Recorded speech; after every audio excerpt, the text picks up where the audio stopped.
السلام عليكم ورحمة الله وبركاته. إن الحمد لله نحمده ونستعينه ونستغفره ونعوذ بالله من شرور أنفسنا وسيئات أعمالنا.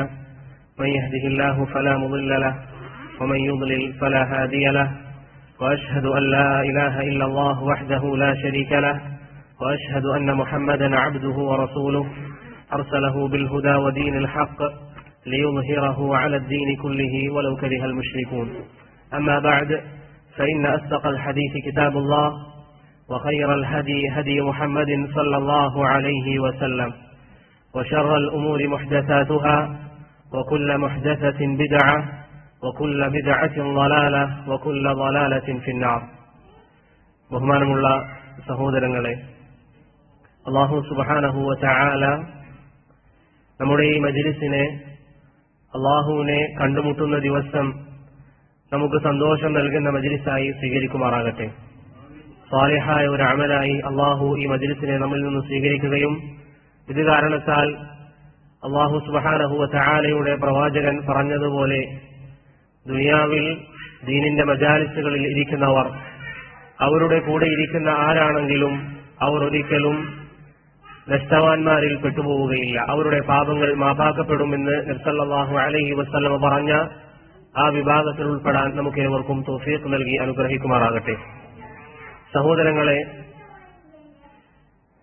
ഇമാം അബൂ ദാവൂദും തിർമിദിയും മുആവിയ ഇബ്നു അബി സുഫിയാൻ റളിയല്ലാഹു അൻഹുവിൽ നിന്ന് ഉദ്ധരിക്കുന്ന ഹദീസിൽ അദ്ദേഹം പറയുന്നു, അലാ ഇന്ന റസൂലല്ലാഹി സ്വല്ലല്ലാഹു അലൈഹി വസല്ലം ഖാമ ഫീനാ ഫഖാൽ. അല്ലാഹുവിന്റെ റസൂൽ സല്ലല്ലാഹു അലൈഹി വസല്ലം ഒരിക്കൽ സഹാബത്തിന് മുന്നിൽ എഴുന്നേറ്റ് നിന്നു. അവിടുന്ന് സഹാബത്തിനോട് പറഞ്ഞു, അലാ ഇന്ന മൻ ഖബ്ലകും മിൻ അഹ്ലിൽ കിതാബ് ഇഫ്തറഖു അലാ 72 മില്ല. നിങ്ങൾക്ക് മുമ്പുണ്ടായിരുന്ന ജൂതനസാറാക്കൾ അവർ വ്യത്യസ്ത വിഭാഗങ്ങളായിട്ടുണ്ട്. 72ഓളം കക്ഷികളായി അവർ വേർതിരിഞ്ഞിട്ടുണ്ട്. വഇന്ന ഹാദിഹിൽ മില്ല സതഫ്തരിഖു അലാ 73. എന്റെ ഈ ഉമ്മത്ത്, റസൂൽ സല്ലല്ലാഹു അലൈഹി വസല്ലമ തങ്ങളുടെ ഈ ഉമ്മത്ത് 73 വിഭാഗങ്ങളാകും. അല്ലാഹുവിന്റെ റസൂൽ പറയുന്ന വാക്കുകളാണ്. 73 വിഭാഗങ്ങളാകും. ശേഷം നബി സല്ലല്ലാഹു അലൈഹി വസല്ലമ തങ്ങൾ പറഞ്ഞു, 72 ഫിന്നാർ വവാഹിദത്തുൻ ഫിൽ ജന്ന. ഈ 73 വിഭാഗങ്ങളിൽ 72 വിഭാഗവും നരകത്തിലാണ്, ഒരൊറ്റ വിഭാഗം മാത്രമാണ് സ്വർഗത്തിൽ പ്രവേശിക്കുക എന്ന് റസൂൽ സല്ലല്ലാഹു അലൈഹി വസല്ലമ തങ്ങൾ പറഞ്ഞതായി മുആവിയ ഇബ്നു അബി സുഫിയാൻ റളിയല്ലാഹു അൻഹു പറയുന്നു. ഈ ഹദീസ് സഹീഹായ ഹദീസാണ്. ശൈഖുൽ ഇസ്ലാം ഇബ്നു തൈമിയ മജ്മൂഉൽ ഫതാവയിലും ഹാഫിദ് അൽ ഇറാഖി അദ്ദേഹത്തിന്റെ തഖ്രീജുൽ ഇഹ്യായിലുമൊക്കെ ഈ ഹദീസ് സഹീഹാണെന്ന് പറഞ്ഞിട്ടുണ്ട്. ഈ ഹദീസിലൂടെ ഇസ്ലാം നമുക്ക് പഠിപ്പിക്കുന്ന അധ്യാപനം എന്താണ്? ഈ ഉമ്മത്തിൽ ഭിന്നതയുണ്ടാവുക തന്നെ ചെയ്യും. ചില ആളുകളൊക്കെ ചോദിക്കുന്നത് കേൾക്കാറുണ്ട്, ഇത് മുസ്ലിമീങ്ങളാണ്, എന്തുകൊണ്ടാണ് ഇത്രയും അധികം ഭിന്നത, എന്തുകൊണ്ടാണ് ആരും പരസ്പരം യോജിക്കാത്തത് എന്നൊക്കെ ചോദിക്കുന്ന ആളുകളുണ്ട്. സഹോദര, ഇത് അല്ലാഹുവിന്റെ ഖദറാണ്. ഇതെന്തായാലും സംഭവിച്ചിരിക്കും. അത് സംഭവിക്കുക എന്നുള്ളത് മുഅ്ജിസത്തിന്റെ ഭാഗമാണ്. റസൂൽ സല്ലല്ലാഹു അലൈഹി വസല്ലമ പറഞ്ഞതാണ്, ഈ ഉമ്മത്ത് എന്തായാലും ഭിന്നിക്കുക തന്നെ ചെയ്യും. അത് അല്ലാഹുവിന്റെ റസൂൽ പറഞ്ഞു തന്ന കാര്യമാണ്. ചില ആളുകൾ, പ്രത്യേകിച്ച് ചില ബിദ്അത്തിന്റെ ആളുകൾ ഈ ഹദീസിൽ സംശയമുണ്ടാക്കാറുണ്ട്. അവർ പറയും, ഈ ഹദീസ് സഹീഹായി വന്നതല്ല, അതുകൊണ്ടാണ് ഈ ഹദീസ് മുൻകഴിഞ്ഞ പണ്ഡിതന്മാർ സഹീഹാക്കിയിട്ടുണ്ട് എന്ന് സൂചിപ്പിച്ചത്. അതെന്തായാലും ഭിന്നത സംഭവിക്കുക തന്നെ ചെയ്യും. ഈ ഉമ്മത്തിനിടയിൽ ഭിന്നതയുണ്ടാകുമെന്ന് റസൂൽ സല്ലല്ലാഹു അലൈഹി വസല്ലം ഭിന്നത ഉണ്ടാകുന്നതിന് മുമ്പ് തന്നെ നമ്മോട് പറഞ്ഞിട്ടുണ്ട്. അള്ളാഹുവിന്റെ റസൂൽ സഹാബത്തിനോട് അന്ന് ഭിന്നതയില്ല. മുസ്ലിമീങ്ങൾ ഒറ്റക്കെട്ടായി അള്ളാഹുവിനെ മാത്രം ഇബാദത്ത് ചെയ്ത് നബി സല്ലല്ലാഹു അലൈഹി വസല്ലമ പറയുന്ന കാര്യങ്ങൾ അനുസരിച്ച് ഒറ്റക്കെട്ടായി അവർ ജീവിക്കുന്ന കാലത്താണ് അള്ളാഹുവിന്റെ റസൂൽ പറയുന്നത്, ഈ ഉമ്മത്ത് ഭിന്നിക്കും.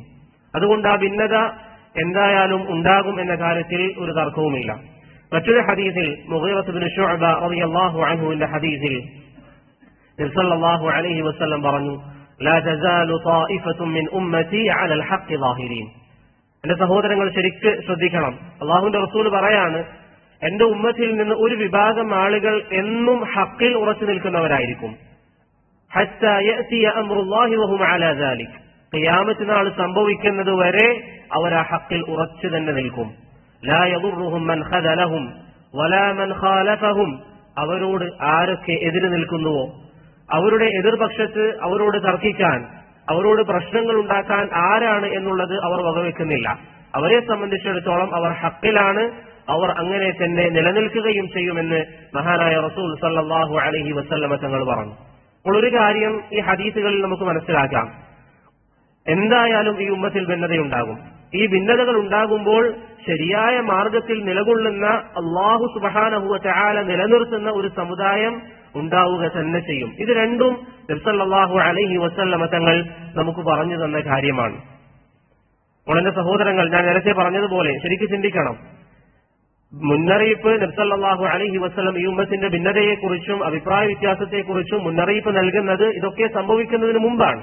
അപ്പോൾ സ്വാഭാവികമായി ഇന്ന് ചില ആളുകൾ ചോദിക്കുന്ന ചോദ്യം, ഇങ്ങനെ ഭിന്നിപ്പുണ്ടായാൽ ഓരോരുത്തരും പറയുന്നു ഞങ്ങളാണ് ഹക്കിന്റെ ആളുകൾ, എല്ലാവരും മുസ്ലിം സംഘടനകളിൽ എല്ലാവരും പറയുന്നു ഞങ്ങളാണ് ഹക്കിന്റെ ആളുകൾ, ഇങ്ങനെ ഓരോരുത്തരും ഖുർആനും സുന്നത്തിന്റെയും ആളുകളാണ് ഞങ്ങൾ എന്ന് പറയുമ്പോൾ ഇവിടെ നമുക്ക് ഹക്ക് മനസ്സിലാക്കാൻ എന്താണ് പരിഹാരം, എങ്ങനെയാണ് അതിനുള്ള മാനദണ്ഡം? അതും നബി സല്ലല്ലാഹു അലൈഹി വസല്ലമ തങ്ങൾ നമുക്ക് പറഞ്ഞു തന്നിട്ടുണ്ട്. ഒരിക്കൽ രണ്ട് താബിഈങ്ങൾ അബ്ദുറഹ്മാൻ ഇബ്നു അംർ അസ്സുലമിയും ഹുജർ ഇബ്നു ഹുജറും റഹിമഹുമുല്ലാഹ് ഇർബാദ് ഇബ്നു സാരിയ റളിയല്ലാഹു അൻഹുവിന്റെ അരികിലേക്ക് പോയി. എന്നിട്ട് അദ്ദേഹത്തോട് പറഞ്ഞു, അതൈനാക സായിരീന ആഇദീന മുഖ്തബിസീൻ, ഞങ്ങൾ താങ്കളുടെ അരികിലേക്ക് വന്നത് താങ്കളെ സന്ദർശിക്കാനാണ്. മുഖ്തബിസീൻ, താങ്കളിൽ നിന്ന് ഇൽമു പഠിക്കാൻ, ചില കാര്യങ്ങൾ താങ്കൾ അല്ലാഹുവിന്റെ റസൂലിൽ നിന്ന് പഠിച്ച ചില കാര്യങ്ങൾ നമുക്ക് താങ്കൾ പറഞ്ഞു തരണം. മഹാനായ ഇർബാദ് ഇബ്നു സാരിയ റളിയല്ലാഹു അൻഹു പറഞ്ഞു, സല്ലല്ലാ ബിനാ റസൂലുള്ളാഹി സ്വല്ലല്ലാഹു അലൈഹി വസല്ലം ദാത യൗം, ഒരിക്കൽ അല്ലാഹുവിന്റെ റസൂൽ നമുക്ക് ഇമാമായി നിസ്കരിച്ചു. സുമ്മ അഖ്ബല അലൈന, അതിനുശേഷം നമുക്ക് മുന്നിട്ടുകൊണ്ട് നബി സല്ലല്ലാഹു അലൈഹി വസല്ലം ഇരുന്നു. ഫവഅദന മൗഇദതൻ ബലീഗ, നബി സല്ലല്ലാഹു അലൈഹി വസല്ലം നമുക്ക് നല്ല ഒരു ഉപദേശം നൽകി, അർത്ഥവത്തായ ഉപദേശങ്ങൾ. സഹാബ പറയുന്നു, ദറസത് മിൻഹൽ ഉയൂൻ, അല്ലാഹുവിന്റെ റസൂലിന്റെ ഉപദേശം കേട്ടപ്പോൾ ഞങ്ങളുടെ കണ്ണുകൾ നിറഞ്ഞു. വവജിലത് മിൻഹൽ ഖുലൂബ്, അവിടുത്തെ നസീഹത്തുകൾ കേട്ടപ്പോൾ നമ്മുടെ മനസ്സ് പിടച്ചു. ആ സമയം സദസ്സിലുണ്ടായ ഒരു സഹാബി അല്ലാഹുവിന്റെ റസൂലിനോട് പറഞ്ഞു, യാ റസൂലല്ലാഹ് കാന്ന ഹാദിഹി മൗഇദതു മുവദ്ദിഅ, പ്രവാചകരെ താങ്കളുടെ ഈ നസീഹത്ത് കേൾക്കുമ്പോൾ താങ്കൾ ഞങ്ങളെ വിട്ടുപിരിയാൻ പോകുന്നതിലേക്കുള്ള സൂചന പോലെയുണ്ട്. അതുകൊണ്ട് ഫമാദാ തഅഹദു ഇലൈന, എന്ത് നസീഹത്താണ്, എന്ത് വസിയത്താണ് ജീവിതത്തിൽ മുറുകെ പിടിക്കാൻ താങ്കൾക്ക് നൽകാനുള്ളത്? നബി സല്ലല്ലാഹു അലൈഹി വസല്ലം പറഞ്ഞു, ഊസീകും ബിതഖ്വല്ലാഹ്, നിങ്ങൾ അല്ലാഹുവിനെ ഭയപ്പെട്ടുകൊണ്ട് ജീവിക്കണം എന്ന് ഞാൻ നിങ്ങളോട് വസിയത്ത് ചെയ്യുന്നു. വസ്സമഇ വസ്സാഅതി വഇൻ അബ്ദൻ ഹബ്ശിയ, നിങ്ങൾക്ക് മേൽ ഇസ്ലാമിക ഭരണകൂടങ്ങളിൽ ഭരണാധികാരിയായി നിശ്ചയിക്കപ്പെടുന്നത് അടിമയാണെങ്കിൽ പോലും, ഹബശിയായ എത്യോപ്യക്കാരനായ അടിമയാണെങ്കിൽ പോലും അവനെ നിങ്ങൾ അനുസരിക്കണം. ശേഷം അല്ലാഹുവിന്റെ റസൂൽ പറയുന്നു, ഇതാണ് നമ്മുടെ വിഷയം. സല്ലല്ലാഹു അലൈഹി വസല്ലം പറഞ്ഞു, ഫഇന്നഹു മൻ യഇശ് മിൻകും ബഅദി, എനിക്ക് ശേഷം നിങ്ങൾ ജീവിച്ചിരിക്കുകയാണെങ്കിൽ, സഹാബത്തിനോട് പറയുന്നത്, ഫസയറാ ഇഖ്തിലാഫൻ കസീറ, അവൻ ധാരാളം അഭിപ്രായ വ്യത്യാസങ്ങൾ കാണും. സല്ലല്ലാഹു അലൈഹി വസല്ലം പറഞ്ഞത് എന്തെങ്കിലും ഒന്ന് രണ്ട് അഭിപ്രായ വ്യത്യാസം ഉണ്ടാകുമെന്നല്ല. ഇന്ന് ചില ആളുകൾ ചോദിക്കാറുള്ള ചോദ്യത്തിനുള്ള മറുപടിയാണ്, എന്തുകൊണ്ടാണ് മുസ്ലിം ഉമ്മത്ത് ഇത്രയും ഭിന്നിപ്പിൽ? സല്ലല്ലാഹു അലൈഹി വസല്ലം പറയുന്നു, ഫസയറ ഇഖ്തിലാഫൻ കസീറ, ധാരാളം അഭിപ്രായ വ്യത്യാസങ്ങൾ ഉണ്ടാകും. അപ്പോൾ അഭിപ്രായ വ്യത്യാസങ്ങൾ സംഭവിച്ചു, ഇനി അതിനുള്ള പരിഹാരം സല്ലല്ലാഹു അലൈഹി വസല്ലം പറഞ്ഞു, ഫഅലൈക്കും ബിസുന്നതി, അതിൽ നിന്നുള്ള ആ ഫിത്നയിൽ നിന്ന്, ആ അഭിപ്രായ വ്യത്യാസങ്ങളിൽ നിന്ന് രക്ഷയുണ്ടാകാൻ നിങ്ങൾ സ്വീകരിക്കേണ്ട ഒന്നാമത്തെ കാര്യം എന്താണ്? ഫഅലൈക്കും ബിസുന്നതി, എന്റെ സുന്നത്ത് നിങ്ങൾ മുറുകെ പിടിക്കുക. വസുന്നത്തിൽ ഖുലഫാ അർ-റാഷിദീൻ അൽ-മഹ്ദിയീന മിൻ ബഅദി, എന്റെ സഹാബത്ത് പ്രത്യേകിച്ച് ഖുലഫാ ഉർ-റാഷിദീങ്ങൾ അവരുടെ മാർഗവും നിങ്ങൾ മുറുകെ പിടിക്കുക. ശേഷം അവിടുന്ന് വീണ്ടും പറഞ്ഞു, തമസ്സകൂ ബിഹാ, നിങ്ങൾ അത് കൈകൾ കൊണ്ട് മുറുകെ പിടിക്കണം, കൈകൾ കൊണ്ട് മുറുകെ പിടിക്കണം. വഅദ്ദു അലൈഹാ ബിന്നവാജിദ്, അത് എളുപ്പമാണെന്ന് കരുതി കൈകൾ കൊണ്ട് പിടിച്ചാൽ മാത്രം പോരാ.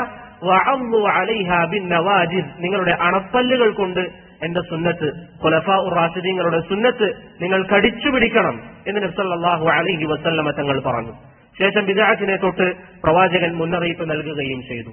അപ്പോൾ സഹോദരങ്ങളെ, ഇവിടെ നബി സല്ലല്ലാഹു അലൈഹി വസല്ലം ഭിന്നിപ്പുണ്ടാകുമ്പോൾ, മുസ്ലിമീങ്ങൾക്കിടയിൽ വ്യത്യസ്ത കക്ഷികൾ വരുമ്പോൾ പ്രവാചകൻ പറഞ്ഞത് എന്താ? നിങ്ങൾ ശരിയായ മാർഗം മുറുകെ പിടിക്കണം, അബ്ദുല്ലാഹി ഇബ്നു മസ്ഊദിന്റെ ഹദീസിൽ നബി സല്ലല്ലാഹു അലൈഹി വസല്ലം ഇത് വിശദീകരിച്ചിട്ടുണ്ട്. ഒരിക്കൽ സഹാബത്തിന്റെ കൂടെ ഇരിക്കുമ്പോൾ അവിടുന്ന് സല്ലല്ലാഹു അലൈഹി വസല്ലം ഇബ്നു മസ്ഊദ് പറയാണ്, ഖത്ത റസൂലുള്ളാഹി സല്ലല്ലാഹു അലൈഹി വസല്ലം ഖത്ത. ഇത് നിങ്ങൾ ശരിക്കും ശ്രദ്ധിക്കണം, ഇതൊരു ആമുഖമാണ്. നബി സല്ലല്ലാഹു അലൈഹി വസല്ലം ഒരു വര വരച്ചു, നേരെയുള്ള ഒരു വര. എന്നിട്ട് പറഞ്ഞു, ഹാദാ സിറാത്തുല്ലാഹിൽ മുസ്തഖീം, ഇതാണ് അല്ലാഹുവിലേക്കുള്ള ശരിയായ മാർഗം, ഇതാണ് അല്ലാഹുവിലേക്കുള്ള ശരിയായ മാർഗം, അസ്സിറാത്ത് അൽ മുസ്തഖീം.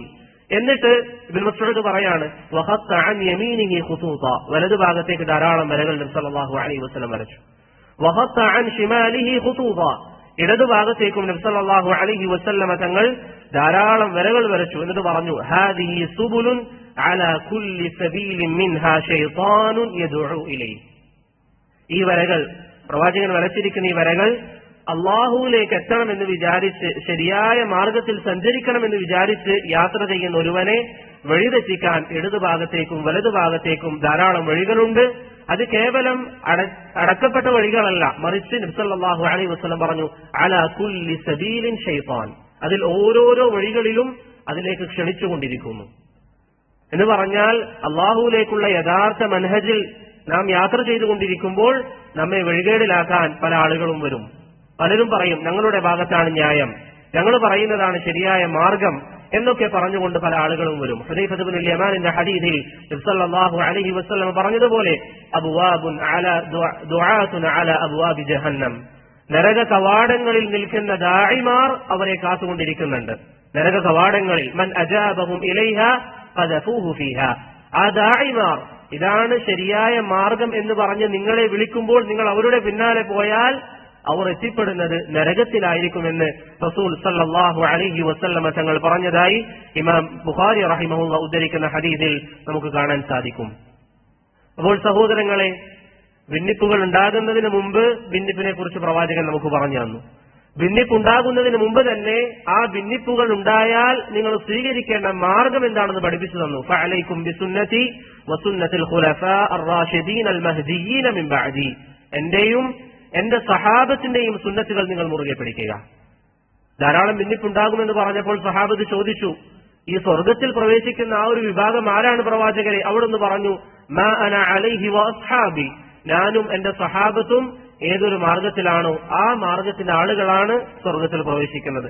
മറ്റൊരു ഹദീസിൽ നബി സല്ലല്ലാഹു അലൈഹി വസല്ലം പറഞ്ഞു, ഹാദാ സിറാത്തുല്ലാഹിൽ മുസ്തഖീം.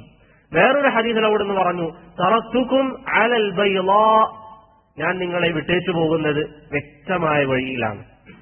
ഇത് അല്ലാഹുവിന്റെ റസൂൽ വഹീന്റെ അടിസ്ഥാനത്തിൽ പറയുന്നതാണ്. ഈ കാലഘട്ടത്തിൽ ചില ആളുകളൊക്കെ ഇങ്ങനെ മുസ്ലിമീങ്ങൾ ഭിന്നിച്ചുകൊണ്ടിരിക്കുമ്പോൾ ഓരോരുത്തരും ഞങ്ങൾ ശരിയാണ് എന്ന് പറയുമ്പോൾ എങ്ങനെയാണ് ശരി മനസ്സിലാക്കുക, അത് മനസ്സിലാക്കാൻ പ്രയാസമാണെന്ന് ചിന്തിക്കുന്നവർക്ക് അല്ലാഹുവിന്റെ റസൂൽ നൽകുന്ന മറുപടിയാണ്, നിങ്ങളെ അങ്ങനെ അവ്യക്തമായ ഒരു മാർഗത്തിൽ വിട്ടേച്ചിട്ടല്ല അല്ലാഹുവിന്റെ റസൂൽ പോയത്. തറക്തുകും അലൽ ബൈളാ, വ്യക്തമായ മാർഗമാണ് നിങ്ങളുടെ മുന്നിലുള്ളത്. എത്രത്തോളം അത് വ്യക്തമാണ്? ലൈലുഹാ കനഹാരിഹ, അതിന്റെ രാത്രി പകല് പോലെ വെളിച്ചമാണ്, പ്രകാശപൂരിതമാണ്. അതിന്റെ രാത്രിയിൽ അവ്യക്തമാവുകയില്ല ആർക്കും ഒരു കാര്യവും. അതെല്ലാവർക്കും അത് തേടിയെടുക്കാൻ ആഗ്രഹിക്കുന്ന ഒരു വ്യക്തിയെ സംബന്ധിച്ചിടത്തോളം അത് എളുപ്പമാണ്. ശേഷം നബി സല്ലല്ലാഹു അലൈഹി വസല്ലം പറഞ്ഞു, ഇത്രയും വ്യക്തമായ ഈ മാർഗത്തെ തൊട്ട് തെറ്റിപ്പോകുന്നത് ആരാണ്?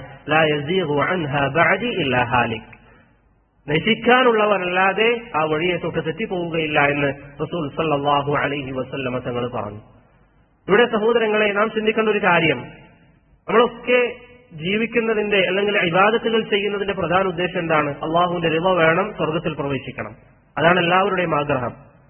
അതിൽ നമുക്കറിയാം, അതിനുള്ള മാർഗം ശരിയായ ഖുർആനും സുന്നത്തും മുറുകെ പിടിക്കുക എന്നുള്ളത് മാത്രമാണ്. അതും നമുക്കറിയാം. പക്ഷേ ആ ലക്ഷ്യത്തിലേക്ക് എത്താൻ എത്ര ആളുകൾ വേണ്ടതുപോലെ പരിശ്രമിക്കാറുണ്ട്?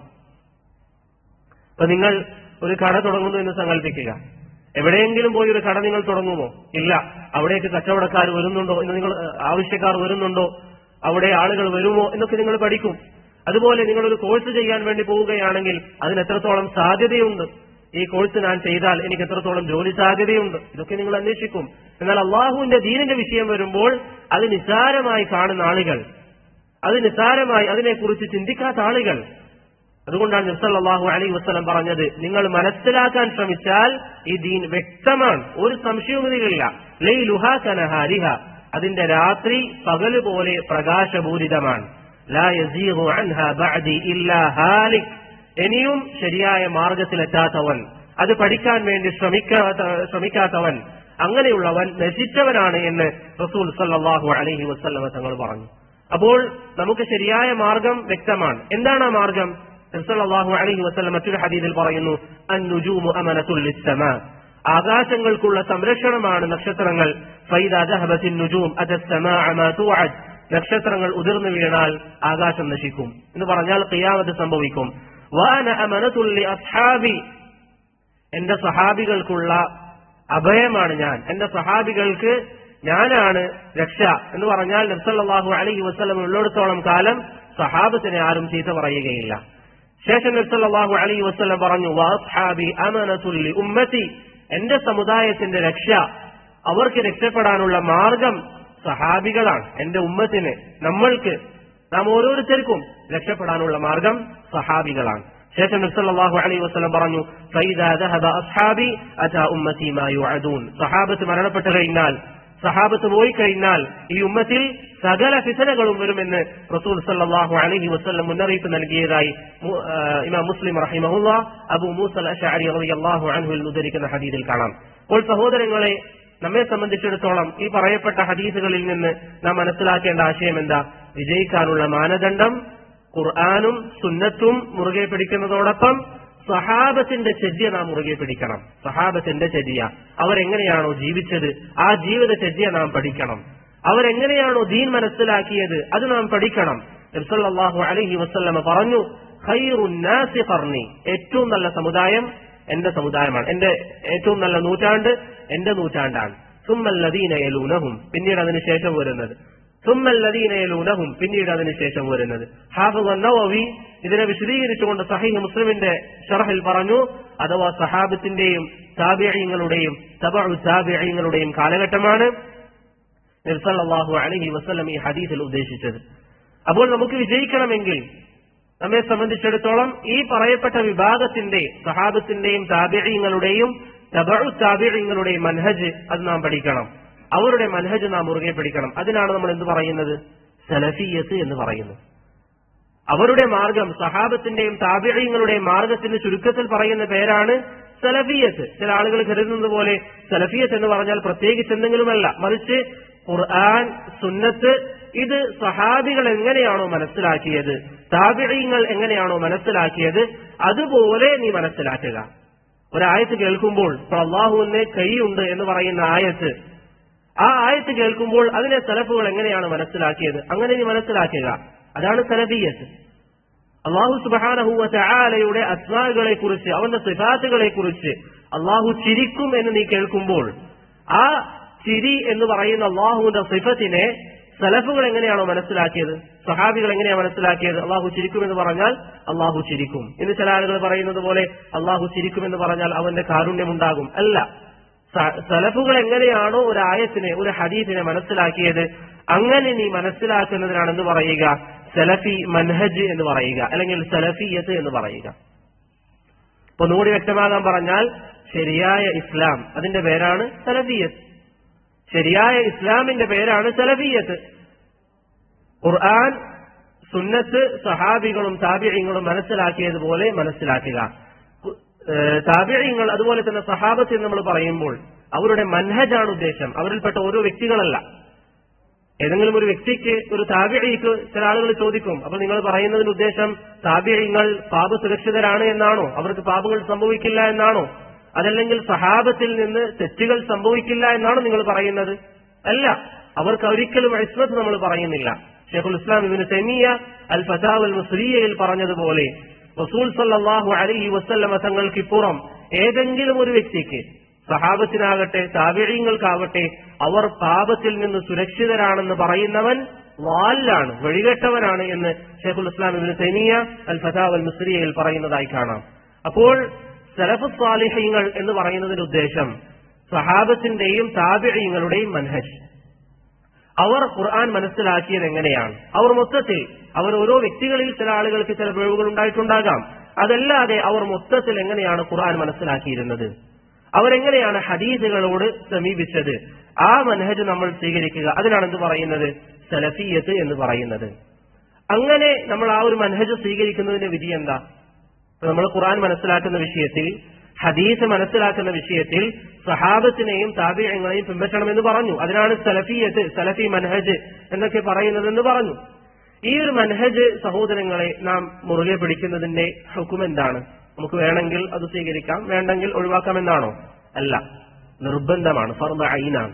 ഓരോരോ മുസ്ലിമും സഹാബത്തും താബിഈങ്ങളും ഖുർആൻ മനസ്സിലാക്കിയതുപോലെ, ദീൻ മനസ്സിലാക്കിയതുപോലെ മനസ്സിലാക്കുക എന്നുള്ളത് ഫർദ് ഐനാണ്, നിർബന്ധമായ ബാധ്യതയാണ്. നീ നിസ്കരിക്കൽ നിനക്ക് വാജിബായതുപോലെ, സകാത്ത് കൊടുക്കൽ വാജിബായതുപോലെ നിനക്ക് വ്യക്തിപരമായ ബാധ്യതയാണ് സലഫു സാലിഹ്യങ്ങൾ മനസ്സിലാക്കിയതുപോലെ ദീൻ മനസ്സിലാക്കൽ. എന്താണ് തെളിവ്? സൂറത്തുൽ മാഇദയിൽ അല്ലാഹു പറയുന്നു, സൂറത്തുൽ നിസായിൽ, വമൻ യുശാഖിഖിർ റസൂല മിൻ ബഅദി മാ തബയ്യന ലഹുൽ ഹുദാ. നബി സല്ലല്ലാഹു അലൈഹി വസല്ലമയുടെ മാർഗം എന്താണെന്ന് മനസ്സിലായതിനു ശേഷം അതിനോട് മാറി നിൽക്കുന്നവൻ, അഥവാ ആ മാർഗം സ്വീകരിക്കാത്തവൻ. ഒന്നാമത് അള്ളാഹു പറഞ്ഞു നബി സല്ലല്ലാഹു അലൈഹി വസല്ലമയുടെ വമൻ യുശാഖിഖിർ റസൂൽ മിൻ ബഅദി മാ തബയ്യന ലഹുൽ ഹുദാ വയത്തബിഅ ഗൈറ സബീലിൽ മുഅ്മിനീൻ. വിശ്വാസികളുടേതല്ലാതെ, മുഅ്മിനീങ്ങളുടേതല്ലാത്ത മാർഗം ഏതൊരുവൻ സ്വീകരിക്കുന്നുവോ, നബിയുടെയും മുഅ്മിനീങ്ങളുടെയും. പരിശുദ്ധ ഖുർആൻ അവതരിക്കുമ്പോൾ ആരാണ് മുഅ്മിനീങ്ങൾ? സഹാബികൾ, സഹാബത്താണ്. ആ മുഅ്മിനീങ്ങളുടെ മാർഗം ഏതൊരുവൻ സ്വീകരിക്കാതിരിക്കുന്നുവോ അള്ളാഹു പറയുന്നു നുവല്ലിഹി മാ തവല്ല. അവൻ പിന്തിരിഞ്ഞുകൊണ്ട് ഏതൊരു മാർഗത്തിലേക്കാണോ പോകുന്നത് ആ മാർഗത്തിലേക്ക് അവനെ നാം തിരിച്ചുവിടുന്നതാണ്. വനുസ്ലിഹി ജഹന്നം, അവനെ നരകാഗ്നിയിൽ ഇട്ടുകൊണ്ട് നാം കരിക്കുകയും ചെയ്യുമെന്ന് അള്ളാഹു സുബ്ഹാനഹു വ തആല പരിശുദ്ധ ഖുർആനിൽ പറയുന്നു. അപ്പോൾ നമ്മെ സംബന്ധിച്ചിടത്തോളം നമ്മുടെ ഉത്തരവാദിത്വമാണ് ഖുർആനും സുന്നത്തും മനസ്സിലാക്കാൻ സലഫു സാലിഹീങ്ങളെ മുറുകെ പിടിക്കുക എന്നുള്ളത്. ചില ആളുകൾ പറയും ഖുർആനും സുന്നത്തും അത് മാത്രം പോരാ, അതിന്റെ കൂടെ അതെങ്ങനെയാണ് മുൻഗാമികൾ മനസ്സിലാക്കിയത് എന്നതുകൂടി വളരെ പ്രധാനപ്പെട്ട കാര്യമാണ്. അപ്പൊ എന്താ സലഫിയത്ത് എന്ന് മനസ്സിലായില്ലേ? സലഫി മൻഹജ് എന്ന് പറഞ്ഞാൽ, ചുരുക്കി പറഞ്ഞാൽ, ഖുർആനും സുന്നത്തും മുൻഗാമികൾ മനസ്സിലാക്കിയതുപോലെ നീ മനസ്സിലാക്കുക. അതിനാണ് സലഫിയത്ത് എന്ന് പറയുന്നത്. അതല്ലാതെ പ്രത്യേകിച്ച് അതിൽ ഒന്നുമില്ല. സലഫിയത്ത് വളരെ എളുപ്പമാണ്. നബി സല്ലല്ലാഹു അലൈഹി വസല്ലം പറഞ്ഞതുപോലെ വളരെ വ്യക്തമായ ഒരു മാർഗമാണ്. ഈ ഒരു വാക്ക്, മുൻഗാമികളെ കുറിച്ച് സലഫുകൾ എന്ന വാക്ക്, നമ്മുടെ നാട്ടിലെ ചില ആളുകളൊക്കെ സമസ്തക്കാരും മറ്റുമൊക്കെ വിമർശിക്കുമ്പോൾ എന്ന് പറയും അത് ഇബ്നു തൈമിയ കൊണ്ടുവന്നതാണ്, അല്ലെങ്കിൽ മുഹമ്മദ് ബിൻ അബ്ദുൽ വഹാബ് റഹിമഹുല്ലാഹ് കൊണ്ടുവന്നതാണ്. അല്ല, മുൻഗാമികളെ കുറിച്ച് സലഫുകൾ എന്ന പ്രയോഗം അത് മുൻഗാമികളായ പല പണ്ഡിതന്മാരും, റാഷിദ് ബിൻ സഅദ് റഹിമഹുല്ലാഹ് മുൻഗാമികളെ കുറിച്ച് സലഫ് എന്ന് പറഞ്ഞതായി ഇമാം ബുഖാരി അദ്ദേഹത്തിന്റെ സഹീഹിൽ ഉദ്ധരിക്കുന്നുണ്ട്. റാഷിദ് ബിൻ സഅദ് റഹിമഹുല്ലാഹ് മുൻഗാമികളെ കുറിച്ച് പറയുമ്പോൾ സലഫുകൾ അങ്ങനെയായിരുന്നു എന്ന് പറഞ്ഞിട്ടുണ്ട്. മാത്രമല്ല ഇമാം ദഹബി റഹിമഹുല്ലാഹ് ദാറഖുത്നി റഹിമഹുല്ലയെ കുറിച്ച് അദ്ദേഹത്തിന്റെ തർജ്ജമ പറയുമ്പോൾ സിയറു അലാമിൻ നുബലായിൽ പറഞ്ഞു ഇന്നഹു കാന സലഫിയൻ, അദ്ദേഹം സലഫിയായിരുന്നു. അതുപോലെ തന്നെ ദാറഖുത്നി ഇമാം ദഹബി റഹിമഹുല്ലാഹ് ഇബ്നു അബ്ദുൽ ബർറിനെ കുറിച്ച് പറഞ്ഞപ്പോൾ പറഞ്ഞു വഹുവ സലഫിയുൽ ഇഅ്തിഖാദ് മതീനുദ് ദിയാന. അദ്ദേഹത്തിന്റെ താരീഖുൽ ഇസ്ലാമിൽ അദ്ദേഹം സലഫി അഖീദയുള്ള വ്യക്തിയാണ്. അപ്പോൾ മുൻഗാമികളായ നമ്മുടെ പണ്ഡിതന്മാർ ഉപയോഗിച്ചു വന്ന രീതിയാണ് സലഫി എന്ന പദപ്രയോഗം. അവർ സലഫികൾ എന്ന് പറയാറുണ്ട്. അബുൽ മുളഫർ അസ്സമആനി ശാഫിഈ മദ്ഹബിലെ പണ്ഡിതനാണ്. അദ്ദേഹം തന്നെ അദ്ദേഹത്തിന്റെ കിതാബുൽ അൻസാബിൽ ഇതിനെ വിശദീകരിക്കുന്നുണ്ട്. സലഫി എന്ന് പറഞ്ഞാൽ മുൻഗാമികളിലേക്ക് ചേർത്ത് പറയുന്നവൻ. നമ്മൾ നമ്മെക്കുറിച്ച് സലഫി എന്ന് പറയുന്നുവെങ്കിൽ അതിന്റെ ഉദ്ദേശം എന്താ? മുൻഗാമികളുടെ മാർഗം മുറുകെ പിടിക്കുന്നവൻ, അതിനുവേണ്ടി പരിശ്രമിക്കുന്നവൻ. അതാണ് സലഫി എന്ന പദപ്രയോഗത്തിന്റെ അർത്ഥം. അപ്പോൾ നമ്മൾ പറഞ്ഞതുപോലെ സലഫി മൻഹജ് സ്വീകരിക്കുക എന്നുള്ളത് ഓരോരുത്തർക്കും ഫർദ് ഐനാണ്. എന്നാൽ സലഫി എന്ന പേര് സ്വീകരിക്കുന്നതിന്റെ വിധി എന്താ? അവിടെ പണ്ഡിതന്മാർ പറയുന്നു നമുക്ക് ആ പേര് സ്വീകരിക്കാം. ശൈഖുൽ ഇസ്ലാം ഇബ്നു തൈമിയ റഹിമഹുല്ലാഹ് പറയുന്നു ലാ ഐബ അലാ മൻ അൽഹറ മദ്ഹബ സലഫ് വൻതസബ ഇലൈഹി വഅതസാ ഇലൈഹി. ആരെങ്കിലും സലഫി മദ്ഹബിലേക്ക്, സലഫിയത്തിലേക്ക് ചേർത്ത് പറയുകയാണെങ്കിൽ അവനെ ആക്ഷേപിക്കേണ്ടതില്ല, അത് അവനിൽ നിന്ന് സ്വീകരിക്കണം.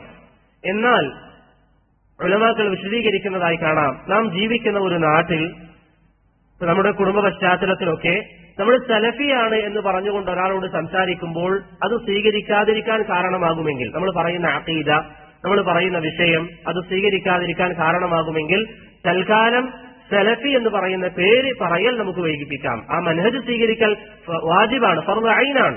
അതെന്തായാലും സ്വീകരിച്ചേ പറ്റൂ. പക്ഷേ അങ്ങനെ ഒരു പേര് നമ്മൾ പറയുന്നത് കൊണ്ട് ഫിത്നകൾ ഉണ്ടാകുമെങ്കിൽ താൽക്കാലികമായി അത് നീട്ടിവെക്കുന്നത് കൊണ്ട് തെറ്റില്ല. അത് ഉലമാക്കൾ വിശദീകരിക്കുന്നതാണ്. കാരണം നിങ്ങൾക്കറിയാം, ദീനിൽപ്പെട്ട പല കാര്യങ്ങൾ പോലും നബി സല്ലല്ലാഹു അലൈഹി വസല്ലമ തങ്ങൾ ഫിത്ന പേടിച്ച് അല്ലെങ്കിൽ മഫ്സദ ഉണ്ടാകുമെന്ന് ഭയന്ന് മാറ്റിവെച്ചിരുന്നു. ശരിക്കും ശ്രദ്ധിക്കണം.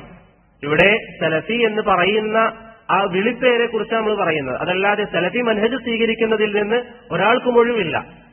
അതല്ലാതെ നമ്മൾ ഒരാളെടുത്ത് പോയിട്ട് അദ്ദേഹത്തോട് നമ്മൾ പറയാണ് നിങ്ങൾ സലഫി അഖീദയിലേക്ക് വരണം എന്ന് പറഞ്ഞാൽ അദ്ദേഹം അത് സ്വീകരിക്കാതിരിക്കാൻ കാരണമാകുമെങ്കിൽ നമുക്ക് എന്ത് പറയാം? ഇസ്ലാമിന്റെ ശരിയായ അഖീദയിലേക്ക് നിങ്ങൾ വരണം. നിങ്ങളെക്കുറിച്ച് പരിചയപ്പെടുത്തുന്നത് ഞാൻ സലഫിയാണ് എന്ന് പറഞ്ഞ് നിങ്ങൾ പരിചയപ്പെടുത്തുമ്പോൾ അവരത് സ്വീകരിക്കില്ല എങ്കിൽ നിങ്ങൾക്ക് എന്ത് ചെയ്യാം? തൽക്കാലം ആ പേര് അവരത് ഉൾക്കൊള്ളുന്നത് വരെ വൈകിപ്പിക്കാം. ഇതൊക്കെ എന്തുകൊണ്ടാണ് പണ്ഡിതന്മാർ പറയുന്നത്? ഇന്ന് പല ആളുകളും സലഫി എന്ന് പറയുമ്പോൾ അല്ലെങ്കിൽ സലഫിയത്ത് എന്ന് പറയുമ്പോൾ അതിനെ തെറ്റിദ്ധരിച്ചിരിക്കുകയാണ്. വാസ്തവത്തിൽ നമ്മൾ നേരത്തെ പറഞ്ഞിരിക്കുന്ന ഖുർആനും ഹദീസൊന്നും ഇല്ല എങ്കിൽ പോലും ഒരു യഥാർത്ഥ മുസ്ലിമിനോട് പോയിട്ട് നിങ്ങൾ ചോദിക്കുക, അല്ലെങ്കിൽ ഒരു ഫിതറത്തിലുള്ള സാധാരണക്കാരനായ മുസ്ലിമിനോട് നിങ്ങൾ ചോദിക്കുക, ഖുർആനും സുന്നത്ത് എങ്ങനെയാണ് മനസ്സിലാക്കേണ്ടത്? അവൻ പറയും സഹാബത്ത് മനസ്സിലാക്കിയതുപോലെ. കാരണം അവരാണ് പ്രവാചകനിൽ നിന്ന് കേട്ടവർ, അവരാണ് നബി സല്ലല്ലാഹു അലൈഹി വസല്ലമയുടെ അരികിൽ പഠിച്ചവർ. അതുകൊണ്ട് അതിൽ ആർക്കും തർക്കമില്ല. പക്ഷേ ഇന്ന് ചില ആളുകൾ തെറ്റിദ്ധരിപ്പിച്ചതിനെ തുടർന്ന് സലഫി എന്ന് പറയുമ്പോൾ ആളുകൾ നമ്മെ തൊട്ട് മാറുന്നുവെങ്കിൽ നമ്മുടെ കുടുംബക്കാർക്ക് ദഅവത്ത് എത്തിക്കാൻ ആ ഒരു പേര് കുറച്ച് വൈകിപ്പിക്കുന്നത് കൊണ്ട് തെറ്റില്ല എന്ന് പണ്ഡിതന്മാർ വിശദീകരിക്കുന്നതായി നമുക്ക് കാണാം. അതുപോലെ തന്നെ ചില ഭരണകൂടങ്ങളിൽ നിങ്ങൾക്കറിയാം, അവിടുത്തെ ഔഖാഫ് അശഅരികളായിരിക്കും. നിങ്ങൾ അവിടെ ഒരു ജോലിക്ക് ഇമാമത്തിന് വേണ്ടി അല്ലെങ്കിൽ ഖുതുബക്ക് വേണ്ടി നിങ്ങളൊരു ജോലി അവിടെ കൊടുത്താൽ നിങ്ങൾ സലഫിയാണെന്ന് അറിഞ്ഞാൽ നിങ്ങൾക്ക് ദഅവത്ത് പൂർണ്ണമായി അവർ തടയും. അങ്ങനെയാണെങ്കിൽ പണ്ഡിതന്മാർ പറയുന്നു അവിടെ സലഫി എന്ന് പറയണമെന്നില്ല. ഞാൻ നേരത്തെ പറഞ്ഞു നബി സല്ലല്ലാഹു അലൈഹി വസല്ലം മഫ്സദയുണ്ടാകും എന്ന പേടിയിൽ ചില കാര്യങ്ങൾ ഒഴിവാക്കിയിട്ടുണ്ട്. രണ്ട് ഉദാഹരണങ്ങൾ ഞാൻ പറയാം. നബി സല്ലല്ലാഹു അലൈഹി വസല്ലം ആയിഷ റളിയല്ലാഹു അൻഹയോട് ഒരിക്കൽ പറഞ്ഞു, മക്കയിലുള്ള കഅബ ഇന്ന് നിലനിൽക്കുന്നത്, അഥവാ നബി സല്ലല്ലാഹു അലൈഹി വസല്ലമയുടെ കാലഘട്ടത്തിൽ തന്നെ നിലനിൽക്കുന്നത് ഇബ്രാഹിം നബി അലൈഹി സ്വലാത്തു വസ്സലാം പണിതതുപോലെയല്ല. നിങ്ങൾക്കൊക്കെ അറിയുന്നുണ്ടാകും, കഅബയുടെ യഥാർത്ഥ രൂപം ഇന്ന് നമ്മൾ കാണുന്ന രൂപം എന്താണ്? ഒരു സ്ക്വയർ രൂപത്തിലാണ്. കഅബ ശരിക്കും അങ്ങനെയല്ല, മറിച്ച് അവിടെ താഴ്ഭാഗത്തുള്ള ഹിജർ ഇസ്മായിൽ എന്ന് പറയുന്ന ആ ഭാഗം, അഥവാ ഹസീമിന്റെ ഭാഗം, അത് ശരിക്ക് കഅബയിൽ പെട്ടതാണ്. ഇബ്രാഹിം നബി അലൈഹി സ്വലാത്തു വസ്സലാം കഅബ പണിതത് ഇന്ന് നമ്മൾ കാണുന്ന കഅബയുടെ രൂപത്തിലല്ല, മറിച്ച് അവിടെ വേറൊരു ചെറിയ ഭാഗമുണ്ട്. എന്തുകൊണ്ടാണ് ഈ രൂപത്തിൽ കഅബ ആയിത്തീർന്നത്? മക്കയിലെ കാഫിരീങ്ങൾ കഅബ പുതുക്കി പണിത സമയത്ത് അവർക്ക് സമ്പാദ്യം ആവശ്യത്തിന് മതിയാകാത്തതിനെ തുടർന്ന് അവർ ചെറിയ രൂപത്തിൽ അല്ലെങ്കിൽ കഅബയുടെ ഒരു ഭാഗം ഒഴിവാക്കി ബാക്കിയുള്ള ഭാഗം മാത്രമാണ് പണിതത്. നബി സല്ലല്ലാഹു അലൈഹി വസല്ലം ആയിഷ റളിയല്ലാഹു അൻഹയോട് മക്ക ഫത്ഹിന് ശേഷം പറഞ്ഞു, ഇന്ന് കഅബ നിലനിൽക്കുന്നത് ഇബ്രാഹിം നബി അലൈഹി സ്വലാത്തു വസ്സലാം പണിതതുപോലെയല്ല. ആയിഷ റളിയല്ലാഹു അൻഹ പ്രവാചകനോട് ചോദിച്ചു, അലാ തറുദ്ദഹ അലാ ഖവാഇദി ഇബ്രാഹിം, ഇബ്രാഹിം നബി അലൈഹി സ്വലാത്തു വസ്സലാം പണിതതുപോലെ എന്തുകൊണ്ടാണ് താങ്കൾ തിരിച്ച് മടക്കാത്തത് എന്ന് പറഞ്ഞാൽ അത് ഇബ്രാഹിം നബി പണിതതുപോലെ എന്തുകൊണ്ടാണ് താങ്കൾ പണിയാത്തത് എന്ന് ചോദിച്ചപ്പോൾ നബി സല്ലല്ലാഹു അലൈഹി വസല്ലം പറഞ്ഞു, ലൗലാ ഹിദ്സാനു ഖൗമിക ബിൽ കുഫർ, നിന്റെ സമുദായം, അത് ആയിഷ റളിയല്ലാഹു അൻഹയോട് പറയാണ്, ഈ സമുദായം, ഈ മക്കയിലെ ആളുകൾ അടുത്ത് ഇസ്ലാം സ്വീകരിച്ചവരാണ്, കുഫറിൽ നിന്ന് വിട്ടവരാണ്. ഇപ്പോൾ കഅബയുടെ ഒരു ഭാഗം പൊളിച്ച് അതിനെ പുതുക്കി പണിയുകയാണെങ്കിൽ ഒരു പക്ഷെ എല്ലാവർക്കും അത് ഉൾക്കൊള്ളാൻ സാധിക്കണമെന്നില്ല.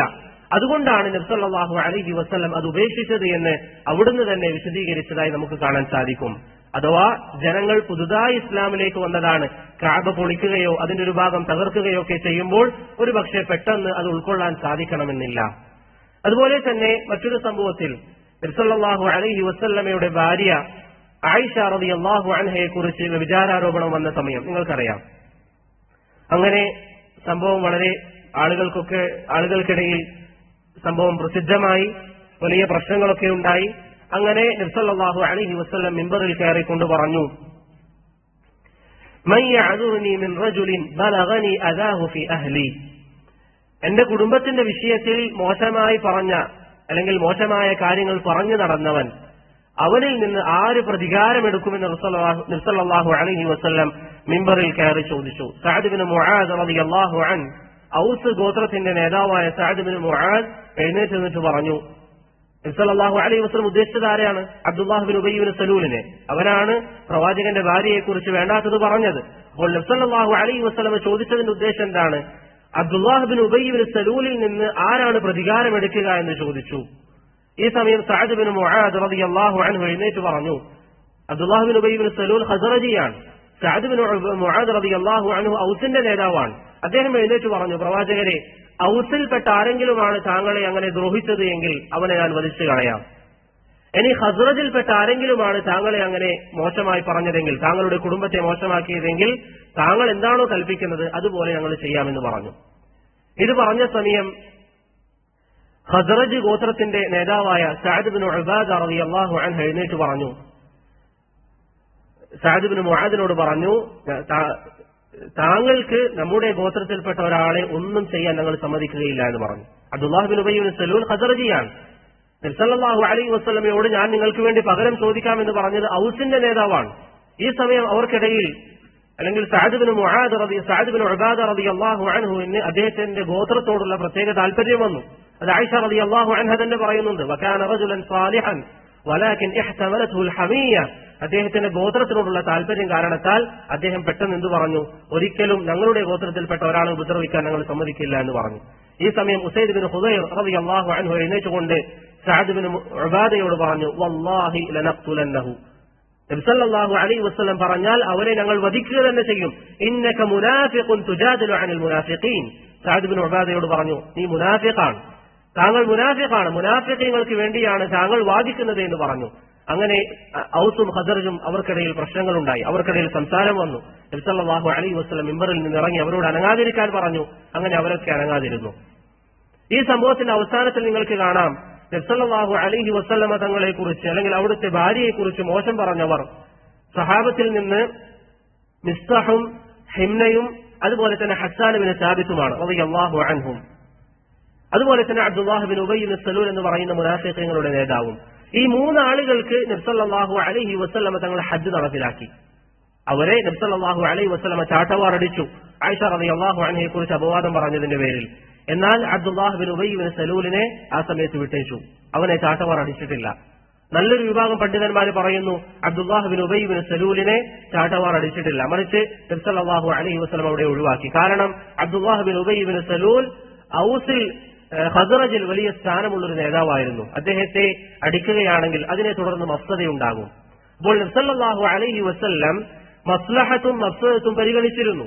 അപ്പൊ നമ്മൾ പറഞ്ഞതിന്റെ ഉദ്ദേശം, ഒരു സ്ഥലത്ത് നമ്മൾ പോയി സലഫി എന്ന് പറയുന്നത് കൊണ്ട് അവിടെ പ്രശ്നങ്ങൾ ഉണ്ടാകുമെങ്കിൽ പണ്ഡിതന്മാർ പറയുന്നു താൽക്കാലികമായി കുറച്ചത് വൈകിപ്പിക്കുന്നതിൽ തെറ്റില്ല. അതൊരിക്കലും പറയേണ്ട എന്നല്ല, ആ ജനങ്ങൾക്ക് ഹക്ക് എത്തിക്കുക എന്നുള്ളതാണ് ഏറ്റവും മുഖ്യം. അങ്ങനെ അവർ ഹക്ക് മനസ്സിലാക്കി കഴിഞ്ഞാൽ പിന്നെ നമുക്ക് എന്ത് ചെയ്യാം, ഈ പറയുന്ന സലഫി എന്ന പേര് നമുക്ക് ഉപയോഗിക്കുന്നതിൽ പ്രശ്നമില്ല.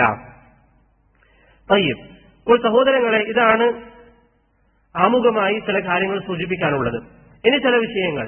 ഒന്നാമതായി, നമ്മൾ സലഫികൾ എന്ന് പറയുമ്പോൾ അല്ലെങ്കിൽ സലഫി മൻഹജ് എന്ന് പറയുമ്പോൾ സലഫി മൻഹജിന്റെ അടിസ്ഥാനങ്ങൾ എന്തൊക്കെയാണ്? സലഫി മൻഹജിന്റെ അടിസ്ഥാനം എന്തൊക്കെയാണ്? നമ്മൾ നേരത്തെ പറഞ്ഞു, ഒന്ന് ഖുർആനാണ്. അല്ലാഹു പറഞ്ഞു ദാലികൽ കിതാബു ലാ റൈബ ഫീഹ്. രണ്ടാമത്തേത് സുന്നത്താണ്, നബി സല്ലല്ലാഹു അലൈഹി വസല്ലമ തങ്ങളുടെ സുന്നത്താണ്. മൂന്നാമത്തേത് ഇജ്മാ ആണ്, നമ്മുടെ മുൻഗാമികളുടെ മാർഗമാണ്. ഈ മൂന്ന് കാര്യങ്ങളാണ് സലഫി മൻഹജിന്റെ അടിസ്ഥാനങ്ങൾ. ഈ മൂന്ന് കാര്യങ്ങളാണ് സലഫി മൻഹജിന്റെ അടിസ്ഥാനങ്ങൾ. ഞാൻ നേരത്തെ പറഞ്ഞത് ഇത് വളരെ എളുപ്പമുള്ള കാര്യമാണ്, പക്ഷേ ജീവിതത്തിൽ തത്ബീഖ് നമ്മൾ ചെയ്യണം. ഖുർആൻ, സുന്നത്ത്, ഇജ്മാ, മുൻഗാമികളുടെ മാർഗം. സഹാബത്ത് എന്ത് പറഞ്ഞു, താബിഈങ്ങൾ എന്ത് പറഞ്ഞു, അതാണ് സലഫി മൻഹജ്. ഇതൊരു പക്ഷേ ചില ആളുകൾ ചിന്തിക്കും, ഇത് ഇത്രമാത്രം പറയാനൊക്കെ എന്താണ്, എല്ലാവർക്കും അറിയുന്ന കാര്യങ്ങളല്ലേ. നിങ്ങളിവിടെ നമ്മുടെ കേരളത്തിലുള്ള മറ്റ് സംഘടനകളെ കുറിച്ച് നിങ്ങളൊന്ന് ചിന്തിച്ചു നോക്കുക. അവരൊക്കെ ഈ ഒരു ആശയമാണോ അവരുടെ ജീവിതത്തിൽ അല്ലെങ്കിൽ അവരുടെ അഖീദയിൽ അവർ പാലിക്കുന്നത്? ഇവിടെ പ്രസിദ്ധമായ ഒരു വിഭാഗം, സമസ്ത വിഭാഗം, അവർ അഖീദയിൽ അവരുടെ പാഠപുസ്തകങ്ങളിൽ അവർ പറയുന്നത് പോലെ അവർ അശാഇറകളാണ്. അവരുടെ പാഠപുസ്തകങ്ങളിൽ അവർ പറയുന്നത് പോലെ അവർ അശാഇറകളാണ്. സമസ്ത വിഭാഗം അശാഇറകളാണ്. അവരുടെ വിശ്വാസം എന്താണ്? സമസ്തയുടെ വിശ്വാസം എന്താണ്? അല്ലെങ്കിൽ അശാരിയാക്കളുടെ വിശ്വാസം എന്താണ്? അവർ പറയുന്നതനുസരിച്ച് അവർ ബുദ്ധിക്കാണ് നഖലിനേക്കാൾ, ഖുർആനിനേക്കാളും സുന്നത്തിനേക്കാളും സ്ഥാനം നൽകുന്നത്. ഇതൊരു പക്ഷേ അവരുടെ ഗ്രന്ഥങ്ങളിൽ ഇല്ലായിരുന്നുവെങ്കിൽ ഞാൻ ഇവിടെ പറഞ്ഞാൽ നിങ്ങൾ വിശ്വസിക്കുമായിരുന്നില്ല. അശഅരിയാക്കൾ അവരുടെ വിശ്വാസമനുസരിച്ച് ഖുർആനിനേക്കാളും സുന്നത്തിനേക്കാളും അവർ സ്ഥാനം നൽകുന്നത് അവരുടെ ബുദ്ധിക്കാണ്. അവരുടെ നേതാവായ ഫഖർ അർ-റാസി അദ്ദേഹത്തിന്റെ കിതാബുൽ മഹ്സൂലിൽ ഖുർആനിനെയും സുന്നത്തിനെയും അതിന്റെ തെളിവുകളെ കുറിച്ച് പറയുമ്പോൾ അദ്ദേഹം പറയുന്നു, ബുദ്ധിക്ക് എതിരാവാതിരുന്നാൽ മാത്രമേ അത് സ്വീകരിക്കേണ്ടതുള്ളൂ. ബുദ്ധിക്ക് എതിരാവാതിരുന്നാൽ മാത്രമേ അത് സ്വീകരിക്കേണ്ടതുള്ളൂ എന്ന് ഫഖർ അർ-റാസി അദ്ദേഹത്തിന്റെ മഹ്സൂലിൽ പറയുന്നതായി നമുക്ക് കാണാം. അദ്ദേഹത്തിന്റെ തഫ്സീറിലും അദ്ദേഹം ഈ ഭാഗം സ്ഥാപിക്കുന്നുണ്ട്. അപ്പോൾ നമ്മുടെ നാട്ടിലുള്ള പ്രധാന ഒരു വിഭാഗം, സമസ്ത വിഭാഗം, അവർ തന്നെ പറയുന്നു അവർ അശഅരി അഖീദയിലാണ്. ഈ അശഅരി അഖീദയിലെ അവർ പലപ്പോഴും നിങ്ങൾ കേട്ടിട്ടുണ്ടാകും, അവരുടെ മുനാവറകളിലും സംവാദങ്ങളിലും അവർ പറയുന്ന പേരാണ് റാസി പറഞ്ഞു. ഈ റാസിയാണ് പറയുന്നത് ഖുർആനും സുന്നത്തും ബുദ്ധിക്കെതിരായി വരികയാണെങ്കിൽ അത് സ്വീകരിക്കേണ്ടതില്ല എന്ന് അവരുടെ ഗ്രന്ഥങ്ങളിൽ. നിങ്ങൾ ചിന്തിച്ചു നോക്കിയേ, എത്രമാത്രം അപകടം പിടിച്ച വാദമാണ്. ഖുർആനിനെയും സുന്നത്തിനേക്കാൾ നമ്മുടെ ബുദ്ധിക്ക് നാം സ്ഥാനം നൽകുക എന്ന് പറയുന്നത് എത്രമാത്രം മോശപ്പെട്ട കാര്യമാണ്. അതുപോലെ തന്നെ ഹാഫിദ് അൻ-നവവി റഹിമഹുല്ലാഹ്, അദ്ദേഹം അശ്അരി മദ്ഹബിലെ പണ്ഡിതനാണ്. അവസാന കാലഘട്ടം അദ്ദേഹം അതിൽ നിന്ന് പിന്മാറി ഇല്ല എന്ന വിഷയത്തിൽ പണ്ഡിതന്മാർക്കിടയിൽ അഭിപ്രായ വ്യത്യാസമുണ്ട്. എന്നിരുന്നാലും അദ്ദേഹം ആ മദ്ഹബിൽ ഉണ്ടായിരുന്ന സമയം അദ്ദേഹം പറഞ്ഞൊരു കാര്യം, അല്ലാഹു സുബ്ഹാനഹു വ തആല, നിങ്ങൾക്കൊക്കെ അറിയുന്ന ഹദീസ്, നരകാവകാശികളെ നരകത്തിൽ പ്രവേശിപ്പിച്ചതിന് ശേഷം അല്ലാഹു സുബ്ഹാനഹു വ തആല നരകത്തോട് ചോദിക്കും, നരകം ചോദിക്കും ഹൽ മിൻ മസീദ്, ഇനിയും എനിക്ക് ആളുകളെ വേണം, നരകം നിറക്കണം എന്ന് പറയുമ്പോൾ അള്ളാഹു അതിൽ കാല് വെക്കുമെന്ന് പറയുന്ന ഹദീസുണ്ട്, നിങ്ങൾ കേട്ടിട്ടുണ്ടാകും. നവവി റഹിമഹുല്ലാഹ് അദ്ദേഹം സഹീഹ് മുസ്ലിമിന്റെ ശർഹിൽ ഇതിനെ കുറിച്ച് പറയുന്നു, ലാ ബുദ്ദ മിൻ സർഫിഹി അൻ ളാഹിരിഹി, അതിന്റെ നമ്മൾ പുറമേയുള്ള അർത്ഥത്തിൽ നിന്ന് അള്ളാഹു കാല് വെക്കും എന്ന് പറയുന്ന അർത്ഥത്തിൽ നിന്ന് അതിനെ നാം മാറ്റണം. എന്നിട്ട് പറയുന്നു, ലിഖിയാമി ദലീലിൽ ഖത്ഈൽ അഖ്ലി അല ഇസ്തിഹാലത്തിൽ ജാരിഹത്തി അല അല്ലാഹി തആല, നമ്മുടെ തെറ്റാത്ത ഉറപ്പുള്ള ബുദ്ധി നമ്മോട് വിസമ്മതിക്കുന്നു, അള്ളാഹുവിന് ഒരിക്കലും എന്തുണ്ടാവില്ല, അത്തരത്തിലുള്ള അവയവങ്ങൾ ഉണ്ടാവുകയില്ല. ഇവിടെ നബി സല്ലല്ലാഹു അലൈഹി വസല്ലം വളരെ വ്യക്തമായി അറബി ഭാഷയിൽ പറഞ്ഞു തന്നു അള്ളാഹു കാല് വെക്കും. അതിനെ നവവി വിശദീകരിച്ചത് എന്താണ്? നമ്മുടെ ബുദ്ധി അതിനെ അംഗീകരിക്കുന്നില്ല എന്നാണ് നവവി റഹിമഹുല്ലാഹ് വിശദീകരിച്ചത്. അപ്പോൾ സഹോദരങ്ങളെ, ഇതാണ് അശാഇറയുടെ അവസ്ഥ. നമ്മുടെ നാട്ടിലുള്ള ഈ വിഭാഗം, ഇപ്പോഴാണ് നിങ്ങൾക്ക് സലഫി മൻഹജിന്റെ പ്രാധാന്യം മനസ്സിലാകുന്നത്. ഇത്ര വലിയൊരു സമുദായം, ഇത്ര വലിയൊരു കൂട്ടം ആളുകൾ അവർ വിശ്വസിക്കുന്നത് ഖുർആനിനും സുന്നത്തിനേക്കാൾ സ്ഥാനം ബുദ്ധിക്കാണ്. അതുകൊണ്ടാണ് ശൈഖുൽ ഇസ്ലാം ഇബ്നു തൈമിയ്യ ഈ റാസി എന്ന് പറയുന്ന ഈ വ്യക്തിക്ക് മറുപടിയായി പ്രത്യേകമായി, മറ്റുള്ളവരെയും ഉൾക്കൊള്ളിച്ചിട്ടുണ്ട്, ദർഉ തആറുദുൽ അഖ്ൽ എന്ന് പറയുന്ന കിതാബ് രചിച്ചത്. ബുദ്ധിക്കാണ് സ്ഥാനം എന്ന് പറയുന്ന വാദം ശൈഖുൽ ഇസ്ലാം ഇബ്നു തൈമിയ്യ റഹിമഹുല്ലാഹ് ആ കിതാബിൽ എതിർക്കുന്നതായി നമുക്ക് കാണാൻ സാധിക്കും. അതുപോലെ തന്നെ അവരുടെ ഗ്രന്ഥങ്ങളിൽ നിങ്ങൾക്ക് കാണാവുന്ന ഒരു കാര്യമാണ്, അശാഇറകളുടെ നമ്മുടെ നാട്ടിലുള്ള പ്രധാന വിഭാഗം സമസ്തക്കാർ അവരുടെ ഗ്രന്ഥങ്ങളിൽ അവർ സ്ഥാപിക്കുന്ന ഒരു ആശയമാണ് ഖബറുൽ ആഹാദ്.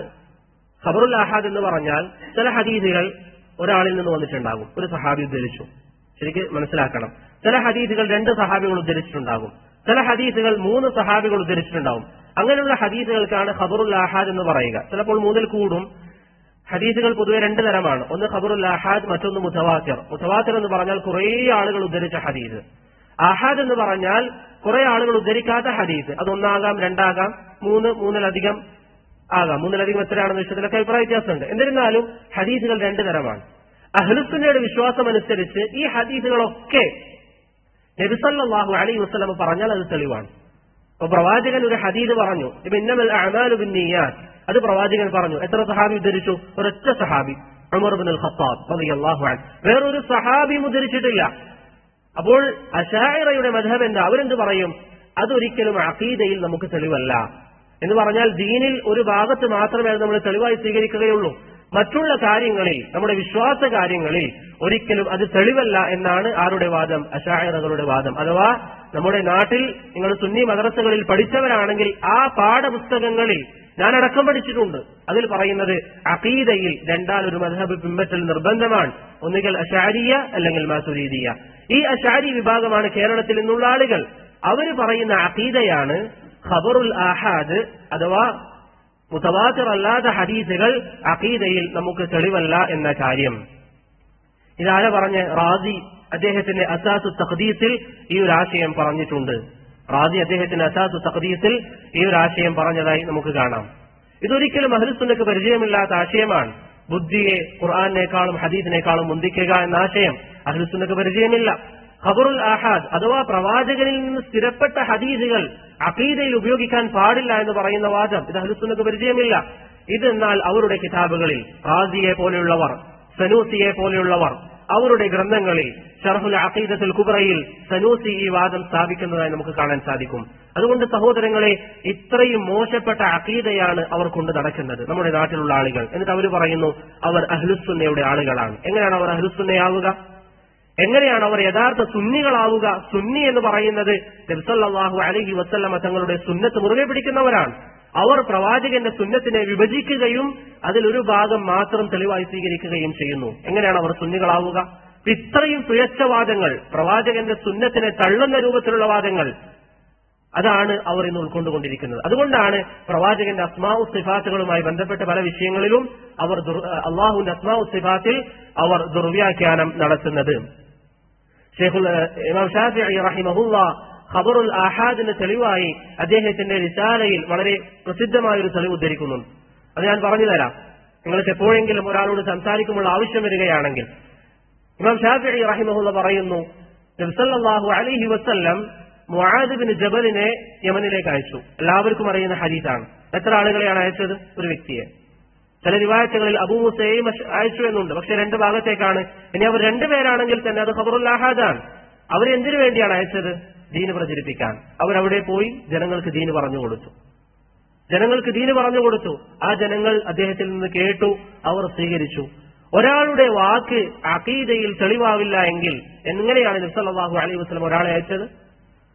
പ്രവാചകൻ മുആദിനോട് പറഞ്ഞതെന്താ? അവിടെ പോയാൽ അവരെ ഷഹാദത്തിലേക്ക് ക്ഷണിക്കുക, നിസ്കാരം നിർവഹിക്കാൻ വേണ്ടി പറയുക, അഖീദയുമായി ബന്ധപ്പെട്ട വിഷയങ്ങൾ. കാരണം നിസ്കാരം വാജിബാണ് എന്ന വിശ്വാസമാണ് ഒന്നാമത്തേത്, അതിനുശേഷമാണ് പ്രവർത്തനം. ആ കാര്യത്തിന് വേണ്ടി നബി സല്ലല്ലാഹു അലൈഹി വസല്ലം മുആദ് ഇബ്നു ജബലിനെ അയച്ചു. അതുകൊണ്ടാണ് ഇബ്നുൽ ഖയ്യിം മുഖ്തസർ സവാഇഖുൽ മുർസലയിൽ പറയുന്നത്, ഏതൊരു ഫിഖ്ഹി മസ്അലന്റെ കീഴിലും ഒരു അഖീദയുണ്ട്. നിസ്കാരം ഫിഖ്ഹിയായ മസ്അലയാണ്, പക്ഷെ നിസ്കാരം വാജിബാണെന്ന വിശ്വാസം അഖീദയാണ്. സുന്നത്ത് നിസ്കാരം അത് സുന്നത്താണെന്ന വിശ്വാസം അഖീദയാണ്. അതുകൊണ്ട് ശൈഖുൽ ഇസ്ലാം ഇബ്നുൽ ഖയ്യിം അദ്ദേഹത്തിന്റെ മുഖ്തസർ സവാഇഖുൽ മുർസലയിൽ പറയുന്നു, ഏതൊരു ഫിഖ്ഹിയായ മസ്അലയുടെ കീഴിലും ഒരു വിശ്വാസം ഉൾക്കൊള്ളുന്നുണ്ട്. അതുകൊണ്ട് സഹോദരങ്ങളെ, ഇത്രയും മോശപ്പെട്ട വാദങ്ങൾ വാദിക്കുന്നവർ തീർന്നില്ല. അശഅരി അഖീദയിൽ അവരുടെ ശർഹുൽ ജൗഹറത്തുൽ കുബ്ര, അശ്ശർഹ് അലൽ ജൗഹറ എന്ന് പറയുന്ന ഗ്രന്ഥത്തിൽ ബാജൂരി അദ്ദേഹം പറയുന്നു, കുല്ലു നഫ്സിൻ ഔഹമത് തശ്ബീഹ ഔവിൽഹു ഔ ഫൗവിൽ വറും തൻസീഹ. ഖുർആനിലെ സുന്നത്തിലെ ഓരോരോ വാക്കുകൾ അത് തശ്ബീഹ് നിനക്ക് തോന്നുന്നുവെങ്കിൽ, അല്ലെങ്കിൽ തശ്ബീഹ് തോന്നിപ്പിക്കുന്ന വാക്കുകൾ അതിനെ നീ വ്യാഖ്യാനിക്കുക.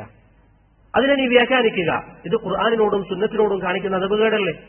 ഖുർആനിലും സുന്നത്തിലുമുള്ള കാര്യങ്ങൾ തശ്ബീഹാണ് എങ്കിൽ അതിനെ നീ വ്യാഖ്യാനിക്കുക. എങ്ങനെയാണ് തശ്ബീഹാവുക? അള്ളാഹുവിന്റെ സംസാരത്തിൽ. അപ്പോൾ അള്ളാഹുവിന്റെ സംസാരത്തിനോട് അദബുകേട് കാണിക്കുന്ന എന്ന് പറഞ്ഞാൽ ഇവർ ഈ പറയുന്ന വിശ്വാസമനുസരിച്ച് ഖുർആനിന്റെ പ്രകടമായ ഭാഗം നിങ്ങൾ വിശ്വസിച്ചാൽ, അള്ളാഹു ആകാശത്താണെന്ന് വിശ്വസിച്ചാൽ, അവരുടെ വിശ്വാസപ്രകാരം നിങ്ങൾ കുഫറിലാണ്. എന്നിട്ട് അവർ പറയുന്നു, ഞങ്ങളാണ് അവരെ തക്ഫീർ നടത്തുന്നത്, വഹാബികളാണ് അല്ലെങ്കിൽ സലഫികളാണ് അവരെ ചീത്ത പറയുന്നത് എന്ന് അവർ പറയുന്നു. വാസ്തവത്തിൽ അവരുടെ അഖീദയാണ് ഇത്രയും മോശപ്പെട്ട അഖീദ. ഖുർആനും സുന്നത്തും ബാഹ്യമായി വിശ്വസിക്കാൻ പാടില്ല എന്ന് പറയുന്നവർ. അതുകൊണ്ട് സഹോദരങ്ങളെ, നമ്മുടെ നാട്ടിലെ വലിയൊരു വിഭാഗം ഇത്ര വലിയ വിപത്തിലാണ്. അതുകൊണ്ട് നമ്മുടെ ബാധ്യത എന്താ? അഹ്ലുസുന്നയുടെ മൻഹജ് നമ്മൾ പഠിക്കുക, സലഫിയ്യത്ത് നമ്മൾ പഠിക്കുക, മൻഹജു സലഫ് നന്നായി നാം മനസ്സിലാക്കുക. അപ്പോൾ നമ്മൾ പറഞ്ഞു, കേരളത്തിലെ പ്രധാന രണ്ട് വിഭാഗങ്ങൾ, സമസ്ത അല്ലെങ്കിൽ രണ്ടിലധികം വിഭാഗങ്ങൾ, അവരുടെ വിശ്വാസമാണ് അശഅരി വിശ്വാസം. ബുദ്ധിക്കാണ് മുൻഗണന ഖുർആനിനേക്കാളും സുന്നത്തിനേക്കാളും. ഹദീസിനെ അവർ തള്ളുന്നു. പ്രകടമായ ഖുർആനിന്റെയും സുന്നത്തിന്റെയും ആശയങ്ങൾ വിശ്വസിക്കാൻ പാടില്ല. ഇനി അടുത്തത് തബ്ലീഗ് ജമാഅത്ത്. നമ്മുടെ നാട്ടിൽ വളരെ പ്രസിദ്ധമായ ഒരു ജമാഅത്താണ് തബ്ലീഗ് ജമാഅത്ത്. പല ആളുകളും അവരുടെ പ്രകടമായ വേഷങ്ങളും അവരുടെ സംസാരവും ഒക്കെ കേട്ട് വിചാരിക്കാറുണ്ട് അവരാണ് ശരിയായ മാർഗത്തിൽ, സഹാബത്തിനെ പോലെയാണ് അവർ ജീവിക്കുന്നത് എന്ന് വരെ പറയുന്ന ആളുകളുണ്ട്. എന്നാൽ അവരുടെ അഖീദ എന്താ? അവരും ഈ പറയുന്ന അശ്അരി അഖീദയും മാതുരീദി അഖീദയും വിശ്വസിക്കുന്നവരാണ്. അതുകൊണ്ടാണ് ശൈഖ് അൽബാനി റഹിമഹുല്ലാഹ് അവരെ കുറിച്ച് പറയാറുള്ളത്, ഹഉലാഇ സൂഫിയ്യത്തുൽ അസ്ർ, അവർ യഥാർത്ഥ സൂഫികളാണ്, ഈ കാലഘട്ടത്തിലെ സൂഫികൾ. സുന്നികൾ വിശ്വസിക്കുന്ന അഖീദ എന്താണോ അത് തന്നെയാണ് ജമാഅത്ത് തബ്ലീഗിന്റെ വിശ്വാസം. സുന്നികൾ പറയുന്ന തരീഖത്തുകൾ, ഷാദുലി തരീഖത്ത്, അതല്ലെങ്കിൽ നക്ഷബന്ദി തരീഖത്ത്, സുഹ്റവർദി തരീഖത്ത്, ചിശ്തി തരീഖത്ത്, ഇതൊക്കെ വിശ്വസിക്കുന്നവരാണ് തബ്ലീഗ് ജമാഅത്തിന്റെ ആളുകൾ. അവരുടെ ഗ്രന്ഥങ്ങളിൽ ഇത് വ്യക്തമാണ്.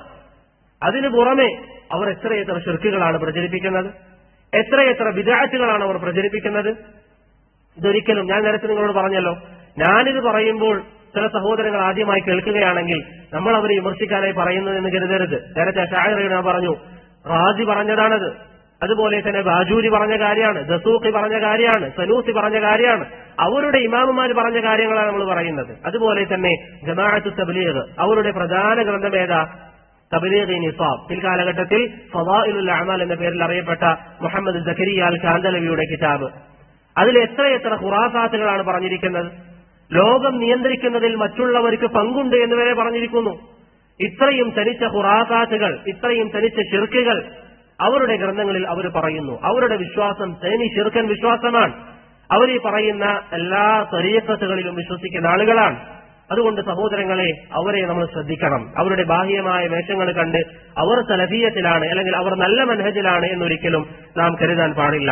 ശംസുദ്ദീൻ അൽ അഫ്ഗാനി റഹിമഹുല്ലാഹ് ജുഹൂദ് ഉലമാഇൽ ഹനഫിയ്യ ഫീ ഇബ്താലി അഖായിദിൽ ഖുബൂരിയ എന്ന് പറയുന്ന ഗ്രന്ഥത്തിൽ, ഈ കിതാബിൽ തബ്ലീഗ് നിസാബ് എന്ന് പറയുന്ന കിതാബിലുള്ള പിഴവുകൾ വിശദീകരിക്കുന്നതായി നമുക്ക് കാണാം. അഹ്ലുസുന്നയുടെ ഉലമാക്കൾ അതുകൊണ്ടാണ് അവരുടെ വിഷയത്തിൽ വ്യക്തമായി നമുക്ക് പറഞ്ഞു തന്നത്. മുഹമ്മദ് തഖിയുദ്ദീൻ അൽ ഹിലാലി റഹിമഹുല്ലാഹ്, നിങ്ങൾക്കറിയാവുന്നതുപോലെ തന്നെ തബ്ലീഗ് ജമാഅത്തിന്റെ പ്രധാന ഒരു മുഖം, പ്രത്യേകിച്ച് വിദേശ രാഷ്ട്രങ്ങളിലൊക്കെ അവരുടെ പ്രധാന മുഖം ആരാണ്? അബുൽ ഹസൻ അലി നദ്വി. അദ്ദേഹം അറിയപ്പെട്ടത് എങ്ങനെയായിരുന്നു? അദ്ദേഹത്തിന്റെ ഭാഷ കഴിവുകൊണ്ടാണ്.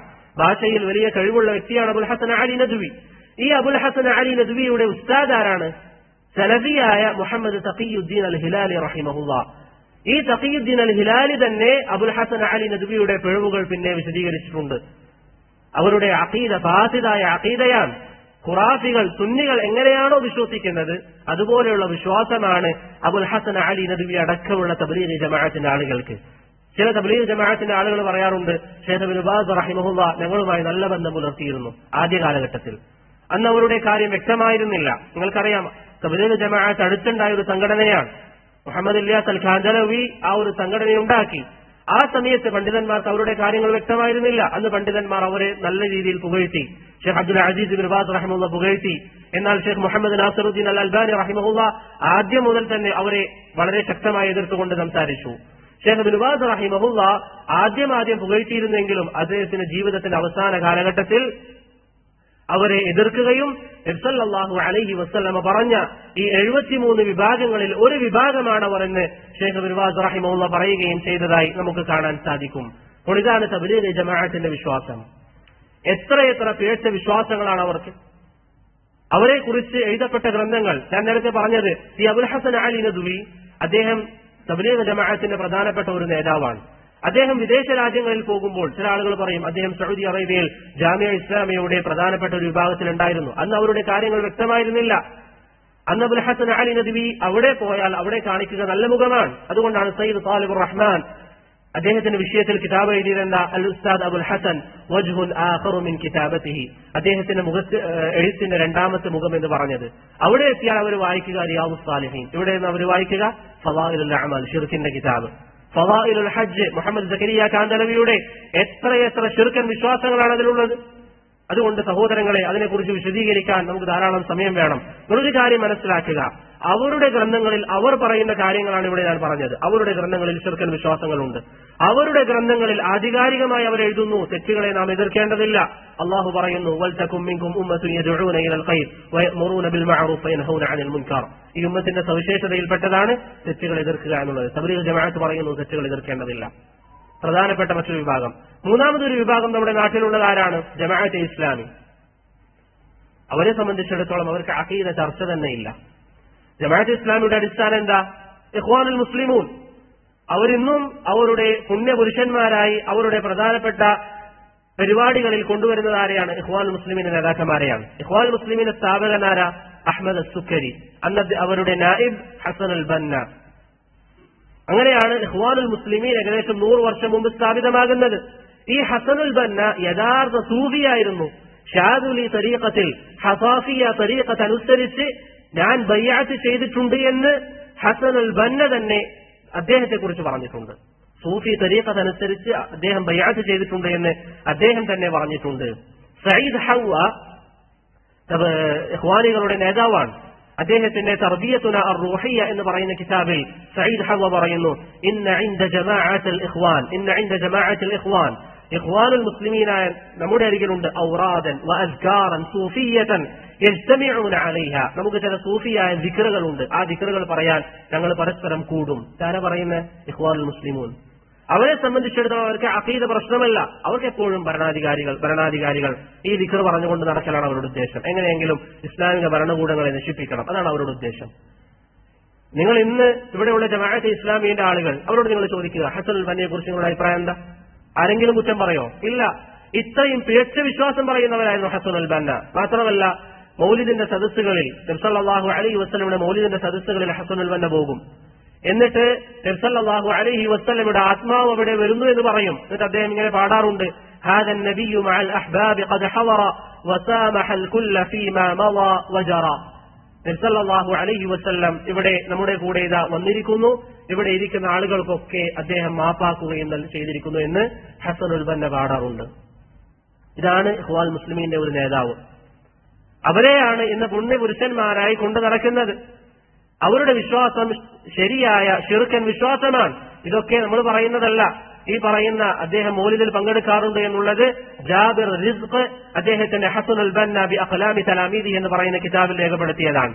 അതുപോലെ തന്നെ ഷിയാക്കൾ ആയിഷ റളിയല്ലാഹു അൻഹ വിചാരിയാണെന്ന് പറയുന്നവർ, ഉമർ ബിൻ ഖത്താബ് റളിയല്ലാഹു അൻഹുവെ ചീത്ത പറയുന്നവർ, അവരുമായി നമുക്ക് യാതൊരു പ്രശ്നവുമില്ല എന്ന് വളരെ വ്യക്തമായി പറഞ്ഞ വ്യക്തിയാണ് ഹസൻ അൽ ബന്ന. അവർ പറയുന്നു, നമ്മൾ രണ്ടുപേരും അള്ളാഹുവിനെ അംഗീകരിക്കുന്നു, ബാക്കിയുള്ള വിഷയങ്ങൾ കാരണത്താലൊന്നും നമ്മൾ പരസ്പരം ദേഷ്യപ്പെടേണ്ട കാര്യമില്ല. അവർ ആയിഷയെ ചീത്ത വിളിച്ചോട്ടെ, ഉമറിനെ കുറ്റം പറഞ്ഞോട്ടെ, അതൊന്നും ഒരു വിഷയമായി ഞങ്ങൾ പരിഗണിക്കുന്നില്ല എന്ന് അയാൾ പറഞ്ഞതിന്റെ സാരം. ഇത്രയും പിഴച്ച വിശ്വാസത്തിന്റെ ആളുകളാണ് ജമാഅത്തെ ഇസ്ലാമി. അതുപോലെ തന്നെ അവരുടെ മറ്റൊരു നേതാവ് സയ്യിദ് ഖുതുബ് അദ്ദേഹത്തിന്റെ ഖുലാലുൽ ഖുർആനിൽ പറയുന്നു, ഉമ്മത്തുൽ മുസ്ലിമ, മുസ്ലിം സമുദായം ഒന്നടങ്കം മുശ്രിക്കീങ്ങളാണ്, മുർത്തദ്ദീങ്ങളാണ്. അവർ മനാബിറുകളിൽ വെച്ച് മസാജിദുകളിൽ ബാങ്ക് കൊടുക്കുന്നുണ്ടെങ്കിലും അവർ മുസ്ലിമീങ്ങളല്ല എന്ന് സയ്യിദ് ഖുതുബ് വളരെ വ്യക്തമായി ഖുലാലുൽ ഖുർആനിൽ പറയുന്നു. സയ്യിദ് ഖുതുബിന്റെ കൂടെ ജോലി ചെയ്ത അലി അൽ അഷ്മാവി പറയാണ്, സയ്യിദ് ഖുതുബിന്റെ കൂടെ ജോലി ചെയ്യുമ്പോൾ വെള്ളിയാഴ്ച ദിവസം അദ്ദേഹം നിസ്കരിക്കാൻ പോവില്ല. ചോദിച്ചാൽ എന്താ പറയാ? ഹാദിഹി മആബിദ് ജാഹിലിയ്യ, ഇതൊക്കെ ജാഹിലിയ്യ ആരാധനാ കേന്ദ്രങ്ങളാണ്, മസാജിദുകളല്ല എന്ന് സയ്യിദ് ഖുതുബ് പറയാറുണ്ട്. ഇതാണ് അവരുടെ നേതൃത്വത്തിന്റെ അവസ്ഥ.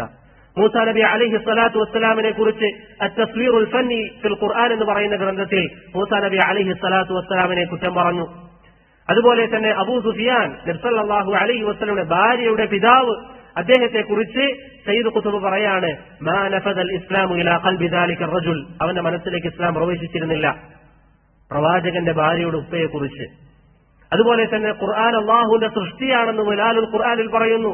ഇമാം അഹ്മദ് പറയുന്നു, മൻ ഖാല ബിഖൗലി ജഹ്മിൻ ഫിൽ ഖുർആനി ഫഹുവ കാഫിർ, ആരെങ്കിലും ജഹ്മ് ബിൻ സഫ്വാന്റെ വാദം ഖുർആനിൽ പറഞ്ഞാൽ അവൻ ഇസ്ലാമിൽ നിന്ന് പുറത്താണ്. അതുപോലെ തന്നെ ഉസ്മാൻ ബിൻ അഫ്ഫാൻ റളിയല്ലാഹു അൻഹുവിനെ വധിച്ചവരെ കുറിച്ച് പറയുന്നു, അദ്ദേഹത്തെ വധിച്ചവരാണ് ഇസ്ലാമിനോട് ഉസ്മാൻ ബിൻ അഫ്ഫാനിനേക്കാളും അടുത്തവർ. ഇത് സയ്യിദ് ഖുതുബിന്റെ വാക്കുകളാണ്. അതുപോലെ തന്നെ മുആവിയ റളിയല്ലാഹു അൻഹുവിനെയും അംർ ബിൻ ആസ് റളിയല്ലാഹു അൻഹുവിനെയും അദ്ദേഹത്തിന്റെ കുതുബ് വ ശഖ്സിയാത്ത് എന്ന് പറയുന്ന കിതാബിൽ അവർ വഞ്ചകരാണ് തുടങ്ങിയ വാക്കുകൾ ഉപയോഗിച്ചുകൊണ്ട് വിശേഷിപ്പിക്കുന്നു. ഇത്രയും പിഴച്ച വാദങ്ങളുള്ള വ്യക്തികൾ, അതാണ് സയ്യിദ് ഖുതുബ്. ആ വ്യക്തിയുടെ നേതൃത്വത്തിലാണ് നമ്മുടെ നാട്ടിലുള്ള ജമാഅത്ത് ഇസ്ലാമി. എന്നിട്ട് അവരെ പുകഴ്ത്തും, അവരെ കുറിച്ച് നല്ല നല്ല വാക്കുകൾ പറയും.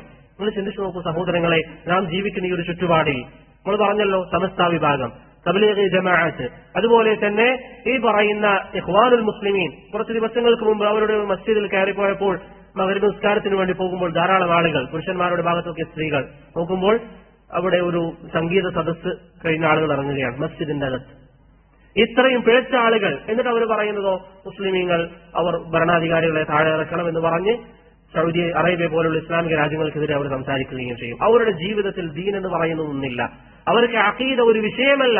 അവരുടെ വിശ്വാസം, അവരുടെ നേതാക്കന്മാർ ഇത്രയും പിഴച്ച വിശ്വാസങ്ങളുള്ളവരാണ്. ഞാൻ ഈ പറയുന്ന കാര്യങ്ങൾ അവരുടെ ഗ്രന്ഥങ്ങളിലുണ്ടോ എന്ന് നിങ്ങൾക്ക് പരിശോധിക്കാം.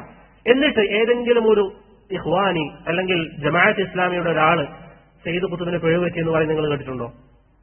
അല്ലെങ്കിൽ ഹസനുൽ ബന്നക്ക് പിഴവുപറ്റി എന്ന് പറയുന്നത് നിങ്ങൾ കേട്ടിട്ടുണ്ടോ? തബ്ലീഗ് ജമാഅത്തിന്റെ ഒരാൾ മുഹമ്മദ് ഇല്യാസുൽ കാന്തലവിക്ക് പിഴവ് സംഭവിച്ചെന്ന് പറയുന്നത് നിങ്ങൾ കേട്ടിട്ടുണ്ടോ? ഇല്ല. ചില ആളുകൾ ചോദിക്കും, നിങ്ങൾ എന്തിനാ മറ്റുള്ളവരുടെ കുറ്റങ്ങളൊക്കെ പറയുന്നത്, നിങ്ങൾക്ക് നല്ലത് പറഞ്ഞു പോയ പോലെ എന്ന് പറയുന്ന ആളുകൾ. എന്റെ സഹോദരങ്ങളെ, നിങ്ങളൊരു കാര്യം ചിന്തിക്കുക. നമ്മുടെ ഉമ്മയെക്കുറിച്ച്, നമ്മുടെ ഉപ്പയെക്കുറിച്ച് വേണ്ടാത്തൊരു സംസാരം ഒരുവർ നടത്തിയാൽ നമ്മൾ തിരിച്ചു പ്രതികരിക്കാറില്ലേ? അള്ളാഹുവിന്റെ ദീനിൽ മൂസാ നബി അലൈഹിസ്സലാമിനെയും സഹാബത്തിനെയും ചീത്ത പറയുന്നവർ, ഇമാം അഹ്മദ് ഉസൂൽ സുന്നയിൽ പറയുന്നത് പോലെ സഹാബത്തിനെ ചീത്ത പറയുന്നവൻ മുബ്തദിയാണെന്നതിൽ തർക്കമില്ല, ഇജ്മാഅൻ. ഇത്രയും പിഴച്ചവാദങ്ങൾ പറയുന്നവർ, കുഫറിന്റെ വാദങ്ങൾ പറയുന്നവർ, അവരുടെ വിശ്വാസങ്ങൾ നമ്മൾ വിശദീകരിച്ചു കൊടുക്കണം.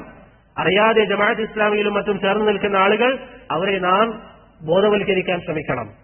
നമ്മൾ പൊതുവെ പറയാറുണ്ട്, ഖുർആനിനും സുന്നത്തിനും മുത്ലഖായി നമ്മൾ അനുസരിക്കണമെന്ന് പറയും, അഥവാ നിരുപാധികം അനുസരിക്കണം. ഇഖ്വാനി നേതാവായ മഹ്മൂദ് അസ്സബ്ബാഗ് അദ്ദേഹത്തിന്റെ അത്തൻളീമുൽ ഖാസ് ലിജമാഅത്തിൽ ഇഖ്വാൻ എന്ന കിതാബിൽ പറയുന്നു, ശരിക്കും ചിന്തിക്കാം, ഇന്നലി ഇമാമിന വലി മുർഷിദിന, നമ്മുടെ നേതാവിന്, നമ്മുടെ മുർഷിദിന് അവർക്കുണ്ട് അത്താഅത്തുൽ മുത്ലഖ, നിരുപാധികമായ അനുസരണം. നമുക്ക് ശരീഅത്തിൽ അബൂബക്കറിനെയും ഉമറിനെയും പോലും മുത്ലഖായി അനുസരിക്കാൻ പാടില്ല. നബി സല്ലല്ലാഹു അലൈഹി വസല്ലം തങ്ങൾക്ക് മാത്രമേ അതുള്ളൂ, പറയുന്നത് എന്തും സ്വീകരിക്കേണ്ട രൂപത്തിൽ. എന്നാൽ മഹ്മൂദ് അസ്സബ്ബാഗ് പറയുന്നു, നമ്മുടെ നേതാവിന്, നിങ്ങൾ ഇഖ്വാനുൽ മുസ്ലിമിനെ പറ്റി പഠിച്ചാൽ അവർക്ക് ഇങ്ങനെ മുർഷിദ് ഉണ്ട്, അൽ മുർഷിദുൽ അവ്വൽ, അൽ മുർഷിദുൽ സാനി, ഒന്നാമത്തേത് രണ്ടാമത്തേന്ന് പറഞ്ഞു. അതിൽ അവരെ കുറിച്ച് അവരിൽപ്പെട്ട മഹ്മൂദ് അസ്സബ്ബാഗ് പറയുന്നു, ഞങ്ങളുടെ നേതാക്കന്മാർക്ക് മുത്ലഖായ താഅത്തുണ്ട് എന്ന് പറഞ്ഞാൽ അവരെന്ത് പറഞ്ഞാലും ഞങ്ങൾ അനുസരിക്കേണ്ടതുണ്ട്. ഇതാണ് അവരുടെ അവസ്ഥ. ഇത്രയും പിഴച്ച വാദങ്ങളുള്ള ആളുകൾ, പ്രധാനപ്പെട്ട സംഘടനകൾ. ഇനി വ്യക്തികളിലേക്ക് നോക്കിയാൽ ആളുകൾ തെളിവായി പറയുന്നത് എന്തൊക്കെയാണ്? ചില ആളുകൾ പറയും അവരുടെ കൂടെ കുറെ ആളുകളുണ്ട്, അവരായിരിക്കും ശരിയായ മനഹജുള്ളവർ.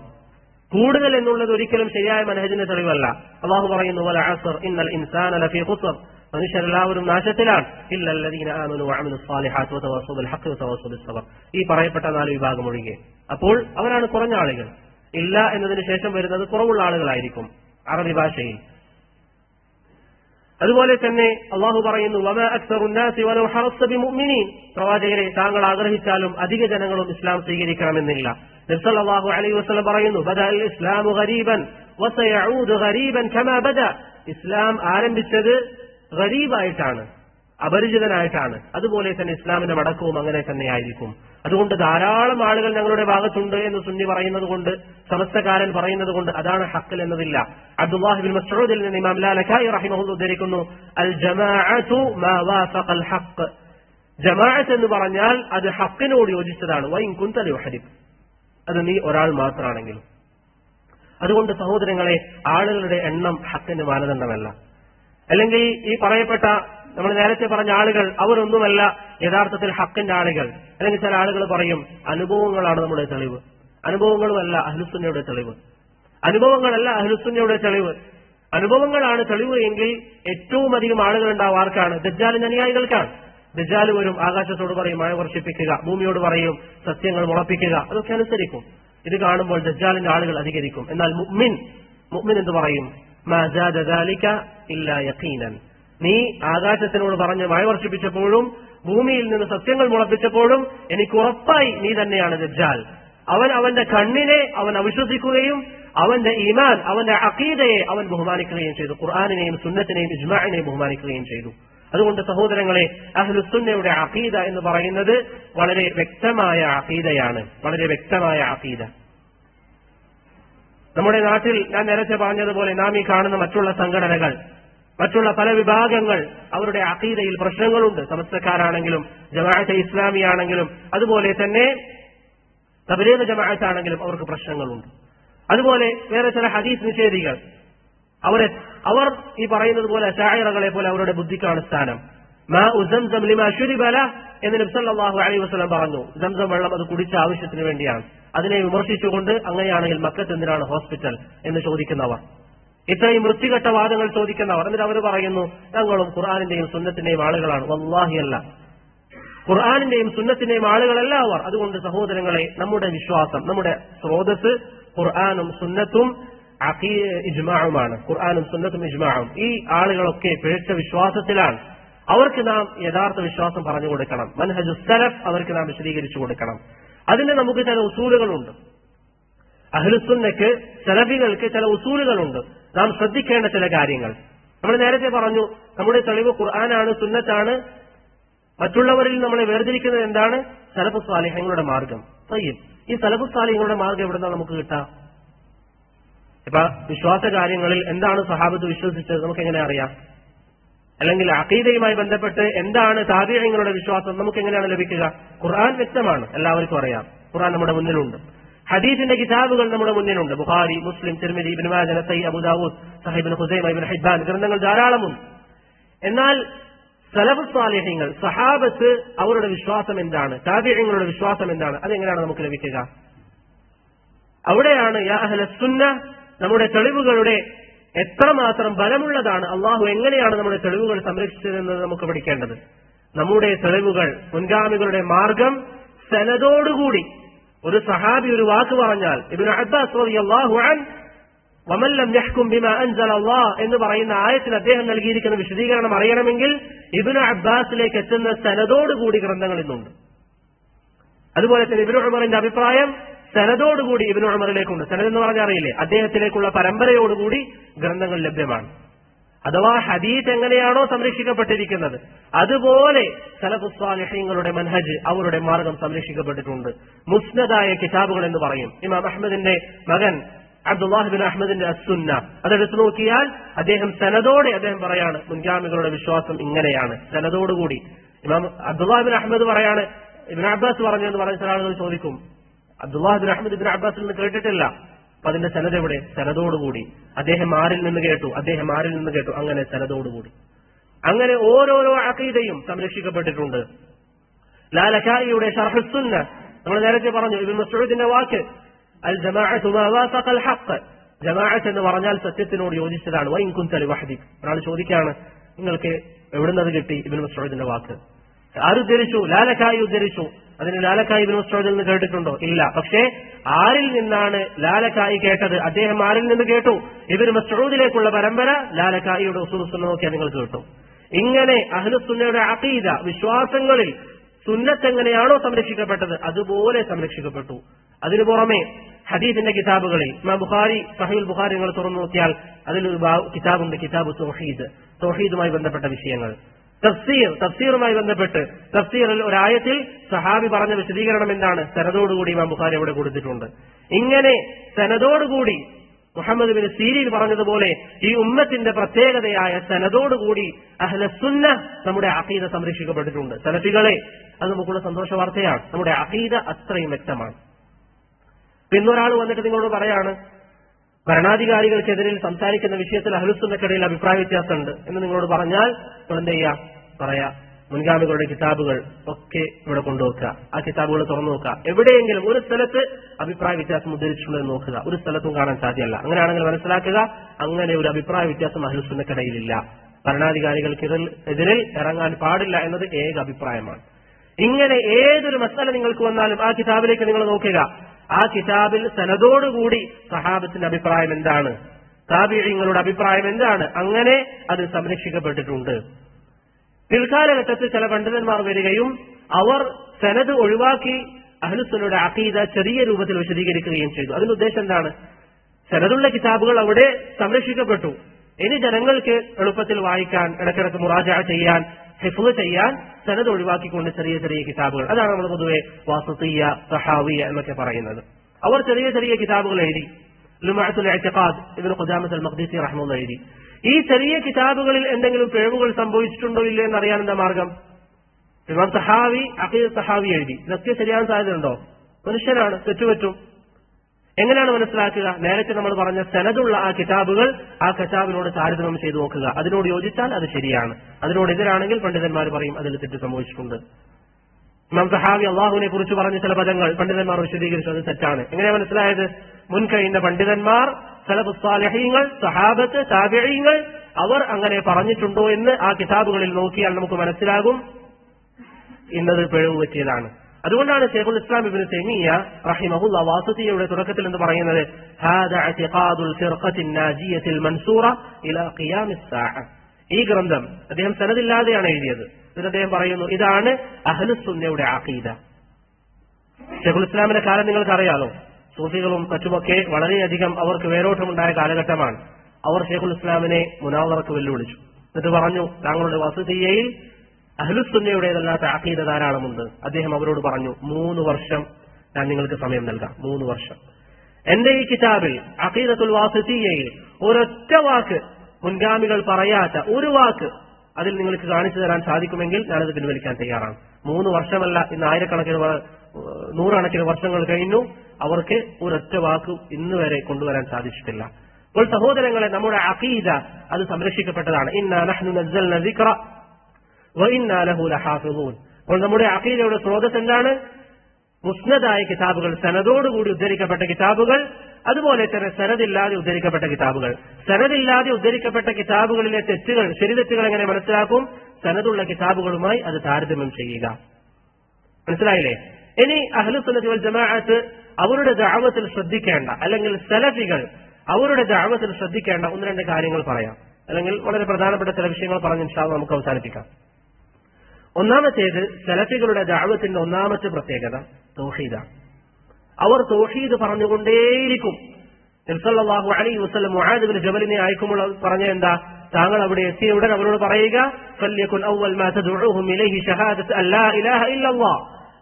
അവരുടെ പക്കലെത്തിയാൽ ഒന്നാമതായി പറയേണ്ടത് ലാ ഇലാഹ ഇല്ലല്ലാഹ് പ്രഖ്യാപിക്കാനാണ്. ഇത് സലഫി ദഅവത്തിന്റെ പ്രത്യേകതയാണ്. നമ്മൾ ലാ ഇലാഹ ഇല്ലല്ലാഹ് പറഞ്ഞുകൊണ്ടേയിരിക്കണം, ആളുകളെ തൗഹീദിലേക്ക് ക്ഷണിച്ചുകൊണ്ടേയിരിക്കണം. അതാണ് സലഫി ദഅവത്തിന്റെ പ്രത്യേകത. അല്ലാഹു പറയുന്നു, വലഖദ് ബഅസ്നാ ഫീ കുല്ലി ഉമ്മത്തിൻ റസൂലൻ അൻ ഇഅ്ബുദുല്ലാഹ വജ്തനിബുത് താഗൂത്ത്. എല്ലാ സമുദായങ്ങളിലേക്കും നാം പ്രവാചകന്മാരെ അയച്ചപ്പോൾ അവരോട് പറഞ്ഞ എന്താ? അള്ളാഹുവിനെ മാത്രം ആരാധിക്കണമെന്ന കൽപ്പന, ഷിർക്കിൽ നിന്ന് ജനങ്ങളെ തടയാനുള്ള കൽപ്പന. നബി സല്ലല്ലാഹു അലൈഹി വസല്ലം ദഅവത്ത് തുടങ്ങി മക്കയിൽ ആ മലയുടെ മുകളിൽ കയറിക്കൊണ്ട് ജനങ്ങളോട് പറഞ്ഞ എന്താ? യാ അയ്യുഹന്നാസ് ഖൂലു ലാ ഇലാഹ ഇല്ലല്ലാഹ് തുഫ്ലിഹു. ജനങ്ങളെ, നിങ്ങൾ ലാ ഇലാഹ ഇല്ലല്ലാഹ് പറയുക. അവിടുത്തെ അവസാന നിമിഷങ്ങളിൽ പറഞ്ഞ എന്താ? ലഅനത്തുല്ലാഹി അലൽ യഹൂദി വൻ നസാറ. ജൂത നസാറാക്കളിൽ അല്ലാഹുവിന്റെ ശാപമുണ്ടാകട്ടെ. ഇത്തഖദു ഖുബൂറ അംബിയാഇഹിം മസാജിദ. അവർ അവരുടെ നബിമാരുടെ ഖബറുകൾ മസ്ജിദുകളാക്കി അവർക്ക് ഇബാദത്തുകൾ നൽകി എന്ന് നബി സല്ലല്ലാഹു അലൈഹി വസല്ലം തങ്ങൾ പറഞ്ഞു. ജാബിർ ബിൻ അബ്ദുല്ലാഹ് റളിയല്ലാഹു അൻഹു പറയുന്നു, അവിടുന്ന് മരണപ്പെടുന്നതിന് 5 ദിവസം മുമ്പ് അവിടുന്ന് പറയുന്നതായി ഞാൻ കേട്ടു. സല്ലല്ലാഹു അലൈഹി വസല്ലം തങ്ങൾ പറഞ്ഞു, അലാ ഇന്ന മൻ കാന ഖബലകും കാനൂ യത്തഖിദൂന ഖുബൂറ അംബിയാഇഹിം മസാജിദ ഫഇന്നി അൻഹാകും അൻ ദാലിക്. ജൂതനസാറാക്കൾ അവരുടെ ഔലിയാക്കളുടെ അമ്പിയാക്കളുടെ ഖബറുകൾ മസ്ജിദുകളായി സ്വീകരിക്കാറുണ്ട്. ഞാൻ നിങ്ങളെ അതിനെ തൊട്ട് വിലക്കുന്നു. അപ്പോൾ നമ്മുടെ ദഅവത്തിന്റെ ഏറ്റവും വലിയ സവിശേഷത എന്താണ് സഹോദരങ്ങളെ? തൗഹീദിലേക്കുള്ള ക്ഷണമാണ്. ഖുർആൻ ആദ്യം മുതൽ അവസാനം വരെ തൗഹീദാണ്. എന്നാൽ തൗഹീദിലേക്കുള്ള സംഘടന എന്ന് പറഞ്ഞ ചില സംഘടനകൾ മോഡേൺ ദഅവത്തുമായി നടക്കുമ്പോൾ യഥാർത്ഥ സലഫിയ്യത്ത് തൗഹീദായിരിക്കെ ആ തൗഹീദ് വേണ്ടതുപോലെ പറയുന്നില്ല എങ്കിൽ അതെന്ത് സലഫിയ്യത്താണ്? അതുകൊണ്ട് നമ്മുടെ ദഅവത്തിൽ എന്റെ ശബ്ദം കേൾക്കുന്ന എല്ലാ സഹോദരങ്ങളും ഒന്നാം സ്ഥാനം കൊടുക്കേണ്ടത് എന്താ? തൗഹീദിനാണ്. ആളുകൾക്ക് തൗഹീദ് പറഞ്ഞുകൊണ്ടിരിക്കുക, ആളുകളോട് തൗഹീദ് പറഞ്ഞുകൊണ്ടേയിരിക്കുക. അതിലാണ് നമുക്ക് സമാധാനം. അല്ലദീന ആമനു വലം യൽബിസു ഈമാനഹും ബിദുൽമിൻ ഉലൈക ലഹുമുൽ അംനു വഹും മുഹ്തദൂൻ. ഈമാൻ സ്വീകരിക്കുകയും ശിർക്ക് ചെയ്യാതിരിക്കുകയും ചെയ്യുന്നവർക്ക് അല്ലാഹു സമാധാനം നൽകും. അവരാണ് യഥാർത്ഥ മാർഗത്തിന്റെ ആളുകൾ. നിങ്ങൾക്ക് സമാധാനം വേണോ? നിങ്ങൾ തൗഹീദ് പറയുക. ഇസ്ലാമിന്റെ ഇസ്സത്ത് തിരിച്ചു വരണോ? തൗഹീദിലേക്ക് ജനങ്ങളെ ക്ഷണിച്ചുകൊണ്ടിരിക്കുക. നിങ്ങളുടെ മക്കൾ നന്നാകണോ? അവർക്ക് തൗഹീദ് പറഞ്ഞു കൊടുക്കുക. നിങ്ങളുടെ സന്താനങ്ങൾ നന്നാകണമെങ്കിൽ, നിങ്ങളുടെ ഭാര്യ നന്നാകണമെങ്കിൽ അവർക്ക് തൗഹീദ് പറഞ്ഞു കൊടുക്കുക. തൗഹീദ് മനസ്സിൽ ഉറച്ചു നിന്നാൽ ബാക്കിയുള്ള കാര്യങ്ങളൊക്കെ ശരിയാകും. അതിന് ഏറ്റവും വലിയ ഉദാഹരണം ആരാ? സഹാബത്താണ്. അവർ വിഭജിക്കുന്നവരായിരുന്നു, അവർ കള്ളു കുടിക്കുന്നവരായിരുന്നു, അവർ പലിശക്ക് കൊടുക്കുന്നവരായിരുന്നു, അവർ വൃത്തികെട്ട മ്ലേച്ഛമായ പ്രവർത്തനങ്ങൾ ചെയ്യുന്നവരായിരുന്നു. ജനിച്ചത് പെൺകുട്ടിയാണെങ്കിൽ ജീവനോടെ കുഴിച്ചുമൂടിയ ആളുകൾ അവരുടെ കൂട്ടത്തിലുണ്ടായിരുന്നു. പക്ഷേ തൗഹീദ് മനസ്സിലാക്കിയപ്പോൾ അവരുടെ ജീവിതം മാറി. തൗഹീദാണ് സഹോദരങ്ങളെ നമ്മുടെ ഒന്നാമത്തെ നാം പ്രാധാന്യം കൊടുക്കേണ്ട വിഷയം. അതങ്ങനെ തന്നെ ആയിരിക്കണം. മറ്റുള്ളവർക്ക് നാം പറഞ്ഞു കൊടുക്കുക. യാ അഹ്ലസ് സുന്ന യാ അഹ്ല തൗഹീദ്. നാം ജനങ്ങളെ തൗഹീദിലേക്ക് ക്ഷണിക്കുക. ആളുകൾക്ക് തൗഹീദ് പറഞ്ഞു കൊടുത്തുകൊണ്ടേയിരിക്കുക. എത്രത്തോളം എന്ന് പറഞ്ഞാൽ ആളുകൾ നമ്മെ കുറിച്ച് പറയണം, ഇവർക്ക് ഇതല്ലാതെ മറ്റൊന്നും പറയാനില്ല എന്ന് പറയണം. കുറച്ച് മാസങ്ങൾക്ക് മുമ്പ് ആഫ്രിക്കൻ രാജ്യങ്ങളിലെ ഒരു മുഫ്തി മസ്ജിദ് നബവിയിൽ വന്നപ്പോൾ ബഹുമാന്യനായ അധ്യാപകൻ ഷെയ്ഖ് അബ്ദുൽ മുഹ്സിൻ അൽ അബ്ബാദ് അൽ ബദർ ഹഫദഹുല്ലാഹ് അവിടുന്ന് തൗഹീദിനെ കുറിച്ച് സംസാരിക്കുന്നുണ്ടായിരുന്നു. അന്ന് അദ്ദേഹം പറഞ്ഞു, ഞാൻ 40-ലധികം വർഷങ്ങൾക്ക് മുമ്പ് ഇവിടെ വന്നപ്പോഴും ഇയാൾ പറയുന്നത് തൗഹീദാണ്, ഇന്നും തൗഹീദാണ്, കുറ്റം പറഞ്ഞതാണ്. ഞാൻ ഷെയ്ഖ് അബ്ദുൽ മുഹ്സിനോട് ആ കാര്യം പറഞ്ഞപ്പോൾ അദ്ദേഹം പറഞ്ഞു, അതാണ് നാം ഉദ്ദേശിക്കുന്നത്. തൗഹീദിന്റെ പേരിൽ അവർ നമ്മെ കുറ്റം പറയണം. തൗഹീദ് നാം പറഞ്ഞുകൊണ്ടേയിരിക്കണം. എന്താണ് നമ്മൾ പറയുന്നത്?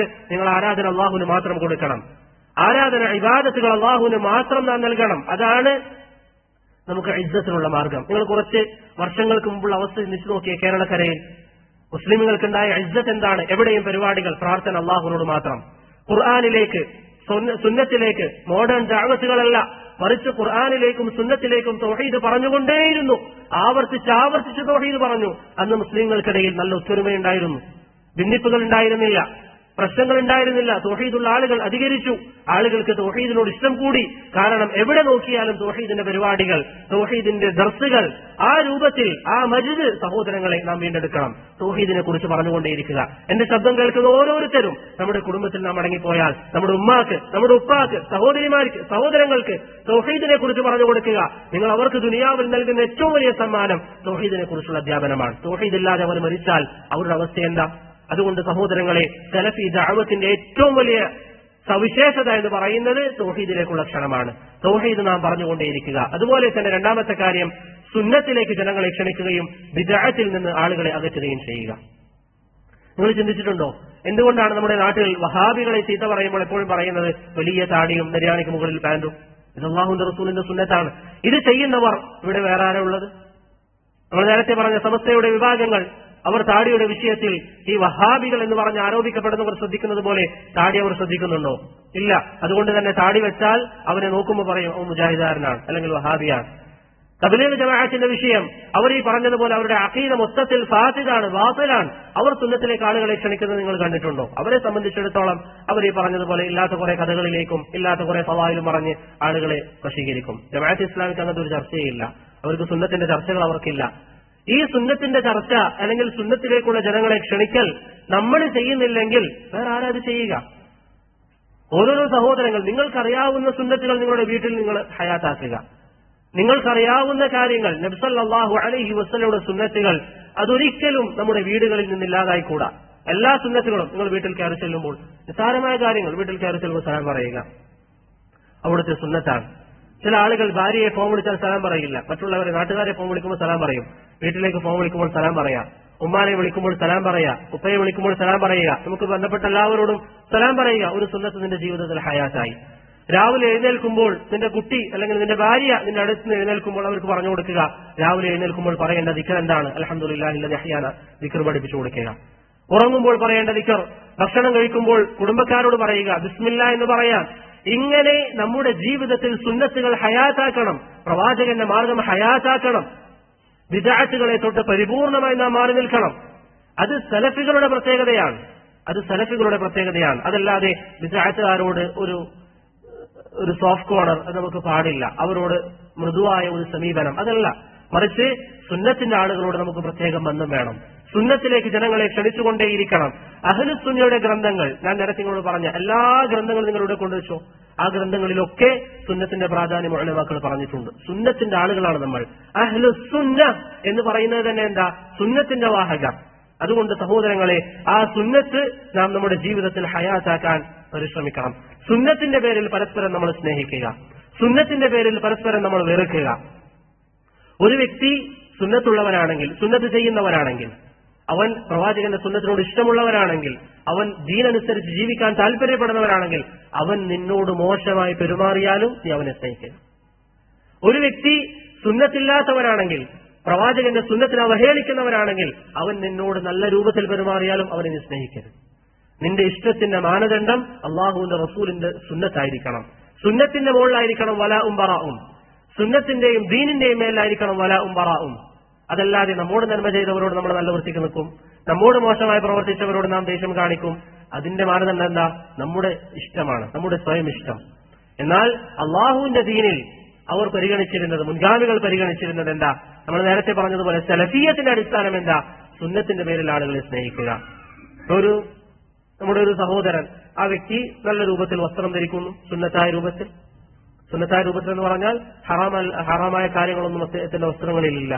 അതുപോലെ തന്നെ അദ്ദേഹം താടി നീട്ടി വളർത്തുന്നു, അദ്ദേഹം സുന്നത്തിനെ പ്രോത്സാഹിപ്പിക്കുന്നു. അങ്ങനെയാണെങ്കിൽ അയാളെ നമ്മൾ ഇഷ്ടപ്പെടുക. ഇനി വേറൊരു വ്യക്തി സുന്നത്തുള്ളവരാണ്, അദ്ദേഹത്തെക്കാൾ കുറച്ച് താഴെയാണെങ്കിൽ അതിനോട് ആ ഒരു ഖദറനുസരിച്ച് അവരോട് ഇഷ്ടം ഉണ്ടാവുക. സുന്നത്ത് കൂടുന്നതനുസരിച്ച് അവരോട് ഇഷ്ടം കൂടണം. സുന്നത്ത് കുറയുന്നതനുസരിച്ച് അവരോട് ഇഷ്ടം കുറയണം. ഇതായിരിക്കണം മാനദണ്ഡം. ദീനിന് വേണ്ടിയായിരിക്കണം നമ്മുടെ ഇഷ്ടവും വെറുപ്പും. അള്ളാഹുവിന്റെ വജ്ഹിന് വേണ്ടിയായിരിക്കണം നമ്മുടെ ഇഷ്ടവും നമ്മുടെ വെറുപ്പും. അതുകൊണ്ട് സഹോദരങ്ങളെ, ഒരിക്കലും വ്യക്തികളിൽ അധിഷ്ഠിതമായി അല്ലെങ്കിൽ ഏതെങ്കിലും ഒരു സംഘടനയിൽ അധിഷ്ഠിതമായി ആ സംഘടനയിലുള്ളവരെ ഞാൻ സ്നേഹിക്കും, അതിലില്ലാത്തവരെ ഞാൻ സ്നേഹിക്കില്ല. അല്ലെങ്കിൽ ഇന്ന വ്യക്തിയെ ഇഷ്ടപ്പെടുന്നവൻ, ഇന്ന ശൈഖിനെ ഇഷ്ടപ്പെടുന്നവൻ, അവരോട് എനിക്ക് പ്രത്യേകിച്ച് താല്പര്യം, അതല്ലാത്തവരോട് എനിക്ക് താല്പര്യമില്ല എന്നത് ഇസ്ലാമിക മനഹജല്ല. അങ്ങനെ വ്യക്തികൾക്ക് വേണ്ടി സഹായിക്കുന്ന ഒരു സമ്പ്രദായമില്ല. ഒരിക്കൽ നബി സല്ലല്ലാഹു അലൈഹി വസല്ലമ തങ്ങളുടെ മുന്നിൽ വെച്ച് സഹാബികൾക്കിടയിൽ സംസാരമുണ്ടായി. അങ്ങനെ അൻസാരിയും മുഹാജിരിയുമായ രണ്ട് സഹാബികൾ അവർ തമ്മിൽ തർക്കമായി. ഈ സമയം അൻസാരിയായ സഹാബി അൻസാരികളോട് പറഞ്ഞു, യാ ലൽ അൻസാർ. മുഹാജിരിയായ സഹാബി അവരോട് പറഞ്ഞു, യാ ലൽ മുഹാജിരീൻ. എന്ന് പറഞ്ഞാൽ അൻസാരികളെ നിങ്ങൾ എന്നെ സഹായിക്കൂ. മുഹാജിരികൾ അവരോടും പറഞ്ഞു, മുഹാജിരികളെ നിങ്ങൾ എന്നെ സഹായിക്കൂ. ആരാണ് ഹഖിൽ ആരാണ് ബാത്തിൽ എന്നൊന്നും നോക്കാതെ അൻസാരി ആയതിന്റെ പേരിൽ അൻസാരിയെ സഹായിക്കാനും മുഹാജിർ ആയതിന്റെ പേരിൽ മുഹാജിരിയെ സഹായിക്കാനും ഈ സഹാബികൾ പരസ്പരം വിളിച്ചപ്പോൾ നബി സല്ലല്ലാഹു അലൈഹി വസല്ലം കോപിച്ചു. അവിടുന്ന് പറഞ്ഞു, ദഊഹാ അബി ദഅവൽ ജാഹിലിയ്യതി ഫഅന ബൈന അദ്ഹുരിക്കും. ഞാൻ നിങ്ങൾക്കിടയിൽ ജീവിച്ചിരിക്കെ ജാഹിലിയ്യത്തിന്റെ തേട്ടമാണോ നിങ്ങൾ പരസ്പരം തേടുന്നത്? ദഊഹാ ഫഇന്നഹാ മുൻതിന. അത് നിങ്ങൾ ഒഴിവാക്കുക, അത് മോശപ്പെട്ടതാണ് എന്ന് നബി സല്ലല്ലാഹു അലൈഹി വസല്ലം പറഞ്ഞു. എന്തുപേരാ അവർ വിളിച്ചത്? ഒന്ന് അൻസാരി, മറ്റൊന്ന് മുഹാജിരി. ശൈഖുൽ ഇസ്ലാം ഇബ്നു തൈമിയ പറയുന്നു, ഹാദാ മിനൽ അസ്മാഇ ശർഇയ്യത്തി ശരീഫ. ഈ രണ്ട് പേരുകൾ അള്ളാഹു അംഗീകരിച്ച, ഇസ്ലാം അംഗീകരിച്ച, ഖുർആനിൽ പരാമർശിക്കപ്പെട്ട പേരാണ് അൻസാരിയും മുഹാജിരിയും. പക്ഷേ അവർ ഉപയോഗിച്ചത് വ്യക്തികൾക്ക് ഹക്ക് നോക്കാതെ പരസ്പരം സഹായിക്കാനായപ്പോൾ നബി സല്ലല്ലാഹു അലൈഹി വസല്ലം പറഞ്ഞു, അതാണ് ജാഹിലിയ്യ സ്വഭാവം. മനസ്സിലാകുന്നുണ്ടോ? നമ്മുടെ സുഹൃത്തായതിന്റെ പേരിൽ അവനെ നമ്മൾ സഹായിക്കുക എന്നുള്ളതല്ല, അത് ജാഹിലിയ്യത്താണ്. അവൻ ഹക്ക് ചെയ്തതിന്റെ പേരിൽ അവനെ നമ്മൾ സഹായിക്കുക. അവൻ നമ്മോട് വെറുപ്പ് കാണിച്ചാലും അവൻ ഹക്കിന്റെ ആളാണെങ്കിൽ, അവൻ സുന്നിയാണെങ്കിൽ, അവൻ സലഫിയാണെങ്കിൽ അവനോട് നമ്മൾ നല്ല ബന്ധം പുലർത്തുക. അവൻ നമ്മെ വെറുപ്പിച്ചാലും അവനുമായി നമുക്ക് എന്തെങ്കിലും പ്രശ്നങ്ങളുണ്ടെങ്കിലും അവൻ സുന്നത്തിനെ ഇഷ്ടപ്പെടുന്നുവെങ്കിൽ അതാണ് നമ്മോടുള്ള വെറുപ്പിനേക്കാളും നാം മുൻഗണന നൽകേണ്ടത്. അതുകൊണ്ട് സഹോദരങ്ങളെ, നാം സഹോദരങ്ങളെ തെരഞ്ഞെടുക്കുമ്പോൾ, ചങ്ങാതിമാരെ തെരഞ്ഞെടുക്കുമ്പോൾ സുന്നത്തിന്റെ ആളുകളെ തെരഞ്ഞെടുക്കുക. ഇബ്നു മസ്ഊദ് റളിയല്ലാഹു അൻഹു പറയാറുണ്ട്, അൽ മർഉ ബിഖദനി. ഓരോരോ വ്യക്തിയും അവരുടെ സുഹൃത്തുക്കളുടെ അടിസ്ഥാനത്തിലാണ്. സുഹൃത്ത് നല്ലതാണെങ്കിൽ അവനും നല്ലതാകും. അഹ്ലുസുന്നത്തി വൽ ജമാഅത്തിന്റെ ഉലമാക്കൾ ഈ രൂപത്തിൽ സുന്നത്തിന്റെ ആളുകളെ സ്നേഹിച്ചു. സുന്നത്തിന്റെ ആളുകൾക്ക് പ്രത്യേക സ്ഥാനം നൽകി. അവർ ഈ പണ്ഡിതന്മാരെ കുറ്റം പറയുന്നുണ്ടെങ്കിലും, ഇമാം അഹ്മദിനെ കുറ്റം പറയുന്ന ഒരു വ്യക്തി ഉണ്ടായിരുന്നു. ചില ആളുകൾ ഇമാം അഹ്മദിന്റെ അടുത്ത് വന്നിട്ട് പറഞ്ഞു, അയാൾ നിങ്ങളെ പറ്റി കുറ്റം പറയുന്നു, നിങ്ങളെ ചീത്ത പറയുന്നു. ഇമാം അഹ്മദ് പറഞ്ഞു, റജുലുൻ സാലിഹൻ ഉബ്തുലിയ ബി. അദ്ദേഹം നല്ല വ്യക്തിയാണ്, പക്ഷേ എന്റെ വിഷയത്തിൽ അദ്ദേഹം പരീക്ഷിക്കപ്പെട്ടിരിക്കുകയാണ്. അതല്ലാതെ ഒരാൾ വന്നിട്ട് ചോദിക്കുമ്പോൾ അദ്ദേഹം എന്നെ പറ്റി കുറ്റം പറയുന്നത്, അവനും വൃത്തികെട്ടവനാണ്, അവനും മോശമാണെന്ന് പറഞ്ഞിട്ടില്ല. ഇമാം അഹ്മദ് പറഞ്ഞു, റജുലുൻ സാലിഹ്, നല്ല വ്യക്തിയാണ്, പക്ഷേ എന്റെ വിഷയത്തിൽ അദ്ദേഹം ഇങ്ങനെ സംസാരിക്കുന്ന അദ്ദേഹത്തിന് ഒരു പതിവാണ്. ഇങ്ങനെയായിരിക്കണം. സുന്നത്തിനാണ് അവർ സ്ഥാനം നൽകിയത്. ബിദ്അത്തിനോട് അവർ ശക്തമായ നിലപാടും സ്വീകരിച്ചു. ഇതിന്ന് പല ആളുകൾക്കും പറ്റുന്നൊരു പിഴവാണ്. ഇന്ന് ചില ആളുകളൊക്കെ നമ്മുടെ കൂട്ടത്തിലുള്ള ഇഖ്വകളാണെങ്കിലും നമ്മുടെ സഹോദരങ്ങളാണെങ്കിലും മറ്റുള്ള ജമാഅത്ത് തബ്ലീഗിന്റെ ആളുകൾ അല്ലെങ്കിൽ ഇഖ്വാനുൽ മുസ്ലിമീന്റെ ആളുകൾ അവരോടൊക്കെ ഒരേ സമീപനാണ്. നമുക്കിന്ന് നോക്കാനുള്ളത് എന്താ? പലരും നോക്കുന്നത് എന്താണ്? ഭൗതികമായ നേട്ടങ്ങൾ. നമ്മുടെ കച്ചവടത്തിൽ അവൻ നമ്മെ സഹായിക്കുമെങ്കിൽ അവനോട് നല്ല സ്നേഹം, നമുക്ക് അവൻ എന്തെങ്കിലും ദുനിയാവിൽ ഗുണങ്ങൾ ചെയ്യുമെങ്കിൽ അവരോട് പ്രത്യേക സ്നേഹം. ഇത് അള്ളാഹുവിന്റെ പേരിലുള്ള സ്നേഹമല്ല.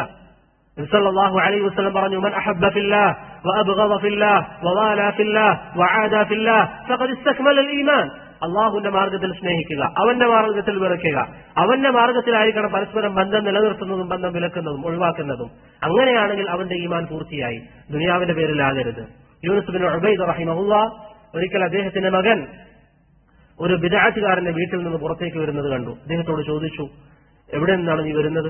അദ്ദേഹം പറഞ്ഞു, ആ ബിദ്അത്തുകാരന്റെ വീട്ടിൽ നിന്നാണ്. യൂനുസ് ബിൻ ഉബൈദ് റഹിമഹുല്ലാഹ് അവനോട് പറഞ്ഞു, ലഅൻ തൽഖല്ലാഹ സാനിയൻ ഫാസിഖൻ സാരിഖൻ ഖായിനൻ അഹബ്ബു ഇലയ്യ മിൻ അൻ തൽഖാഹു ബിഖൗലി ഫുലാൻ വഫുലാൻ. യൂനുസ് ബിൻ ഉബൈദ് റഹിമഹുല്ലാഹ് അദ്ദേഹത്തിന്റെ മകനോട് പറഞ്ഞു, നീ അല്ലാഹുവിനെ വ്യഭിചാരിയായി, ആളുകളുടെ സമ്പാദ്യം മോഷ്ടിക്കുന്നവനായി, ആളുകളെ വഞ്ചിച്ചവനായി, വൃത്തികെട്ടവനായി നീ അള്ളാഹുവിനെ കണ്ടുമുട്ടുന്നതാണ് ഈ ബിദ്അത്തുകാരന്റെ വാക്കുകളും പേര് നീ നടത്തുന്ന അതിൽ അള്ളാഹുവിനെ കണ്ടുമുട്ടുന്നതിനേക്കാളും നല്ലത് എന്ന് യൂനുസ് ബിൻ ഉബൈദ് റഹിമഹുല്ലാഹ് പറഞ്ഞു കൊടുത്തു. ഈ വിശ്വാസങ്ങൾ, ഈ മആനികൾ എന്തുകൊണ്ടാണ് നമ്മുടെ ജീവിതത്തിൽ ഇല്ലാത്തത്? അതുകൊണ്ട് സഹോദരങ്ങളെ, ബിദ്അത്തുകാരോട് അഹ്ലുസുന്നയുടെ നിലപാട് അവരിൽ നിന്ന് മാറി നിൽക്കുക, അവരെ നാം ഒഴിവാക്കുക. അവരെ നാം ഒഴിവാക്കുക. ഫുളൈൽ ഇബ്നു ഇയാദ് റഹിമഹുല്ലാഹ് പറയുന്നു, മൻ അഅ്ളമ സാഹിബ ബിദ്അ ഫഖദ് അആന ഹദ്മൽ ഇസ്ലാം. ആരെങ്കിലും ബിദ്അത്തുകാരെ ബഹുമാനിച്ചാൽ അവൻ ദീൻ തകർക്കാൻ വേണ്ടി സഹായിച്ചവനാണ്. ഇതൊക്കെ സലഫുസ് സാലിഹീൻ എന്തുകൊണ്ടാണ് പറഞ്ഞത്? പ്രധാന കാരണം എന്താണ്? ഒരു ബിദ്അത്തുകാരനുമായി നിങ്ങൾ അവന്റെ കൂടെ പോയാൽ അവന്റെ ആ ബിദ്അത്ത് നിങ്ങളിൽ സ്വാധീനമുണ്ടാക്കും. നിങ്ങളെ അവൻ നയിക്കുന്നത് ളലാലത്തിലേക്കാണ്, നരകത്തിലേക്കാണ്. അബൂ ഉസ്മാൻ അസ്വാബൂനി റഹിമഹുല്ലാഹ് അദ്ദേഹത്തിന്റെ അഖീദത്തുസ് സലഫ് അസ്ഹാബുൽ ഹദീസ് എന്ന കിതാബിൽ പറയുന്നു, ഇത്തഫഖു അലൽ ഖൗലി ബിഖഹ്രി അഹ്ലിൽ ബിദ്അ വത്തബാഉദി മിൻഹും വഇബആദിഹിം വമിൻ മുസാഹബതിഹിം വമുആശറതിഹിം വത്തഖർറുബി ഇലല്ലാഹി ബിമുജാനബതിഹിം വമുഹാജറതിഹിം. മുൻഗാമികൾക്കിടയിൽ അഭിപ്രായ വ്യത്യാസമില്ലാത്ത വിഷയമാണ് ബിദ്അത്തുകാരെ അകറ്റി നിർത്തണം, അവരുടെ മാർഗത്തിൽ നിന്ന് ആളുകളെ അകറ്റണം, അവരുമായി ബന്ധമുണ്ടാകരുത്. അത് നിങ്ങൾ ചെയ്താൽ അതൊരു ഇബാദത്താണ്. ഈ ബിദ്അത്തുകാരനുമായി ബന്ധം വിച്ഛേദിച്ചു എന്നുള്ളത് തന്നെ ഇബാദത്താണ്. ഒരു ഖുറാബി അല്ലെങ്കിൽ ഒരു ബിദ്അത്തുകാരൻ ഒരു ജമാഅത്ത് ഇസ്ലാമിയിൽപ്പെട്ട ഒരുത്തൻ അല്ലെങ്കിൽ തബ്ലീഗ് ജമാഅത്തിൽപ്പെട്ടവൻ, അവനുമായി നിന്റെ അടിസ്ഥാന ബന്ധം എന്താണ്? അവനെ നീ ഒഴിവാക്കുക എന്നുള്ളതാണ്. അവന്റെ കൂടെ സഹവസിക്കരുത്. നീ സഹവസിക്കുന്നത് ആരോടായിരിക്കണം? നബി സല്ലല്ലാഹു അലൈഹി വസല്ലം പറഞ്ഞതുപോലെ, നീ ലാ യഅകുൽ മാ ലക ഇല്ലാ തഖി. സല്ലല്ലാഹു അലൈഹി വസല്ലം ഹദീസിൽ പറഞ്ഞിട്ടുണ്ട്, നീ സഹവസിക്കുന്നത് മുത്തഖിയായ ആളുകളുമായിട്ടായിരിക്കണം, അള്ളാഹുവെ ബഹുമാനിക്കുന്നവൻ. നബിയുടെ ഹദീസ് നിഷേധിക്കുന്നവരുമായി നീ എന്തിനാണ് സഹവസിക്കുന്നത്? ഞാൻ നേരത്തെ പറഞ്ഞല്ലോ, നമ്മുടെ ഉപ്പയെ മർദ്ദിച്ച ഒരുത്തൻ, ഉപ്പയെ ചീത്ത പറഞ്ഞ ഒരുത്തൻ, അവരോട് നീ സഹവസിക്കുവോ? നമ്മുടെ ഉപ്പ എപ്പം കാണുമ്പോൾ ഉപ്പയെ ചീത്ത പറയുന്നു, അവന്റെ കൂടെ നമ്മൾ നടക്കുവോ? ഇല്ല. അള്ളാഹുവിന്റെ റസൂലിനെ തള്ളുന്നവരെ പിന്നെ എങ്ങനെയാണ് നമ്മൾ കൊണ്ട് നടക്കുക? അതുകൊണ്ട് സഹോദരങ്ങളെ, നമ്മുടെ മനസ്സിൽ ദീനിനോടൊരു തഅദീം ഉണ്ടാകണം, അള്ളാഹുവിനോടൊരു ബഹുമാനം ഉണ്ടാകണം. നമ്മുടെ വ്യക്തിപരമായ കാര്യങ്ങളെക്കാൾ നാം ബഹുമാനം കൊടുക്കേണ്ടത് ദീനി വിഷയങ്ങൾക്കാണ് ആയിരിക്കണം. ഇബ്നു ബത്താർ റഹിമഹുല്ലാഹ് അദ്ദേഹത്തിന് അൽ ഇബാനയിൽ സലഫുകളുടെ ഇജ്മാ ഉദ്ധരിക്കുന്നുണ്ട് ബിദ്അത്തുകാരെ ഒഴിവാക്കണം എന്ന കാര്യത്തിൽ. മനസ്സിലായോ? അപ്പോൾ അഹ്ലുസുന്നയുടെ സലഫികളുടെ അടിസ്ഥാനത്തിൽപ്പെട്ടതാണ് ബിദ്അത്തുകാരെ ഒഴിവാക്കുക എന്നുള്ളത്. അതിനർത്ഥം ബിദ്അത്തുകാർക്ക് നമ്മൾ ഹക്ക് പറഞ്ഞു കൊടുക്കേണ്ട എന്നല്ല. നിങ്ങൾ വ്യക്തമായി രണ്ടും വേർതിരിച്ച് മനസ്സിലാക്കണം. അടിസ്ഥാനം ബിദ്അത്തുകാരെ നമ്മൾ ഒഴിവാക്കുക. ഇനി ഒരു വ്യക്തിക്ക് ബിദ്അത്തുകാരനോട് ഹക്ക് പറയാൻ സാധിക്കും. അങ്ങനെയാണെങ്കിൽ ഷെയ്ഖ് ഇബ്നു ബാസ് റഹിമഹുല്ലാഹ് വിശദീകരിച്ചതുപോലെ നല്ല രൂപത്തിൽ പറഞ്ഞു കൊടുക്കണം. ഷെയ്ഖ് റബീഅ ഹഫിളഹുല്ലാഹ് അദ്ദേഹം വിശദീകരിക്കുമ്പോൾ പറഞ്ഞു, നല്ല രൂപത്തിൽ നിങ്ങൾ അവർക്ക് ഹക്ക് എത്തിച്ചു കൊടുക്കണം. അതിൽ നിങ്ങൾ ഒരു മയവും കാണിക്കാൻ പാടില്ല. അവരോട് നല്ല രൂപത്തിൽ പെരുമാറാം, ആ വിഷയം അവരിലേക്ക് എത്തിക്കാൻ. അതല്ലാതെ അവരോട് സംസാരിക്കുമ്പോൾ തന്നെ യാ ഫാജിർ, യാ വാലിം എന്ന് വിളിച്ചാൽ അവരുടെ സംസാരം കേൾക്കില്ല. വൃത്തികെട്ടവനെ എന്ന് വിളിച്ച് അവരോട് സംസാരിച്ച സംസാരം കേൾക്കില്ല. ഇവിടെ രണ്ട് കാര്യങ്ങൾ. ഒന്ന്, നമ്മുടെ ദീൻ സുരക്ഷിതമാക്കാൻ നമ്മൾ അവരോട് സഹവസിക്കാതിരിക്കുക. രണ്ടാമത്തേത്, അവരെ ഹക്കിലേക്ക് വരാൻ നമുക്കതിനുള്ള കഴിവുണ്ട് എങ്കിൽ, നമുക്കതിന്റെ തെളിവുകൾ അറിയുമെങ്കിൽ അവർക്ക് എന്ത് ചെയ്യുക? ആ വിഷയങ്ങൾ നാം പറഞ്ഞു കൊടുക്കുക. അപ്പോൾ നമ്മുടെ മുമ്പിൽ രണ്ട് വിഭാഗം ആളുകൾ. ഒന്ന് സലഫികൾ. സലഫികളോട് നമ്മൾ സ്വീകരിക്കേണ്ട നിലപാട് നമ്മൾ പറഞ്ഞു. അവരെ ഇഷ്ടപ്പെടണം, അവരോടുള്ള ഇഷ്ടം ഇബാദത്താണ്, അത് ദീനിന്റെ ഭാഗമാണ്. ഇനി ബിദ്അത്തിന്റെ ആളുകൾ, അവരോടുള്ള അടിസ്ഥാനം എന്താ? അവരെ ഉപേക്ഷിക്കുക എന്നുള്ളതാണ്. മനസ്സിലായോ? ബിദ്അത്തിന്റെ ആളുകൾ എന്ന് പറഞ്ഞാൽ നാട്ടിലുള്ള സമസ്തക്കാർ, അവർ നമ്മോട് മുജാനബത്ത് കാണിക്കുന്നുണ്ട്. നിങ്ങൾക്കറിയാം, അവരുടെ മദ്രസകളിൽ അവർ പഠിപ്പിക്കുന്നു മുജാഹിദിനെ അടുപ്പിക്കരുത്, വഹാബികളെ അടുപ്പിക്കരുത്. പക്ഷേ നമ്മളിൽപ്പെട്ട പലരോടും അവരോട് മൃദുലമായ നിലപാടാണ് കാണിക്കുന്നത്. അത് പാടില്ല. നമ്മളാണ് ആ നിലപാട് സ്വീകരിക്കേണ്ടത്. അവരാണ് യഥാർത്ഥത്തിൽ ബിദ്അത്തിന്റെ ആളുകൾ. നമ്മളെന്ത് ബിദ്അത്താ ചെയ്യുന്നത്?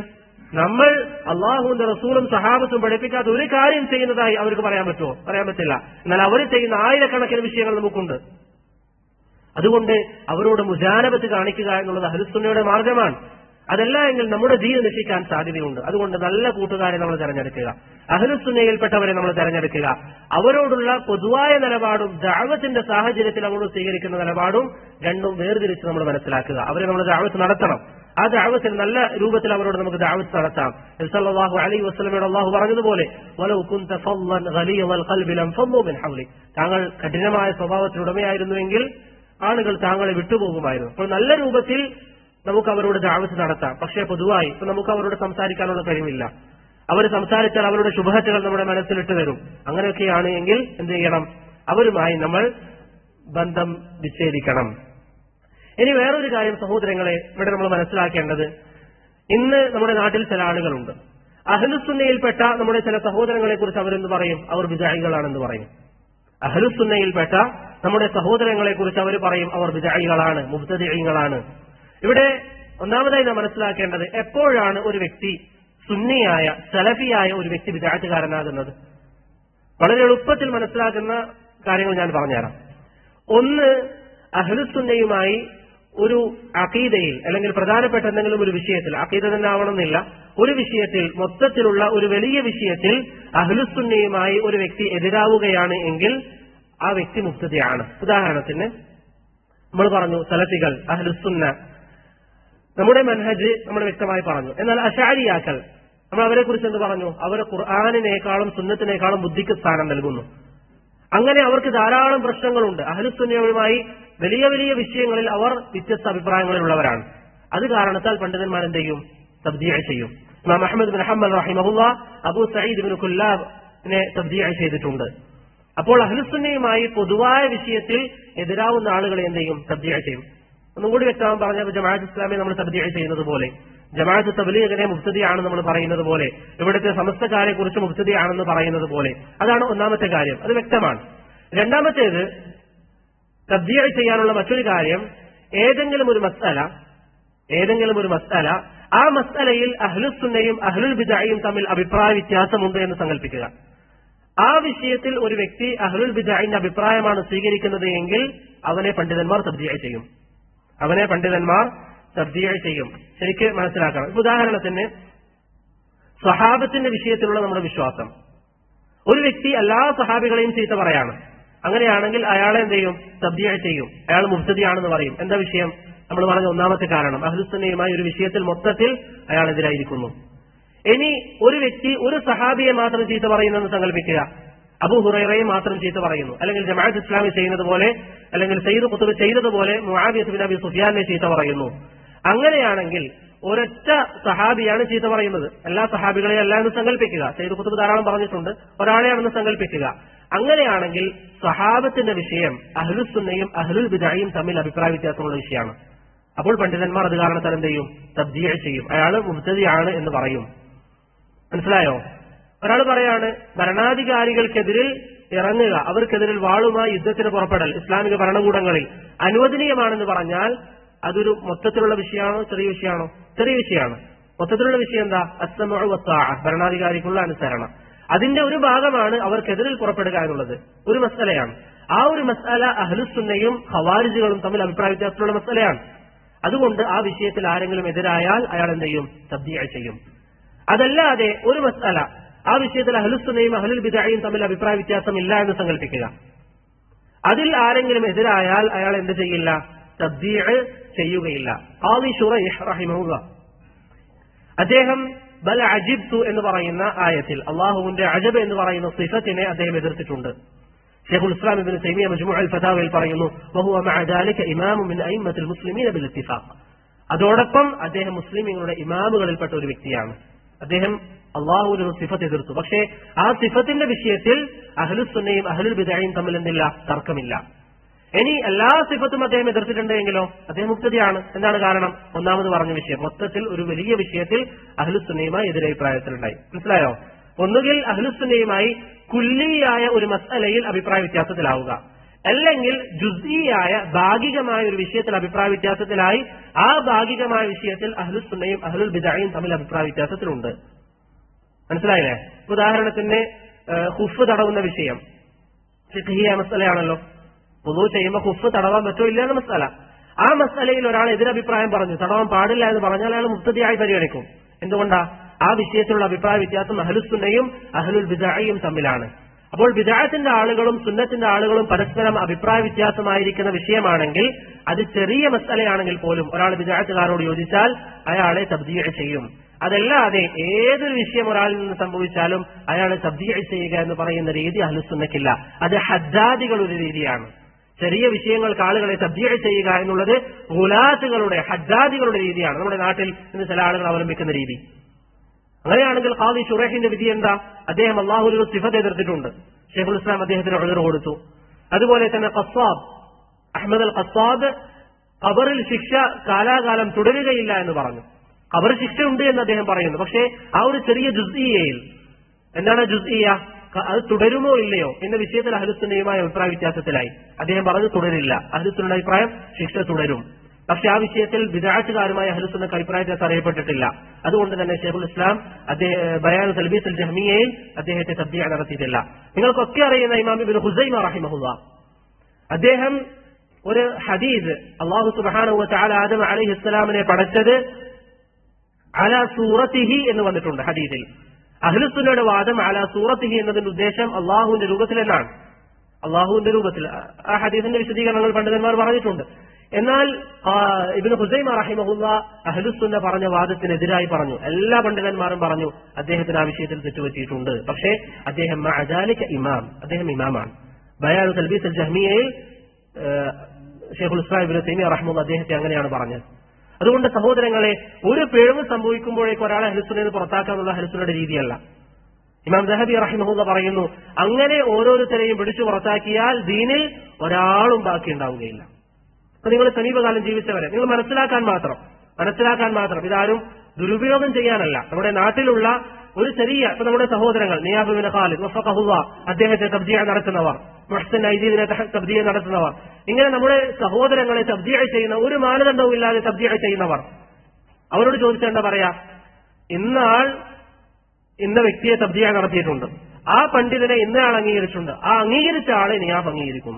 ഇതൊക്കെയാണ് കാരണം. എനിക്കെന്റെ സഹോദരങ്ങളോട് പറയാനുള്ളത്, ഓരോരോ ജുസ്ഇയെ എടുത്ത് തബ്ദീഅ ചെയ്യുക എന്നുള്ളത് ഹദ്ദാദികളുടെ രീതിയാണ്. അതല്ല എങ്കിൽ ശൈഖ് ഇബ്നു ബാസ് റഹിമഹുല്ലാഹ്, നിങ്ങളൊക്കെ കേട്ട ഹദീസാണ്, അല്ലാഹു സുബ്ഹാനഹു വ തആല അവസാന നാളിൽ തണൽ നൽകുമെന്ന് പറയുന്ന ഹദീസ്. ചില ഹദീസിൽ എന്തുണ്ട്? യുദില്ലുഹുല്ലാഹു ഫീ ദില്ലി, അവന്റെ തണലിൽ അള്ളാഹു ആക്കും. എന്താണ് അവന്റെ തണൽ കൊണ്ട് ഉദ്ദേശം? അർശിന്റെ തണൽ. ഇബ്നു സഅദൊക്കെ ഉദ്ധരിച്ച ഹദീസുകളിലുള്ളതുപോലെ അർശിന്റെ തണലാണ് ഉദ്ദേശം. ശൈഖ് ഇബ്നു ബാസ് റഹിമഹുല്ലാഹ് പറഞ്ഞു അതുകൊണ്ടുള്ള ഉദ്ദേശം അള്ളാഹുവിന്റെ തണലാണ്. ഇത് അഹ്ലുസുന്നത്തില്ലാത്ത അഭിപ്രായ. ശൈഖ് ഇബ്നു ബാസിനെ ആരെങ്കിലും തബ്ദീഅ ചെയ്തിട്ടുണ്ടോ? ശൈഖ് ഇബ്നു ബാസിനെ തെറ്റുപറ്റി. അതല്ലാതെ ഇബ്നു ബാസ് റഹിമഹുല്ലാഹ് അത് കാരണത്താൽ തബ്ദീഅ ചെയ്യാൻ പറ്റില്ല. കാരണം അത് അഹ്ലുസുന്നയും അഹ്ലുൽ ബിദ്അയും തമ്മിൽ അഭിപ്രായ വ്യത്യാസമുള്ള മസലയല്ല. നിങ്ങൾ കേട്ട ഒരു ഹദീസ്, ജസ്സാസയുടെ ഹദീസ് നിങ്ങൾ കേട്ടിട്ടുണ്ടോ? ജസ്സാസ അഥവാ ദജ്ജാലിനെ തമീമുദ്ദാരി കണ്ട ഹദീസ്, സഹീഹ് മുസ്ലിമിലെ ഹദീസ്. ശൈഖ് ഇബ്നു ഉസൈമീൻ റഹിമഹുല്ലാഹ് പറയുന്നു, ഫിൽ ഖൽബി മിൻഹു ഷൈ, അതിനോട് അത് അംഗീകരിക്കാൻ പ്രയാസമുണ്ട്. ശൈഖ് ഇബ്നു ഉസൈമീനെ തബ്ദീഅ നടത്തുന്നവര്. അപ്പൊ ഇത്തരത്തിലുള്ള വിഷയങ്ങളിൽ തബ്ദീഅ നടത്തുക എന്നുള്ളത് അഹ്ലുസുന്നയുടെ രീതിയല്ല. മറിച്ച് എന്ത് പറയും? ആ വിഷയത്തിൽ തെറ്റുപറ്റി, ആ വിഷയത്തിൽ അവർക്ക് തെറ്റുപറ്റി എന്നാണ് അഹ്ലുസുന്നയുടെ ഉലമാക്കൾ പൊതുവെ പറയാറുള്ളത്. അതുകൊണ്ട് അന്യായമായി തബ്ദീഅ, ഈ പറഞ്ഞ വിഷയങ്ങളൊക്കെ കാരണങ്ങളാണ്. എന്നാൽ നമ്മുടെ സഹോദരങ്ങളെ ചില ആളുകൾ ഇന്ന് തബ്ദീഅ ചെയ്യുന്നത് ഒരു കാരണവുമില്ലാതെയാണ്. ചോദിച്ചാൽ എന്താ പറയാ? കാരണങ്ങൾ വിശദീകരിച്ചിട്ടുണ്ട്. നിങ്ങളോട് ആരെങ്കിലും സംസാരിച്ചാൽ നിങ്ങൾ ചോദിക്കുക എന്താണ് കാരണം, വ്യക്തമായി ഓരോരോ കാരണമായി ചോദിക്കുക. പലപ്പോഴും കളവ് പറഞ്ഞുകൊണ്ട് ആളുകളെ വശീകരിക്കാൻ വേണ്ടി ശ്രമിക്കുന്നവർ. അതുകൊണ്ട് എനിക്ക് എന്റെ സഹോദരങ്ങളോട് പറയാനുള്ളത്, തബ്ദീഇന് അഹ്ലുസുന്നക്ക് മാനദണ്ഡമുണ്ട്. ശൈഖുൽ ഇസ്ലാം വിശദീകരിച്ചതുപോലെ, ഷാത്തിബി വിശദീകരിച്ചതുപോലെ ആ മാനദണ്ഡങ്ങളുടെ അടിസ്ഥാനത്തിലായിരിക്കണം തബ്ദീഅ്. അതല്ലാതെ ഒരു പിഴവ് ഒരാളിൽ നിന്ന് വരുമ്പോഴേക്ക് അയാൾ അഹ്ലുസുന്നയിൽ പെട്ടവനല്ല എന്ന് പറഞ്ഞാൽ അഹ്ലുസുന്നയിൽ ഒരാളും ബാക്കി ഉണ്ടാവുകയില്ല. എത്ര വിഷയങ്ങൾ. ഇപ്പൊ പലിശയുമായി ബന്ധപ്പെട്ട പലിശ രണ്ടിനങ്ങളാണ്, റിബൽ ഫദൽ, റിബൻ നസിയ. ഒരു പക്ഷേ ചില ആളുകൾക്ക് അറിയുന്നുണ്ടാകും. അതിലൊരു ഭാഗം അത് പലിശയല്ല എന്ന് ഇബ്നു അബ്ബാസ് റളിയല്ലാഹു അൻഹു പറയുന്നുണ്ട്. അദ്ദേഹത്തിന് അരികിൽ പല സഹാബികളും പോയിട്ട് അത് പലിശയാണെന്ന് പറഞ്ഞു കൊടുത്തു, എന്നിട്ടും അദ്ദേഹം അത് സ്വീകരിച്ചിരുന്നില്ല. ഇബ്നു അബ്ബാസിനെ കുറ്റം പറയാറുണ്ട്. എത്ര വിഷയങ്ങൾ. സ്ത്രീകൾ മുന്നിലൂടെ നടന്നാൽ നിസ്കാരം ബാത്തിലാകുമെന്ന വിഷയം ആയിഷ റളിയല്ലാഹു അൻഹ സ്വീകരിച്ചിരുന്നില്ല. ആയിഷ റളിയല്ലാഹു അൻഹ അതിന് തെളിവുണ്ട്. ആയിഷ പറയുന്നു, നബി നിസ്കരിക്കുമ്പോൾ ഞാൻ മുന്നിൽ കിടക്കാറുണ്ട്. അതുകൊണ്ടാണ് ഇമാം ഇബ്നു ഖുസൈമ റഹിമഹുല്ലാഹ് വിശദീകരിച്ചത്, സ്ത്രീകൾ നടന്നാലേ നിസ്കാരം ബാത്തിലാകൂ, സ്ത്രീകൾ അവിടെ കിടന്നിട്ടുണ്ടെങ്കിൽ നിസ്കാരം ബാത്തിലാവില്ല. അപ്പൊ പറഞ്ഞതിന്റെ ഉദ്ദേശം ശൈഖുൽ ഇസ്ലാം പറഞ്ഞതുപോലെ ആരും മഅസൂമിങ്ങളല്ല. ശൈഖുൽ ഇസ്ലാം അൽ ഫതാവ അൽ മിസ്രിയിൽ പറഞ്ഞു, പ്രവാചകനല്ലാതെ ഈ ഉമ്മത്തിൽ ഒരാൾ മഅസൂമില്ല. തെറ്റുകൾ സംഭവിക്കും. ഒരു തെറ്റ് സംഭവിക്കുമ്പോഴേക്ക് അത് അയാളെ തബ്ദീഅ ചെയ്യുക എന്നുള്ളത് ശരിയല്ല. ഒന്ന്, നേരത്തെ പറഞ്ഞ മാനദണ്ഡങ്ങൾ പാലിച്ചുകൊണ്ട് തബ്ദീഅ ചെയ്യാം. രണ്ടാമത്തെ കാര്യം, തെറ്റുകളൊന്നും സംഭവിക്കാതെ തന്നെ ചില വ്യക്തികളിൽ തഹസ്സുബ് കാണിച്ച്, ചില ആളുകളിൽ പ്രത്യേക താല്പര്യം കാണിച്ച് നമ്മുടെ പല സഹോദരങ്ങളെയും തബ്ദീഅ നടത്തുന്നത് അതൊന്നും അഹ്ലുസുന്നയുടെ രീതിയല്ല. അഹ്ലുസുന്നക്ക് അത്തരത്തിലുള്ള ഒരു രീതിയില്ല. അപ്പൊ നമ്മൾ പറഞ്ഞു വന്നത് സലഫികളുടെ അടിസ്ഥാനത്തിൽപ്പെട്ടതാണ് തൗഹീദിലേക്കുള്ള ക്ഷണം, സുന്നത്തിലേക്കുള്ള ക്ഷണം, അതുപോലെ തന്നെ ബിദ്അത്തുകാരെ ഒഴിവാക്കുക എന്നുള്ളത്. അതുകൊണ്ട് എനിക്ക് എന്റെ സഹോദരങ്ങളോട് പറയാനുള്ളത്, ബിദ്അത്തിനെതിരിൽ അതുപോലെ തന്നെ ഷിർക്കിനെതിരിൽ ശക്തമായ ഒരു ദഅവത്ത് നമുക്ക് കാഴ്ചവെക്കാൻ സാധിക്കണം. പണ്ട് നമുക്കുണ്ടായ ദഅവത്ത് പോലെ ഇന്ന് പല ആളുകൾക്ക് അറിയാം, ദർസുകൾക്ക് വരാൻ ആളുകൾക്ക് മടിയാണ്. എപ്പോഴും ജോലി തിരക്ക്. നിങ്ങൾ എന്തായാലും കുറച്ച് സമയങ്ങളെങ്കിലും മാറ്റിവെച്ച് ദർസുകളിൽ നിങ്ങൾ പങ്കെടുക്കുക. തൗഹീദി ദഅവത്തിന് വേണ്ടി പൊതുപ്രഭാഷണങ്ങളും മറ്റും നിങ്ങൾ നടത്തുക. പണ്ട് ഈ നാട്ടിൽ എന്താണോ നമുക്കുണ്ടായ മജ്ദ്, ആ ഇസ്സത്ത് സഹോദരങ്ങളെ നമുക്ക് തിരിച്ചെടുക്കാൻ സാധിക്കണം. തൗഹീദിന്റെ പേരിൽ ആളുകളെ സ്നേഹിക്കുക, സുന്നത്തിന്റെ പേരിൽ ആളുകളെ സ്നേഹിക്കുക. സംഘടനയുടെയും വ്യക്തികളുടെയും ഏതെങ്കിലും ഷെയ്ഖിന്റെയും പേരിൽ ആളുകളെ സ്നേഹിക്കുന്നതാണ് യഥാർത്ഥ ഹിസ്ബിയത്ത്. അതാണ് കാഫിരീങ്ങളുടെ രീതി. വലാ തകൂനു മിനൽ മുശ്രികീൻ മിനൽ ലദീന ഫറഖൂ ദീനഹും വകാനൂ ശിയഅ കുല്ലു ഹിസ്ബിൻ ബിമാ ലദൈഹിം ഫരിഹൂൻ. ദീനിനെ ഭിന്നിപ്പിച്ച് ഓരോരുത്തരും തങ്ങളുടെ കൂടെയുള്ള ആളുകൾ അവരോട് മാത്രം സന്തോഷം കാണിക്കുന്ന അവസ്ഥ, അത് കാഫിരീങ്ങളുടെ രീതിയാണ്. അതുകൊണ്ട് സഹോദരങ്ങളെ, അള്ളാഹുവിന്റെ പേരിൽ പരസ്പരം സഹകരിക്കുക, ദീനിന്റെ പേരിൽ പരസ്പരം സഹകരിക്കുക. തൗഹീദ് പറയാൻ നാം പരസ്പരം സഹകരിച്ചുകൊണ്ടേയിരിക്കുക. വിദഅത്തുകാരെ നാം ഒഴിവാക്കുക, സുന്നത്തിന്റെ ആളുകളെ നാം അടുപ്പിക്കുക. ഇങ്ങനെ ഒരു ദഅവത്ത് നമുക്കിടയിൽ ഉണ്ടാക്കണം. അങ്ങനെയായിരുന്നു നമ്മുടെ പൂർവ്വപിതാക്കന്മാർ, നമ്മുടെ പഴയ കാലഘട്ടത്തിലെ ഉലമാക്കൾ. ഏതൊരു ബിദ്അത്ത് വന്നാലും അതിനെതിരിൽ അവർ ശക്തമായി നിന്നു. ഒരൊറ്റ പണ്ഡിതന്റെ കഥ ഞാൻ പറഞ്ഞുതരാം. കുറച്ചു വർഷങ്ങൾക്ക് മുമ്പ് ഇന്ത്യയിൽ ജീവിച്ച പണ്ഡിതനാണ് ഷെയ്ഖ് സനാഉല്ലാഹിൽ അംറസരി റഹിമഹുല്ലാഹ്. അദ്ദേഹം സയ്യിദ് നദീർ ഹുസൈൻ അദ്ദഹലവി റഹിമഹുല്ലയുടെ വിദ്യാർത്ഥിയാണ്.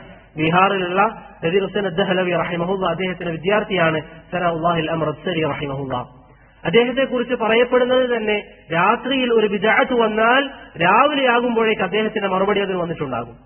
അഹ്ലുൽ ഹദീസ് എന്ന പേരിൽ ആഴ്ചതോറും അദ്ദേഹം മാസികകൾ ഇറക്കിയിരുന്നു. അതിൽ ബിദ്അത്തുകൾക്കെതിരിൽ മറുപടി. ആ കാലഘട്ടത്തിൽ അദ്ദേഹം നസാറാക്കൾ, ക്രിസ്ത്യാനികൾ ഇസ്ലാമിനെതിരിൽ പറയുന്ന വാദങ്ങൾ, മിഷണറിമാർ അവരുടെ വാദങ്ങൾ, അതിന് ഓരോന്നായി അദ്ദേഹം മറുപടി പറഞ്ഞുകൊണ്ടേയിരുന്നു. അതുപോലെ തന്നെ ആര്യ സമാജത്തിന്റെ ആളുകൾ അവർ പറയുന്ന വാദങ്ങൾ അവർക്ക് മറുപടി എഴുതിക്കൊണ്ടിരുന്നു. ഷിയാക്കൾ അവരുടെ വാദങ്ങൾക്ക് മറുപടി എഴുതി, ബറൈൽവികൾ അവരുടെ വാദങ്ങൾക്ക് മറുപടി എഴുതി. ഇങ്ങനെ ഓരോരോ ബിദ്അത്തുകൾ വരുമ്പോൾ അതിനെതിരിൽ രാത്രി ബിദ്അത്ത് വന്നാൽ രാവിലെ ആകുമ്പോഴേക്ക് സനാഉല്ലാഹിൽ അംറസരി റഹിമഹുല്ലയുടെ മറുപടി വരും. അദ്ദേഹത്തിന്റെ ചരിത്രം വായിച്ചുകൊണ്ട് മസ്ജിദ് നബവിയിലെ ഇമാം അലി അൽ ഹുദൈഫി ഹഫിളഹുല്ലാഹ് പറഞ്ഞു, അദ്ദേഹം ഷെയ്ഖുൽ ഇസ്ലാം ഇബ്നു തൈമിയ ദമസ്കസിൽ എങ്ങനെയാണോ ജീവിച്ചത് അങ്ങനെയായിരുന്നു ഇന്ത്യയിൽ ജീവിച്ചത് എന്ന്. അദ്ദേഹം അത്രയും ബിദ്അത്തുകാർ തലപൊക്കിയാൽ അദ്ദേഹം അവിടെ തന്നെ അത് തീർക്കും. അദ്ദേഹം ഏറ്റവും അധികം അറിയപ്പെട്ടത് മിർസാ ഗുലാം അഹ്മദ് അൽ ഖാദിയാനിയുമായുള്ള സംവാദത്തിലാണ്. ഖാദിയാനികൾ ഇവിടെ വന്നു. ഖാദിയാനി മിർസാ ഗുലാം അയാൾ നബിയാണെന്ന് വാദിച്ചു. സനാഉല്ലാഹിൽ അംറസരി റഹിമഹുല്ലാഹ് അദ്ദേഹത്തിന് മറുപടി എഴുതി, അവന് മറുപടി എഴുതി, തിരിച്ചു മറുപടി വന്നു, വീണ്ടും മറുപടി എഴുതി. അങ്ങനെ മറുപടി ധാരാളം തുടർന്നു പോന്നു. മറുപടികളും അതിന് മറുപടികളുമായി ധാരാളം ദിവസങ്ങൾ കഴിഞ്ഞു. ഒരു റമദാൻ മാസമായപ്പോൾ സനാഉല്ലാഹിൽ അംറസരി റഹിമഹുല്ലാഹ് അദ്ദേഹത്തിന്റെ രീതി അനുസരിച്ച് റമദാനിൽ അദ്ദേഹം പുറത്തിറങ്ങാറില്ല, ഫുൾ ടൈം മസ്ജിദിലായിരിക്കും. അദ്ദേഹമാണ് മസ്ജിദിൽ ഇമാം നിൽക്കാം. റമദാൻ മാസമായപ്പോൾ മിർസാ ഗുലാം അഹ്മദ് അൽ ഖാദിയാനി അദ്ദേഹം പറഞ്ഞു, ഞാൻ സനാഉല്ലാഹിൽ അംറസരിയെ മുനാദറക്ക് വെല്ലുവിളിക്കുന്നു, അഥവാ ഒരു സംവാദത്തിന് വെല്ലുവിളിക്കുന്നു. അങ്ങനെ ഈ മിർസാ ഗുലാം അഹ്മദ് അൽ ഖാദിയാനി തന്റെ കൂടെയുള്ളവരോട് പറഞ്ഞു, പക്ഷെ എനിക്ക് വഹി ലഭിച്ചു, എന്തായാലും സനാഉല്ലാഹിൽ അംറസരി വരികയില്ല. എന്തുകൊണ്ടങ്ങനെ പറഞ്ഞത്? റമദാനിൽ അദ്ദേഹം മസ്ജിദിൽ നിന്ന് പുറത്തിറങ്ങില്ല എന്നുള്ളത് ഈ ഖാദിയാനിക്കറിയാം. ഈ വാർത്ത സനാഉല്ലാഹിൽ അംറസരി റഹിമഹുല്ലാഹ് എത്തിയപ്പോൾ അദ്ദേഹത്തിന് പകരമായി ഒരാളെ നിർത്തുകയും മസ്ജിദിൽ നിന്ന് മിർസാ ഗുലാം അഹ്മദ് അൽ ഖാദിയാനിയുടെ വീട്ടിലേക്ക്, അയാളുടെ നാട്ടിലേക്ക് വന്ന് അദ്ദേഹത്തോട് പറഞ്ഞു, മുനാവറക്ക് ഞാൻ തയ്യാറാണ്. അങ്ങനെ അദ്ദേഹത്തിന്റെ നാട്ടിൽ വന്നപ്പോൾ ആദ്യത്തെ ദിവസം മിർസാ ഗുലാം അഹ്മദ് അൽ ഖാദിയാനി പറഞ്ഞു, ഇന്നെനിക്ക് പ്രയാസങ്ങളുണ്ട്, ശാരീരികമായ ചില ബുദ്ധിമുട്ടുകളുണ്ട്. 1-2 ദിവസം ഒഴിഞ്ഞു മാറി. ഈ ദിവസം സനാഉല്ലാഹിൽ അംറസരി എന്ത് ചെയ്തു? ആ നാട്ടുകാർക്ക് ദഅവത്ത് നടത്തി. ആ നാട്ടുകാർ ഖാദിയാനിയുടെ വലാലത്തുകൾ മനസ്സിലാക്കി, അയാൾ കള്ളപ്രവാചകനാണെന്ന് മനസ്സിലാക്കി. അങ്ങനെ കുറച്ച് ദിവസങ്ങൾ കഴിഞ്ഞപ്പോൾ സനാഉല്ലാഹിൽ അംറസരിക്ക് ഒരു കത്തെഴുതി മിർസാ ഗുലാം. അതിൽ പറഞ്ഞു, ഞാൻ താങ്കളോട് ഒരു മുനാവറക്ക് ആഗ്രഹിക്കുന്നില്ല, മറിച്ച് നമുക്ക് മുബാഹല നടത്താമെന്ന് പറഞ്ഞു. മുബാഹല നടത്താം. ഒരിക്കലും സനാഉല്ലാഹിൽ അംറസരി മുബാഹല സ്വീകരിക്കുകയില്ല എന്നാണ് മിർസാ ഗുലാം അഹ്മദ് അൽ ഖാദിയാനി വിചാരിച്ചത്. സനാഉല്ലാഹിൽ അംറസരി പറഞ്ഞു, മുബാഹല എങ്കിൽ മുബാഹല. മുബാഹല എന്ന് പറഞ്ഞാൽ പരസ്പരം ശാപപ്രാർത്ഥന നടത്തുക. മുബാഹല എങ്കിൽ മുബാഹല. ഇത് സ്വീകരിച്ചപ്പോൾ മിർസാ ഗുലാം അഹ്മദ് അൽ ഖാദിയാനിക്ക് വീണ്ടും പ്രയാസമായി. അപ്പോൾ മിർസാ ഗുലാം അഹ്മദ് അൽ ഖാദിയാനി വീണ്ടും കത്തെഴുതി. എന്നിട്ട് പറഞ്ഞു, എനിക്ക് വഹി ലഭിച്ചിരിക്കുന്നു, താങ്കളോട് മുബാഹല നടത്തരുത്, മറിച്ച് ഞങ്ങളിൽ ആരാണോ സത്യം പറയുന്നവർ അവരായിരിക്കും രണ്ടാമത് മരണപ്പെടുന്നത്, ബാത്തിലിന്റെ ആൾ ഒന്നാമത് മരണപ്പെടുമെന്ന് മിർസാ ഗുലാം അഹ്മദ് അൽ ഖാദിയാനി സനാഉല്ലാഹിൽ അംറസരി റഹിമഹുല്ലാഹ് കത്തെഴുതി. അങ്ങനെ ദിവസങ്ങൾ കഴിഞ്ഞു. അഹ്മദ് അൽ ഖാദിയാനിയുടെ വാദങ്ങൾ പ്രചരിച്ചു. ഒരു ദിവസം പല ആളുകളും ഒരുമിച്ചുകൂടി, ഖാദിയാനി അഖീദ വിശ്വസിക്കുന്ന പല ആളുകളും ആ ഖാദിയാനി അഖീദയെ കുറിച്ച് ചർച്ച ചെയ്യാൻ ഒരുമിച്ച് കൂടിയപ്പോൾ സനാഉല്ലാഹിൽ അംറസ്സരി റഹിമഹുല്ലാഹ് എഴുതിയ അഖായിദു മിർസ എന്ന് പറയുന്ന 16 പേജ് വരുന്ന ഒരു ചെറിയ ഗ്രന്ഥം അവിടെയുള്ള ആളുകൾക്ക് വിതരണം ചെയ്യപ്പെട്ടു. മിർസ ഗുലാം അഹ്മദ് അൽ ഖാദിയാനിയുടെ വിദഅത്തുകൾ, അവന്റെ പിഴച്ച വാദങ്ങൾ എന്താണെന്ന് വിശദീകരിക്കുന്ന കിതാബ്. അത് വായിച്ച ഈ ആളുകളൊക്കെ ഹക്കിലേക്ക് വന്നു, തൗഹീദിലേക്ക് വന്നു, സുന്നത്ത് സ്വീകരിച്ചു. അങ്ങനെ ഏതാനും ദിവസങ്ങൾ കഴിഞ്ഞു. സനാഉല്ലാഹിൽ അംറസ്സരി റഹിമഹുല്ലാഹ് രോഗം ബാധിച്ചു. അദ്ദേഹത്തിന്റെ കൂടെയുള്ള ചില ആളുകൾ പേടിച്ചുപോയി. അദ്ദേഹം മരണപ്പെട്ടിരുന്നുവെങ്കിൽ ഇവർ ഈ പറയുന്നത് പോലെ വഹീ ലഭിച്ച അടിസ്ഥാനത്തിൽ ആദ്യം മരണപ്പെടുന്നത് ആരായിരിക്കും? സനാഉല്ലാഹിൽ അംറസ്സരി ആണെങ്കിൽ അത് വലാലത്താണ് എന്ന് പറഞ്ഞ് ഖാദിയാനികൾ കൊട്ടിഘോഷിക്കും. പക്ഷെ അള്ളാഹുവിന്റെ ഖദർ, അള്ളാഹു സുബ്ഹാനഹു വ തആല മിർസ ഗുലാം അഹ്മദ് അൽ ഖാദിയാനിയെ ആദ്യം മരിപ്പിച്ചു. എങ്ങനെയാ മരിക്കുന്നത്? ഖാദിയാനി മരിക്കുന്നത് അന്നൊരു വ്യാപകമായ രോഗം വരികയും ആ രോഗം പിടിപെട്ട് ടോയ്ലറ്റിലാണ് മിർസ ഗുലാം അഹ്മദ് അൽ ഖാദിയാനി മരിക്കുന്നത്. സയ്യിദ് ഇഹ്സാൻ ഇലാഹി വഹീർ റഹിമഹുല്ലാഹ് പറയാറുണ്ട്, ഖാദിയാനികളുടെ വാദം പൊളിക്കുന്ന പ്രവർത്തനമാണ് അവർ തന്നെ ചെയ്തത്. എന്താണ്? മിർസ ഗുലാം അഹ്മദ് അൽ ഖാദിയാനി മരിച്ചത് ടോയ്ലറ്റിലാണ്, ഖബറടക്കിയത് പുറത്ത്. അമ്പിയാക്കൾ മരണപ്പെട്ടാൽ എവിടെയാണോ മരിക്കുന്നത് അവിടെ തന്നെയാണ് അവരെ ഖബറടക്കേണ്ടത് എന്ന് നബി സല്ലല്ലാഹു അലൈഹി വസല്ലം പറഞ്ഞിട്ടുണ്ട്. അപ്പോൾ അവരുടെ വാദം അവർ തന്നെ പൊളിച്ചു എന്ന് ഇഹ്സാൻ ഇലാഹി വഹീർ റഹിമഹുല്ലാഹ് പറയുന്നതായി നമുക്ക് കാണാൻ സാധിക്കും. അതുകൊണ്ട് സഹോദരങ്ങളെ, ഈ രൂപത്തിൽ നമ്മുടെ പൂർവ്വപിതാക്കന്മാർ, നമ്മുടെ ഉലമാക്കൾ ഇത്രയും അധികം പരിശ്രമങ്ങൾ അവർ നടത്തിയിരുന്നു. ചില പണ്ഡിതന്മാർ സനാഉല്ലാഹിൽ അംറസ്സരി റഹിമഹുല്ലാഹ് അദ്ദേഹത്തെ കുറിച്ച് പറയാറുണ്ട്. അലി ഇബ്നു അബ്ദുല്ലാഹിൽ മദീനി റഹിമഹുല്ലാഹ് പറഞ്ഞൊരു വചനമുണ്ട്, ഇന്നല്ലാഹ അഅസ്സ ഹാദ ദീന യൗമൽ റിദ്ദ ബി അബി ബക്കർ. യൗമുൽ റിദ്ദയിൽ അബൂബക്കറിലൂടെ അല്ലാഹു ദീനിനെ ശക്തി നൽകി. വയൗമൽ മിഹ്നതി ബി അഹ്മദ്, മിഹ്നയുടെ ദിവസം ഇമാം അഹ്മദിലൂടെ അല്ലാഹു ദീനിനെ നിലനിർത്തി. വയൗമൽ ഖാദിയാനിയ ബി അബുൽ വഫാ, ഖാദിയാനികളുടെ ദിവസത്തിൽ അബുൽ വഫാ സനാഉല്ലാഹിൽ അംറസ്സരി റഹിമഹുല്ലാഹിലൂടെ ഈ ദീനിനെ അല്ലാഹു സുബ്ഹാനഹു വ തആല നിലനിർത്തി. നിങ്ങൾ നോക്കിയാൽ ഇന്ത്യയുടെ കുറച്ചു കാലം മുമ്പുള്ള ചരിത്രം, സയ്യിദ് നദീർ ഹുസൈൻ അദ്ദഹ്ലവിയുടെ വിദ്യാർത്ഥികൾ മുഹമ്മദ് അബ്ദുറഹ്മാൻ അൽ മുബാറക് ഫൂരി, ലോകത്തിന് പ്രസിദ്ധമായ സുനൻ തിർമിദിക്ക് ഏറ്റവും നല്ല ശർഹ് ഏതാണെന്ന് ചോദിച്ചാൽ അവർ ഒത്തുത്തരേ ഉള്ളൂ, തുഹ്ഫത്തുൽ അഹ്മദി. അത് എഴുതിയത് ഇന്ത്യക്കാരനായ പണ്ഡിതനാണ്. അതുപോലെ തന്നെ സനാഉല്ലാഹിൽ അംറസ്സരി ഖാദിയാനികളുമായി ഇത്രയും ശക്തമായ മുനാവറ നടത്തിയ മറ്റൊരു പണ്ഡിതനില്ല, അദ്ദേഹം ഇന്ത്യക്കാരനാണ്. ആ ഒരു മജ്ദ് സഹോദരങ്ങളെ, ആ ഒരു പ്രതാപം, ആ ഒരു ഇസ്സത്ത് നമുക്ക് തിരിച്ചെടുക്കണം. ഇന്ത്യയിൽ നമ്മൾ അത് ഉണ്ടാക്കണം. അതിനുവേണ്ടി നമ്മൾ ചെയ്യേണ്ടത് എന്താ? സുന്നത്തിന് വേണ്ടി നമ്മൾ പണിയെടുക്കുക, തൗഹീദിന് വേണ്ടി നാം പണിയെടുക്കുക. ഏതൊരു ബിദ്അത്ത് ഉണ്ടായാലും അതിനെതിരെ നമ്മൾ പ്രതിരോധിക്കുക. പ്രവാചകനെ കുറ്റം പറയുന്ന ഒരു വാദം ആരെങ്കിലും എഴുതി പ്രചരിപ്പിച്ചാൽ, നിങ്ങൾ സോഷ്യൽ മീഡിയ ഉപയോഗിക്കുന്ന ആളുകളല്ലേ, അതിന്റെ താഴെ അതിന് മറുപടി പറയും. നിങ്ങൾ ചിന്തിച്ചു നോക്കിയേ, നിങ്ങളുടെ ഉമ്മയെ ഒരാൾ ചീത്ത പറഞ്ഞുകൊണ്ട് ഒരു വാക്ക് നിങ്ങൾക്ക് അയച്ചാൽ നിങ്ങളത് വായിച്ചു വെറുതെ ഇരിക്കോ? നിങ്ങൾ പ്രതിരോധിക്കും. ഇല്ലാത്ത കാര്യങ്ങളാണെങ്കിൽ നിങ്ങൾ പറയും, നീ പറയുന്നത് തെറ്റാണ്, ബാത്തിലാണ്. ഈ രൂപത്തിൽ അള്ളാഹുവിന്റെ റസൂലിനെ ചീത്ത പറയുന്നവൻ അവൻ എന്തെങ്കിലും ഒന്ന് പറഞ്ഞാൽ നമ്മുടെ ഉമ്മക്ക് വേണ്ടി നാം പ്രതിരോധിക്കുന്നതിനേക്കാൾ റസൂൽ സല്ലല്ലാഹു അലൈഹി വസല്ലം തങ്ങൾക്ക് വേണ്ടി പ്രതിരോധിക്കുക. قل إن كان آباؤكم وأولادكم وإخوانكم وأزواجكم وعشيرتكم وأموال اقترفتموها എന്ന ആയത്തിൽ അല്ലാഹു പറഞ്ഞതുപോലെ നിങ്ങളുടെ സമ്പാദ്യത്തെക്കാൾ, മക്കളെക്കാൾ, ഭാര്യമാരെക്കാൾ, സന്താനങ്ങളെക്കാളൊക്കെ നിങ്ങൾ സ്ഥാനം നൽകുന്നത് റസൂലിനായിരിക്കണം. ഫേസ്ബുക്ക് ഉപയോഗിക്കുന്നവരുണ്ടാകും, വാട്സപ്പുകൾ ഉപയോഗിക്കുന്നവർ, ഇൻസ്റ്റാഗ്രാം ഉപയോഗിക്കുന്നവർ, നിരീശ്വരവാദികളും മറ്റും റസൂലിനെ കുറിച്ച് മോശമായ വാക്കുകൾ പറയുമ്പോൾ അത് വായിച്ചു വിടാതെ അതിന് താഴെ അതിന് മറുപടികൾ നിങ്ങൾ നൽകുക പഠിച്ചതിന് ശേഷം. ആ മറുപടി അവർക്ക് കൊള്ളുന്ന രൂപത്തിൽ അഹ്ലുസുന്നയുടെ മറുപടികൾ നിങ്ങൾ നൽകുക. സനാഉല്ലാഹിൽ അംറസ്സരി റഹിമഹുല്ലാഹയുടെ മാർഗം പോലെ അദ്ദേഹം നൽകിയ മറുപടി പലപ്പോഴും അത് എതിർക്കാൻ ഒരാൾക്ക് സാധിക്കുമായിരുന്നില്ല. അത്രയും ശക്തമായ മറുപടികളാണ് നൽകിയത്. ഇങ്ങനെ തൗഹീദിന് വേണ്ടി നമ്മൾ പണിയെടുത്താൽ ഒരു പക്ഷേ നിങ്ങൾ ഇന്ന് പറയും, നാളെ പറയും, ഒരാളോട് തൗഹീദ് പറഞ്ഞു കൊടുക്കും, ഒരു കൊല്ലം പറയും, അതിന് പ്രത്യേകിച്ച് ഫലമൊന്നും കാണാതിരിക്കുമ്പോൾ വിചാരിക്കും, എത്ര കൊല്ലം ഞാൻ പറയുന്നു, ഇനി വേണ്ട, വിട്ടേക്കാം, ഭൗതികമായ കാര്യങ്ങൾക്ക് പോകും. അങ്ങനെ ആവരുത്. നമ്മൾ ദീൻ പറഞ്ഞുകൊണ്ടേയിരിക്കുക, തൗഹീദ് പറഞ്ഞുകൊണ്ടേയിരിക്കുക, സുന്നത്ത് പറഞ്ഞുകൊണ്ടേയിരിക്കുക. ആളുകൾ നമ്മളെ തൗഹീദിന്റെയും സുന്നത്തിന്റെയും പേരിൽ പരിഹസിക്കുന്നത് വരെ, അവർ നമ്മെ എത്ര കുറ്റം പറഞ്ഞാലും സബറിന്റെ ബറക്കത്ത് സഹോദരങ്ങളെ വലുതാണ്. സബറിന്റെ ബറക്കത്ത്. ഇമാം അഹ്മദ് ബിൻ ഹംബൽ റഹിമഹുല്ലാഹ്, ഇന്ന് അദ്ദേഹത്തെ നമ്മൾ പറയുമ്പോൾ ഇമാമു അഹ്ലുസ് സുന്ന എന്ന് പറയും. എന്തുകൊണ്ടാ? അദ്ദേഹത്തിന്റെ കാലഘട്ടത്തിൽ ഖുർആൻ അള്ളാഹുവിന്റെ സൃഷ്ടിയാണെന്ന വാദം ആദ്യമായി വന്നു. കേവലം ചില വ്യക്തികളല്ല, അബ്ബാസി ഭരണകൂടത്തിലെ മഅ്മൂൻ ഭരണാധികാരി പറഞ്ഞു അതാണ് ശരി. ഇമാം അഹ്മദ് പറഞ്ഞു ശരിയല്ല. ഇമാം അഹ്മദിനെ കൊട്ടാരത്തിലേക്ക് പിടിച്ചുകൊണ്ടുവരപ്പെട്ടു. മഅ്മൂനിന്റെ ഭരണകൂടം കഴിഞ്ഞു, മുഅ്തസിം വന്നു. മുഅ്തസിമിന്റെ കാലഘട്ടത്തിലും ഇത് തന്നെയാണ് അവസ്ഥ. മുഅ്തസിമിന്റെ കാലഘട്ടത്തിലും ഇമാം അഹ്മദ് പല രൂപത്തിലും അദ്ദേഹത്തെ ചാട്ടവാറടിക്കപ്പെടുകയും ജയിലിലടക്കപ്പെടുകയും ചെയ്തു. അദ്ദേഹത്തിന്റെ ഭരണവും കഴിഞ്ഞു. വാസിഖ് വന്നു, ഇതേ അവസ്ഥ. വാസിഖിന്റെ ഭരണമായപ്പോൾ ആളുകൾ ഇമാം അഹ്മദിന്റെ അരികിൽ വന്നിട്ട് പറഞ്ഞു, യാ ഇമാം അഹ്മദ്, ഇന്നൽ അംറ ഖദ് അദുമ വസ്തതാൽ. ഇവർ നമുക്ക് ചെയ്തുകൊണ്ടിരിക്കുന്ന ഈ ഉപദ്രവം ചുരുങ്ങിയ കാലഘട്ടമല്ല, 3 ഭരണാധികാരികൾ കഴിഞ്ഞു. ഇങ്ങനെ ഫിത്നകൾ വന്നുകൊണ്ടേയിരിക്കുന്നു. അവർക്കെതിരിൽ ഇറങ്ങാൻ താങ്കൾ അനുമതി നൽകണം. ഇമാം അഹ്മദ് പറഞ്ഞു, ഇസ്ബിറു, നിങ്ങൾ അള്ളാഹുവിനെ പ്രതീക്ഷിച്ചുകൊണ്ട് സബർ ചെയ്യുക, അല്ലെങ്കിൽ ഇതിനേക്കാളും വലിയ ഫിത്നയുണ്ടാകും. അവർ ഇമാം അഹ്മദിനോട് പറഞ്ഞു, അവലസ്നാ ഫി ഫിത്ന, ഇപ്പോൾ നമ്മൾ ഫിത്നയിലല്ലേ? താങ്കളെ ഓരോരോ ദിവസവും ചാട്ടവാറ് കൊണ്ടടിക്കുന്നു, മുസ്ലിമീങ്ങളെ അറസ്റ്റ് ചെയ്യുന്നു, ആളുകളെ ജയിലിലടക്കുന്നു, ഇതൊക്കെ ഫിത്നയല്ലേ? ഇമാം അഹ്മദ് പറഞ്ഞു, ഹാദിഹി ഫിത്നത്തുൻ ഖാസ്സ, ഇന്ന് നടക്കുന്നത് ചെറിയ ചെറിയ ഫിത്നയാണ്, ചെറിയ ഫിത്നകളാണ്. എന്നെയാണ് അവർ ദ്രോഹിക്കുന്നത്, അതുപോലുള്ള ഉലമാക്കളെയാണ് അവർ ദ്രോഹിക്കുന്നത്. ഇദാ വഖഅ അസ്സൈഫു ഫൽഫിത്നതു ആമ്മ, നിങ്ങൾ ഭരണാധികാരികൾക്കെതിരിൽ ഇറങ്ങിയാൽ, അവിടെ ഭരണാധികാരികൾ ജനങ്ങൾക്കെതിരിൽ വാളുമായി പുറപ്പെട്ടാൽ ഫിത്നകൾ പടരും, ആളുകൾ കൊല്ലപ്പെടും, സ്ത്രീകൾ വധിക്കപ്പെടും, കുട്ടികൾ അനാഥരാക്കപ്പെടും. അതുകൊണ്ട് ഇറങ്ങാൻ പാടില്ല എന്ന് പറഞ്ഞ് ഇമാം അഹ്മദ് റഹിമഹുല്ലാഹ് സബർ ചെയ്തു. വർഷങ്ങൾ കുറച്ചു കഴിഞ്ഞു. അതിനുശേഷം വന്ന ഭരണാധികാരി മുതവക്കിൽ ഇമാം അഹ്മദ് റഹിമഹുല്ലയെ അങ്ങേയറ്റം ബഹുമാനിച്ചു. അദ്ദേഹത്തിലൂടെ അള്ളാഹു ഇസ്സത്ത് നൽകി.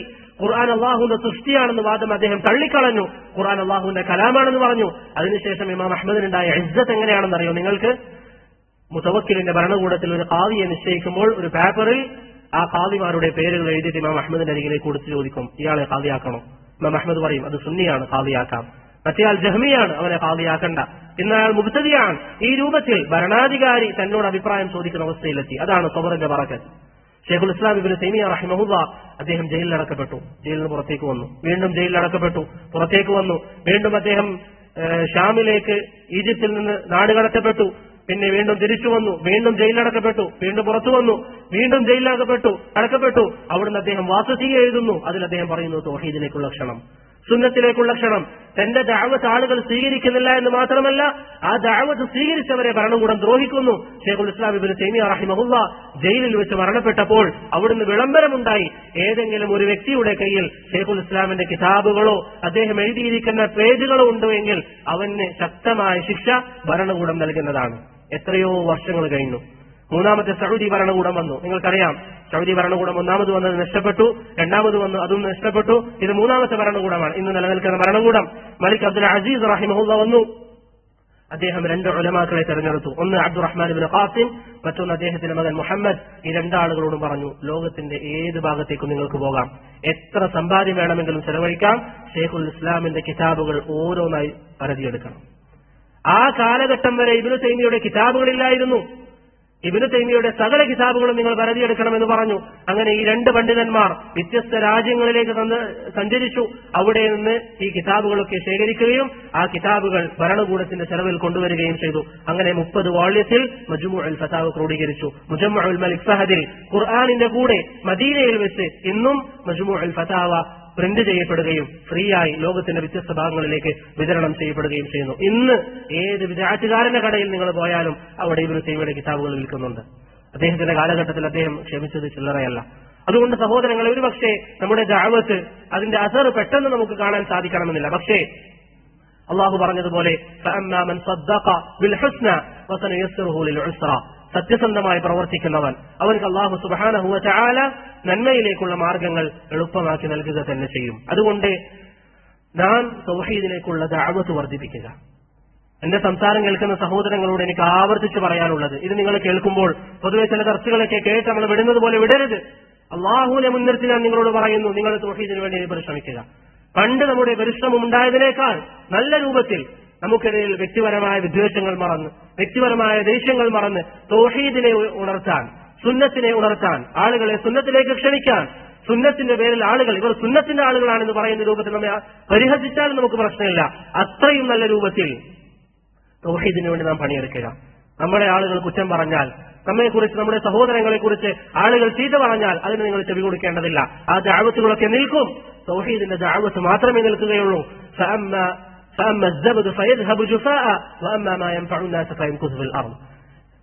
ജനങ്ങൾക്ക് ഉപകരിക്കുന്ന ദഅവത്ത് അത് ഭൂമിയിൽ അള്ളാഹു നിലനിർത്തും. ലാ തസാലു ത്വാഇഫത്തുൻ മിൻ ഉമ്മത്തി അലൽ ഹഖ് ളാഹിരീൻ, അത് അള്ളാഹു നിലനിർത്തും. അതുകൊണ്ട് സഹോദരങ്ങളെ, ഈ രൂപത്തിൽ തൗഹീദിന് വേണ്ടി, സുന്നത്തിന് വേണ്ടി, സലഫിയ്യത്തിന് വേണ്ടി നാം പണിയെടുക്കാൻ തയ്യാറാവുക. അതൊക്കെയാണ് നമ്മുടെ മുൻഗാമികൾ ചെയ്തത്. അതിൽ നമുക്ക് ഏറ്റവും പ്രധാനപ്പെട്ട ഒരു ഘടകം എന്താണ്? പണ്ഡിതന്മാരുമായി നല്ല ബന്ധം വെക്കുക.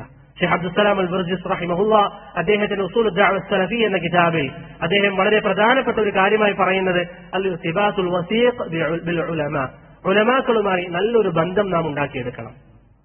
നല്ല ബന്ധം, എന്തൊരു വിഷയം വന്നാലും പണ്ഡിതന്മാരിലേക്ക് മടങ്ങുന്ന രൂപത്തിൽ, ഏതൊരു തർക്കം വന്നാലും പണ്ഡിതന്മാരിലേക്ക് നാം മടക്കുക.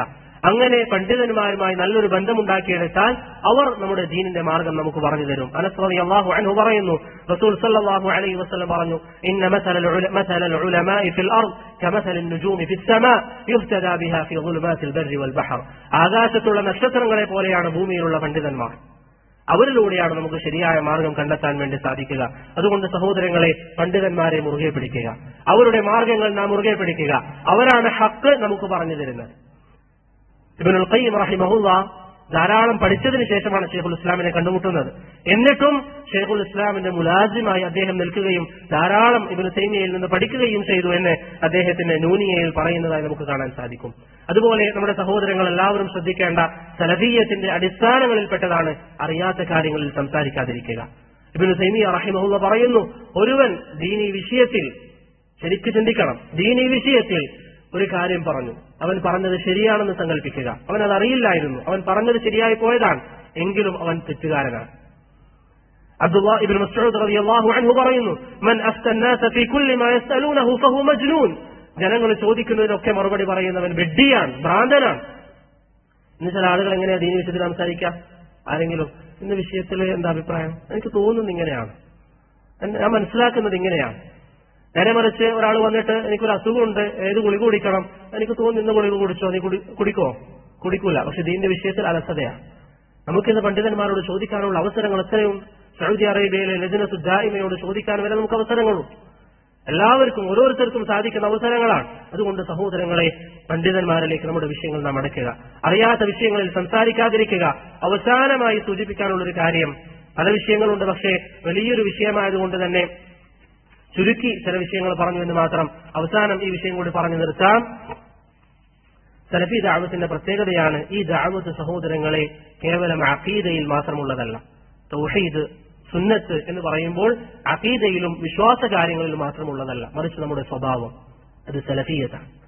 നമ്മുടെ നിസ്കാരം അത് സലഫിയത്താണ്.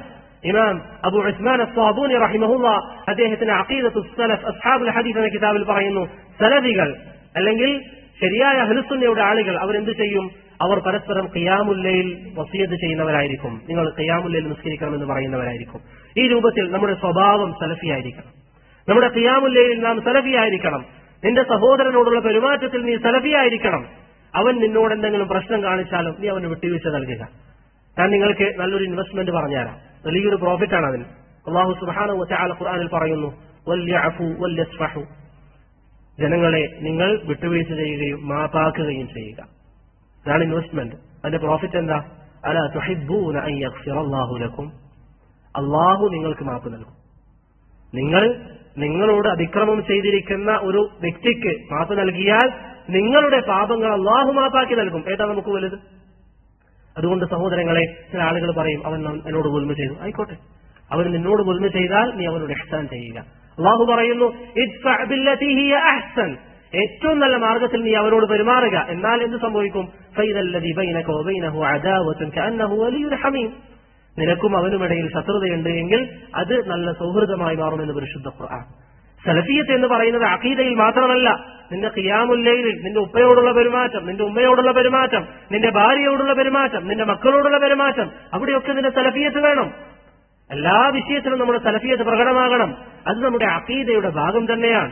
ശൈഖുൽ ഇസ്ലാം ഇബ്നു തൈമിയ റഹിമഹുല്ലാഹ് അഖീദത്തുൽ വാസിത്തിയയുടെ അവസാന ഭാഗത്തിൽ പറയുന്ന വിഷയങ്ങൾ എന്തൊക്കെയാ?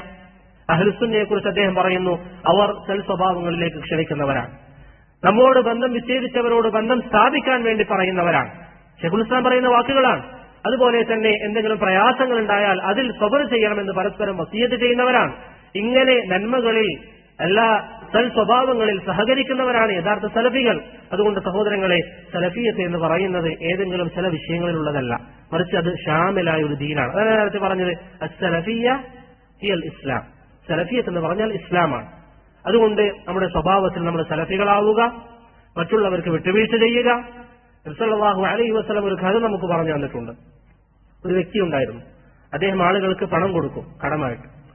അവധി എത്തിക്കഴിഞ്ഞാൽ ഈ വ്യക്തിക്ക് ആ കടം വീട്ടാനുള്ള കഴിവില്ല എങ്കിൽ ഈ കടം നൽകിയ വ്യക്തി പറയും, കുറച്ച് നമുക്ക് അവധി കൊടുക്കാം, ഒരു പക്ഷേ അത് കാരണത്താൽ അള്ളാഹു നമുക്ക് വിട്ടുവീഴ്ച ചെയ്തേക്കാം. ഈ വ്യക്തി ജനങ്ങളോടാണ് വിട്ടുവീഴ്ച കാണിച്ചത്. സല്ലല്ലാഹു അലൈഹി വസല്ലം പറയുന്നു, അള്ളാഹു പറഞ്ഞു, അവൻ എന്റെ അടിമകളോട് വിട്ടുവീഴ്ച കാണിച്ചിട്ടുണ്ട് എങ്കിൽ അവനോട് ഏറ്റവും അധികം വിട്ടുവീഴ്ച ചെയ്യേണ്ടത് ഞാനാണ് എന്ന് പറഞ്ഞ് അള്ളാഹു അവന് പാപങ്ങൾ മാപ്പാക്കി നൽകും. അതുകൊണ്ട് നമ്മൾ ചെയ്യേണ്ടത് എന്താ? ജനങ്ങളോട് ഏറ്റവും നല്ല സ്വഭാവം. നമ്മുടെ നാവിനെ എപ്പോഴും നിയന്ത്രിക്കുക. മോശമായ വാക്കുകൾ ആളുകളോട് പറയാതിരിക്കുക. ഗീബത്ത് നമീമത്തുകൾ ആളുകളോട് പറയാതിരിക്കുക. നാം കാരണം ആർക്കെങ്കിലും ഒരു വേദന ഉണ്ടായിട്ടുണ്ടെങ്കിൽ അവരോട് പൊരുത്തം ചോദിക്കുക. ഈ ദുനിയാവിൽ സഹോദരങ്ങളെ എന്ത് തന്നെയാണെങ്കിലും ഒരു ദിവസം നാം മരിക്കും. എന്ത് തന്നെയാണെങ്കിലും ഇപ്പോൾ അള്ളാഹുവിനെ കണ്ടുമുട്ടുമ്പോൾ വിജയിക്കാനുള്ള മാർഗങ്ങളാണ് നമ്മുടെ പ്രധാന ഉദ്ദേശം. അതുകൊണ്ട് ഈ രൂപത്തിൽ ശരിയായ അഖീദ സ്വീകരിച്ച് തൗഹീദിന്റെ വക്താക്കളായി, ഇബ്രാഹിമി മില്ലത്തിന്റെ ആളുകളായി, സുന്നത്തിന്റെ ആളുകളായി, ബിദ്അത്തിൽ നിന്ന് ശക്തമായ ആളുകളെ വിലക്കി ആളുകൾക്ക് തൗഹീദും സുന്നത്തും പറഞ്ഞു കൊടുക്കുന്ന യഥാർത്ഥ ഇബ്രാഹിമി മില്ലത്തിന്റെ വാഹകരായി മാറാൻ നമുക്ക് ഓരോരുത്തർക്കും സാധിക്കണം. അതാണ് യഥാർത്ഥ സലഫി മൻഹജ്. ആളുകളോട് പെരുമാറുമ്പോൾ അവരിലുള്ള സലാഹ് അനുസരിച്ച് അവരോട് പെരുമാറുക. ഞാൻ നേരത്തെ പറഞ്ഞതുപോലെ ബിദ്അത്തുകാരോട് കണിശമായി നമ്മൾ നിൽക്കണം. പക്ഷേ അവരെ ദഅവത്ത് നടത്തുമ്പോൾ നല്ല രൂപത്തിൽ അവർക്ക് ദഅവത്ത് നടത്തുക. ഇമാം അഹ്മദ് ബിൻ ഹംബൽ റഹിമഹുള്ളയുടെ മസായിലിൽ, ഇസ്ഹാഖ് ബിൻ മൻസൂറിന്റെ മസായിലിൽ ഇമാം അഹ്മദിന്റെ ഒരു സംഭവം പറയുന്നുണ്ട്. അദ്ദേഹത്തിന്റെ അരികിൽ ഒരാൾ വന്നിട്ട് പറഞ്ഞു ഇമാം അഹ്മദിനോട്, ഇന്ന വ്യക്തി ഖുർആൻ അള്ളാഹുവിന്റെ സൃഷ്ടിയാണെന്ന് പറയുന്നു, അങ്ങനെയാണെങ്കിൽ എങ്ങനെയാണ് പെരുമാറേണ്ടത്? ഇമാം അഹ്മദ് പറഞ്ഞു, അൽഹിഖ് ബിഹി കുല്ല ബലിയ, അവൻ ഏറ്റവും മോശപ്പെട്ടവനാണ്, എല്ലാ ഫിത്നകളും ഒരുമിച്ച് ചേർന്നവനാണ്. ഇമാം അഹ്മദിനോട് ചോദിച്ചു, അയുഹ്ജറൂൻ, അവരെ നമ്മൾ ഹജ്ർ ചെയ്യേണ്ടതുണ്ടോ? ഇമാം അഹ്മദ് പറഞ്ഞു, അഹ്ലു ഖുറാസാൻ ലാ യഖൂന ബിഹിം, ഖുറാസാനിലുള്ളത് ജഹ്മിയാക്കളാണ്, അവരെ എതിർത്തുകൊണ്ട് അവരോട് ശക്തമായ നിലപാടുകൾ സ്വീകരിച്ചുകൊണ്ട് അവിടെ നിൽക്കാൻ സാധിക്കുകയില്ല. അതുകൊണ്ട് അവിടെ അതനുസരിച്ച് നിൽക്കുക. അപ്പോൾ ദഅവത്ത് ശൈഖ് സാലിഹ് ഹസ്സനി ഹഫിളഹുല്ലാഹ് അഖീദത്തുസ് സലഫ് അസ്ഹാബുൽ ഹദീസ് എന്ന കിതാബിൽ അതിന്റെ ശർഹിൽ അദ്ദേഹം പറഞ്ഞു, നാടനുസരിച്ച്, വ്യക്തികളനുസരിച്ച് ബിദ്അത്തുകാരോട് ഇടപഴകേണ്ട രൂപത്തിൽ വ്യത്യാസങ്ങൾ ഉണ്ടാകും. അടിസ്ഥാനം അവരെ ഒഴിവാക്കുക എന്നുള്ളതാണ്. പക്ഷെ അവരെ ദഅവത്തിലേക്ക് അടുപ്പിക്കാനുള്ള മാർഗങ്ങൾ നമ്മൾ സ്വീകരിക്കുക. അവർക്ക് ഹക്ക് പറഞ്ഞു കൊടുക്കുക. എപ്പോഴും എല്ലാവരും ഹക്കിലാകണമെന്ന ആഗ്രഹം നമുക്കുണ്ടാവുക. നല്ല രൂപത്തിൽ ജീവിക്കുക. അല്ലാഹു സുബ്ഹാനഹു വ തആല നമുക്ക് അതിന് തൗഫീഖ് നൽകി അനുഗ്രഹിക്കുമാറാകട്ടെ. ഇങ്ങനെയൊക്കെ നമ്മൾ ജീവിച്ചാൽ പരിശുദ്ധ ഖുർആനിൽ അല്ലാഹു നമുക്ക് നൽകുന്ന ഒരു സന്തോഷ വാർത്തയുണ്ട്. ആ സന്തോഷ വാർത്ത നമുക്ക് എല്ലാവർക്കും നേടിയെടുക്കാം. എന്താണത്? അല്ലാഹു പറയുന്നു, ഇന്നൽ ലദീന ഖാലു റബ്ബുനല്ലാഹ്, നമ്മുടെ റബ്ബ് അല്ലാഹുവാണെന്ന് പറഞ്ഞവർ, സുമ്മ ഇസ്തഖാമു, പിന്നീട് ആ മാർഗത്തിൽ നിലകൊള്ളുകയും ചെയ്തവർ, സലഫി മനഹജിൽ നിലകൊണ്ട ആളുകൾ, തതനസ്സലു അലൈഹിമുൽ മലായിക, അവരുടെ മരണാസന്നമായാൽ അവർക്ക് മലക്കുകൾ വരും. എന്നിട്ട് അവരോട് എന്ത് പറയും? അല്ലാ തഖാഫു, പേടിക്കേണ്ടതില്ല, വലാ തഹ്സനു, നിങ്ങൾ ദുഃഖിക്കേണ്ടതില്ല, വഅബ്ശിറു ബിൽ ജന്ന, നിങ്ങൾക്ക് സ്വർഗം കൊണ്ടുക സന്തോഷ വാർത്ത നൽകുന്നു, വഅബ്ശിറു ബിൽ ജന്നത്തി അല്ലതി കുൻതും തുഅദൂൻ. ശേഷം മലക്കുകൾ പറയും, നഹ്നു ഔലിയാഉകും ഫിൽ ഹയാത്തി ദുനിയ വഫിൽ ആഖിറ, നിങ്ങൾക്ക് പരലോകത്തും ഇവിടെയും നാമാണ് നിങ്ങളുടെ സ്നേഹിതന്മാർ, വലക്കും ഫീഹാ മാ തശ്തഹി അൻഫുസുകും വലക്കും ഫീഹാ മാ തദ്ഉൻ, ആ സ്വർഗ്ഗത്തിൽ നിങ്ങൾ ആഗ്രഹിക്കുന്നത് എന്തും നിങ്ങൾക്ക് ലഭിക്കും. നുസുലൻ മിൻ ഗഫൂരിർ റഹീം, ഇതെന്താണ്? നിങ്ങൾ അങ്ങനെ ജീവിച്ചാൽ അള്ളാഹു നിങ്ങൾക്കൊരുക്കുന്ന വിരുന്നാണ്. അതുകൊണ്ട് റബ്ബിന്റെ വിരുന്ന് ആഗ്രഹിക്കുന്നവരെ, സലഫികളെ, തൗഹീദിന്റെ വക്താക്കളെ, നിങ്ങൾ അള്ളാഹുവിന്റെ വജ്ഹ് ഉദ്ദേശിച്ചുകൊണ്ട് ജീവിക്കുക. എന്ത് ചെയ്യുമ്പോഴും റബ്ബ് കാണുന്നെന്ന ബോധം നമുക്കുണ്ടാവണം. എന്ത് ചെയ്യുമ്പോഴും ആര് കാണുന്നില്ലെങ്കിലും അള്ളാഹു കാണുന്നുണ്ട്. അതുകൊണ്ട് ആ ഒരു ബോധത്തോടുകൂടി ജീവിക്കുക. യഥാർത്ഥ സലഫി മനഹജിലേക്ക് മടങ്ങുക. വീണ്ടും ആവർത്തിക്കട്ടെ, പഴയ പോലെ തൗഹീദിന്റെ മജ്ദ് നിങ്ങൾ ഉണ്ടാക്കിയെടുക്കണം. ഇത്ര ആളുകളുണ്ട് ഇവിടെ.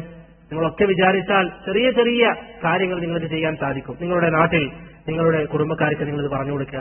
നിങ്ങളുടെ ചങ്ങാതിമാർക്ക് തൗഹീദിനെ കുറിച്ച് പറഞ്ഞു കൊടുക്കുക. ഇഖ്ലാസോടുകൂടി, അവരിൽ നിന്നൊന്നും പ്രതീക്ഷിച്ചല്ല, അള്ളാഹുവിന്റെ വജ്ഹ് ഉദ്ദേശിച്ചുകൊണ്ട് പറഞ്ഞാൽ വല്ലാഹി അത് അസറുണ്ടാകും. നമ്മുടെ ചങ്ങാതിയോട് പറയാ, യഥാർത്ഥ ഹക്ക് പറഞ്ഞു കൊടുക്കുക, അവന് വേണ്ടി നമ്മൾ ദുആ ചെയ്യാം. നമ്മൾ ചില ആളുകളൊക്കെ പറഞ്ഞു കൊടുക്കും, പക്ഷെ ദുആ എവിടെ? നമ്മൾ അവരോട് ദുആ ചെയ്യാം. നമ്മുടെ സുജൂദിൽ അള്ളാഹു എന്റെ സ്നേഹിതന്, നമ്മുടെ കൂട്ടുകാരന് ഹിദായത്ത് നൽകണം, നമ്മളങ്ങനെ ദുആ ചെയ്തുകൊണ്ടേയിരിക്കുക. അങ്ങനെ തൗഹീദിന്റെ ഒരു പ്രകാശം നമ്മുടെ നാട്ടിൽ വീണ്ടും ഉണ്ടാക്കിയെടുക്കണം.